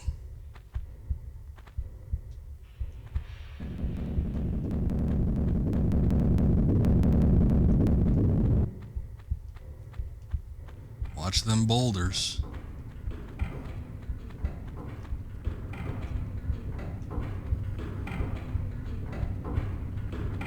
Kind of sucks that they don't have the save crystals in the same spot like they did with Tomb Raider 3.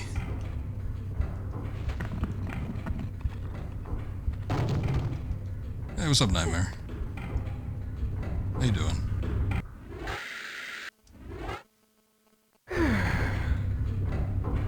Just because I would have liked to have seen like where the save crystals are and how ass this section would have been. Oh, Natla's gone, so we could take this, right?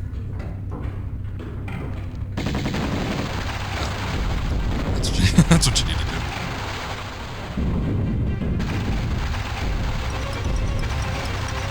Wind it down for the night before you go into work tomorrow? I got you. Need to exit. I need to drop down here, I forget.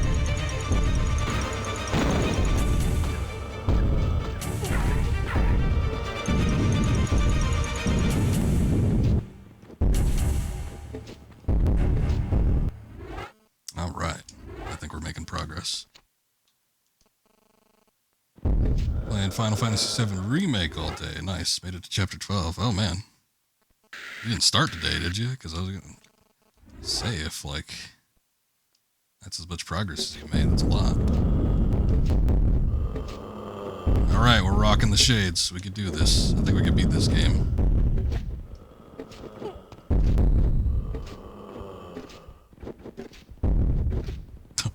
I think I'm going to end up taking, like, every arrow.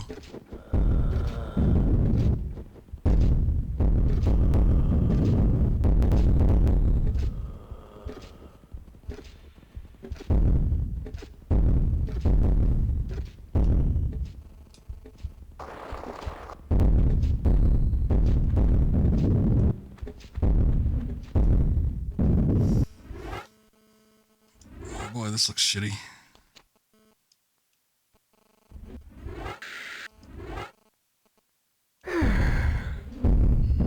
Last time we played left off at the Airbuster fight, which was a really cool fight. So I've been playing since the Airbuster encounter, I got you. Oh shit. Yeah, well. Should have known.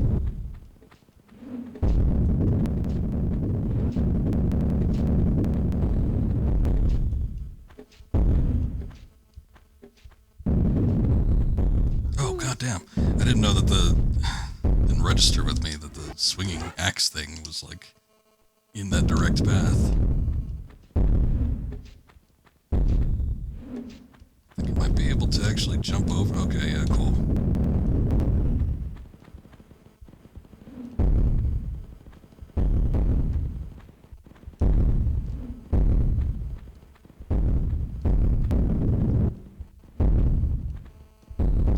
a save crystal here. It was like in a really awkward spot. They gave a lot of them to you, but boy, they were in odd positions.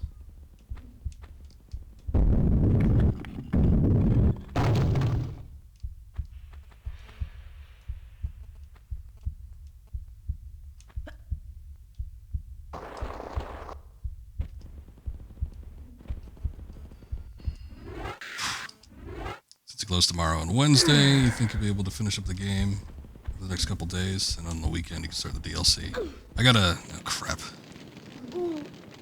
I gotta start on the DLC myself, the expansion with Yuffie.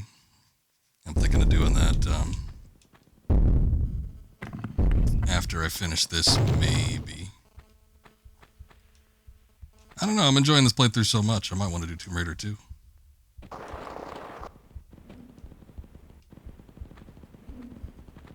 Who knows?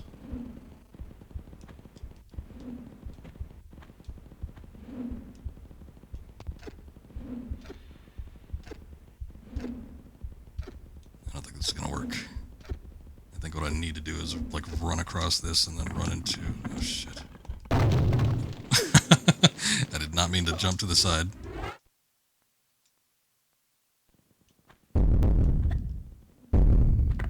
Oh, come on.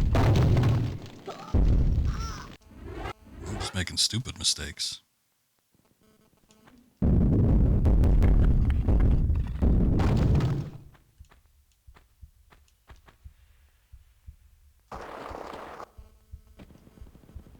Oh, there's secrets up there. You could actually, if you time that jump well enough, you could actually make it up there.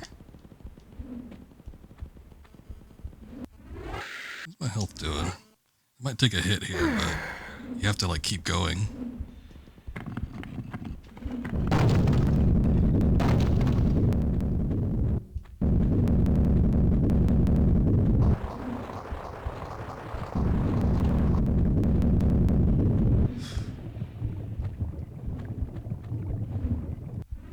Okay, I remember this room being a little bullshit.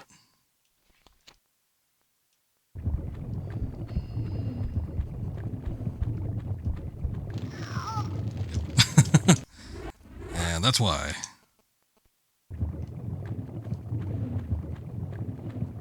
They throw a health cat in there. As if you could do anything with that shit. Ooh, free health.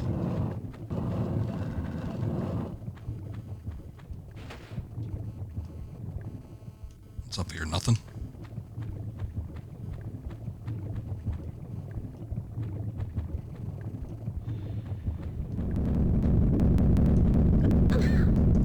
Not a boulder you could jump over.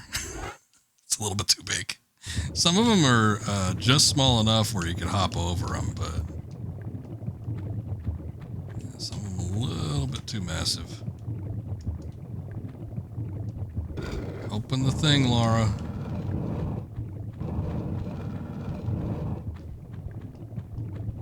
Oh, I think I remember what I need to do. Okay, maybe not.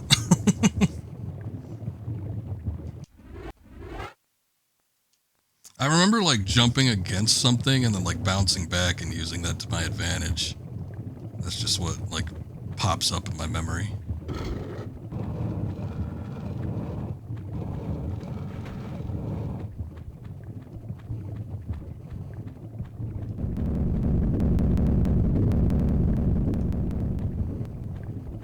Oh, I remember what it was. I remember. Watch. There it is. See? I think you can potentially, like, leap over here, and then when you grip to the side, a boulder will always fall over you. But, I remember finding that out. I think I did it by accident, but you could, like, bump yourself, basically, into the wall and trigger the boulder, so you can just make a standard jump and don't have to like worry about trying to time it right or anything. I think we jump over that. Oh no. At least there's water here. Takes me back to St. Francis Folly or the Midas Temple or something.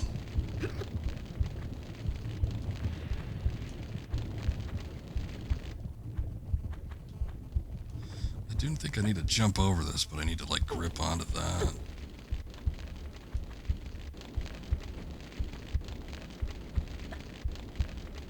There we go.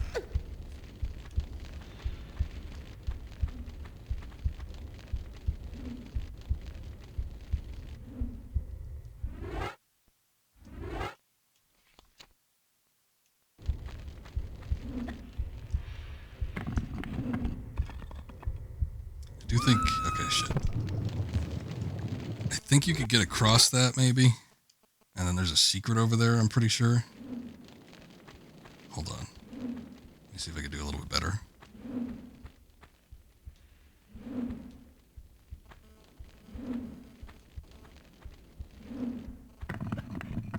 There we go. Okay. That's what we needed. There's ammo in here. I think there's literally like one enemy left that we need to fight, so like you don't have to worry about ammo too much, but I don't know, I guess it's good to have it. And a health kit, you might need that.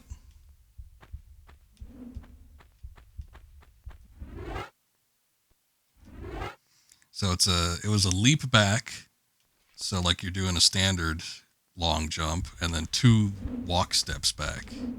And then once you run and hold the jump button, then you should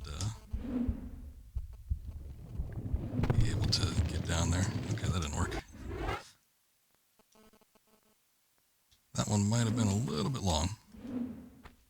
I might be able to do the same thing. Hold on. I think it may be 2 steps or 2 leaps back.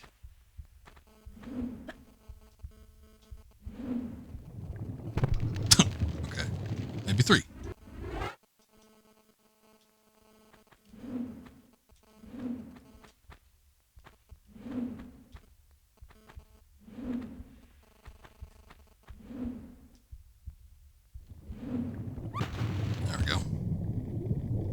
Ooh, got an achievement for that.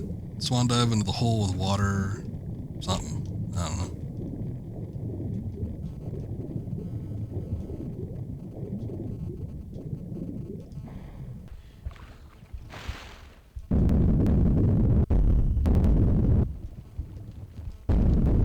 Shit's popping off.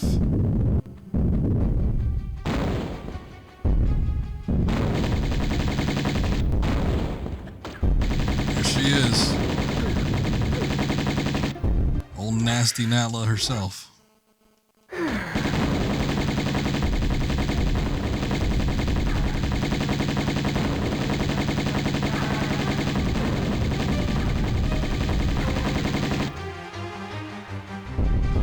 And she's dead.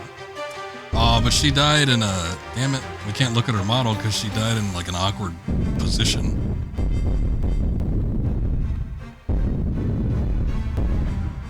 You can't bump off me and my brood so easy, Lara. Oh, never mind. I guess she's still alive.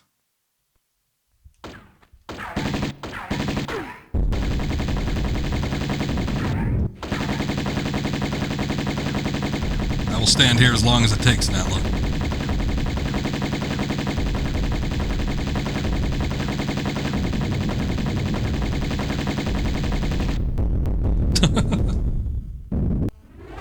Defeat the 3rd ruler of Atlantis. Honestly, I was just checking to see who would survive first. Just standing and shooting at each other's faces. I'm a little disappointed that their death pose is just like the same face that they made when they were alive. Boy, she looks awful smug in the original, though. I do like that she has like the ripped hose. It's not a detail that you noticed too much in the original model. She's angry in the remaster, and she's smug in the original. Yeah.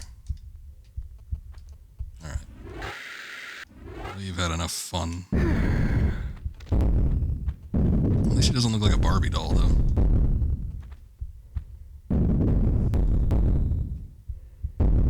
Ooh, that's a lot of ammo. Alright. There is something. I remember needing to climb out of here. Like there was some degree of platforming.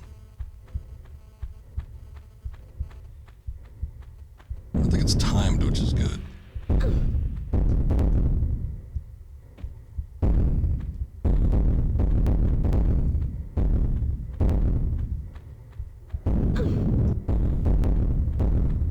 just thumping around and shit. I don't remember where I need to go.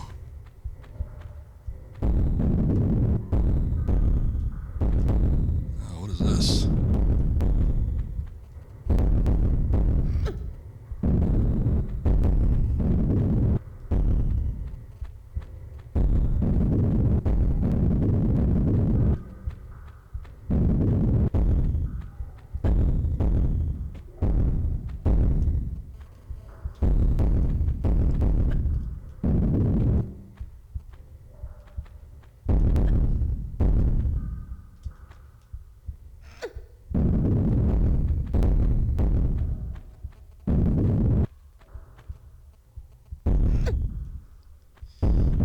Might be coming out.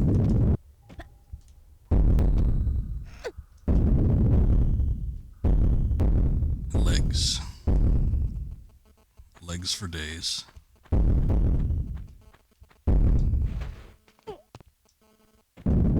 Ah, more platforming.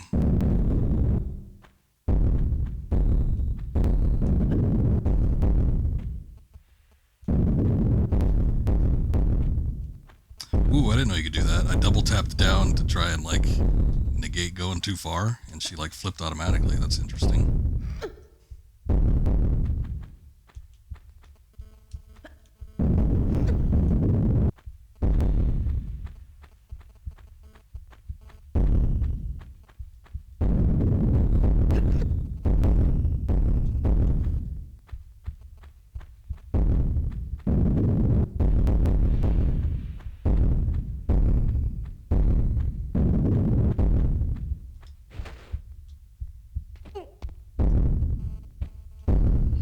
Ain't done yet.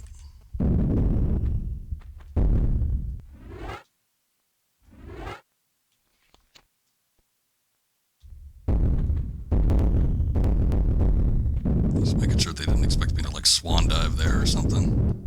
I don't remember like the original Tomb Raider pulling that kind of bullshit on you, but you never know.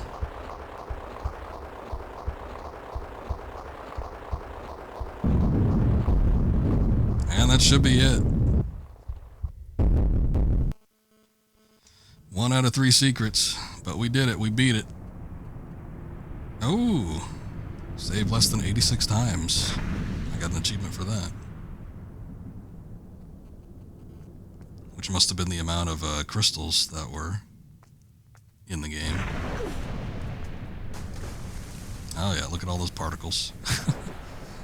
I'm surprised they didn't dock the yacht. I guess it must have just been anchored way the hell out here.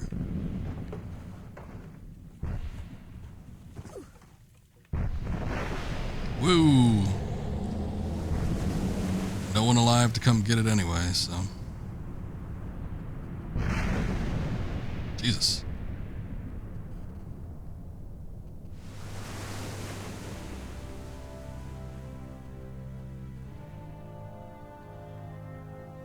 Well, Lara, do you feel accomplished? You didn't get your prize, but you got even. And that's it. That is Tomb Raider Remastered. I didn't think we'd be beating it as quickly as we did, which was just, what, like 3 streams or something like that? But, in that first stream even, I, like stopped and played a little bit of Tomb Raider 2. So, you know, it wasn't even like 100%. But, you know, I'm surprised that we were able to do it, as quickly as I did. Even though it took a number of hours. Thank you. But again, I mean, you know, it's basically the same game. I think it uses the same engine and everything as the original. There's not a whole lot of difference. It's just kind of fun to go back and replay this game. You know, everything looks pretty sharp with the remastered image mode and runs smooth. I've been running at a consistent 120 frames per second and no hiccups, no issues, except for those cutscenes. For whatever reason, the remastered, you know, higher grade cutscenes will stutter, but other than that, everything else seems to work pretty good. nice little quality of life changes, like being able to flip midair in Tomb Raider 1. I think that's the only one that they've done. But, you know, it's nice to have that when you weren't able to do it in the original. And, you know, it stays pretty true outside of, you know, the console version where you got the save crystals and everything. Although I do hear that there's a New Game Plus, and I was taking a look at what all they have as far as, you know, the features of that, and they bring back the save crystals with it. Of course, they also make the game a lot harder. They take out all the med kits, and the save crystals, I think, are the only thing that can heal you. That and the level restarting. Some other crap too. I think they make the enemies like harder, like a lot more health, and they do more damage, so you gotta be more careful. So, yeah, there's not like a console mode, unfortunately, but you know, if you want to play with like the save crystals and have that old school difficulty, there are ways to kind of like get that sort of experience. But still, I think this is probably the best way to go, especially for people that are kind of new to the series and are checking it out for the first time with the remastered. Probably better that you have, you know, infinite save files and everything. But lots to love, you know, original game, lots to come back to. There's all the achievements, all 300 of them. And pretty good. Every once in a while, there's like just like a little glitch or a hiccup, like the painting in the water. I've been noticing some odd stuff in Tomb Raider 3, but at least as far as the first Tomb Raider goes, it's pretty much good. So I think they did a decent job. Took us about 8 hours to beat this. We found 23 out of 45 secrets, 259 out of 357 pickups, made 273 kills. We shot 9,472 times and hit 7,261 times. Could have been worse. Used 34 med packs. Traveled 47.3 kilometers. So I'm pretty good. I mean, the only other thing to do with the original Tomb Raider, I guess, would be Lara's home, which I don't even think I took a look at in the original version of this game when I played it on PlayStation. But Lara's home is usually just the spot where you come to Welcome to my home. Pick up the I'll game take you on a basics. guided tour. Use the D-pad to go into the music room. I think they changed. I forget what the voice actress is that they swapped around, but I think the first Lara might have been the first Let's do one. some tumbling. Press the jump button. Well, obviously the first Tomb Raider was the first one. My point was going to be the first Tomb Raider was the first and only time where she actually voiced the character. I think because I feel like her voice was different by Tomb Raider 2. Definitely by Tomb Raider 4. I remember her having a lot like kind of more deeper and more mature voice, but they had used like her vocal clips like of her grunts and stuff for a couple games. I forget, it's been a while since I've looked into it. The main hall. Sorry about the crates. I'm having some things put into storage and the delivery people haven't been yet. Run up to a crate and while still pressing forward, press action and I'll vault up onto it. But yeah, it's just a little portion. You could see her home and everything. Doesn't look that great in the original. It never really looked all that great. Everything is like massive. So either Lara's really small or the home was like built for giants. This used to be the ballroom. I don't actually run everywhere. With the walk button, if you want to look around, press and hold the look button. Then press in the direction you want to look. If a jump is too far for me, I can grab the ledge and say, right, this is a really big one. So do a running jump exactly as before, except while I'm in the air, press and hold the action button to make me grab the ledge. Nice. Skipping through all this. Kind of funny though, because I've never actually, I don't think I've played through this on the original Tomb Try Raider to game. vault up here. I can't climb up because the gap is too small. But press right and I'll shimmy sideways until there is room. Then press forward. But I haven't heard like these voice clips Tap or anything. backwards and I'll jump off backwards. Immediately press and hold the action button and I'll grab the ledge on the way down. Let's go for a swim. Oh. The jump button and the directions move me around underwater. No diving board? I think the diving board is present in 2. You can still dive though. Swan dive. The water and the water effects look so much better in the original. It's like barely present in this one. Right. Now I'd better take off these wet clothes. Oh my. Like now? Oh, okay. It just boots me back out. All right.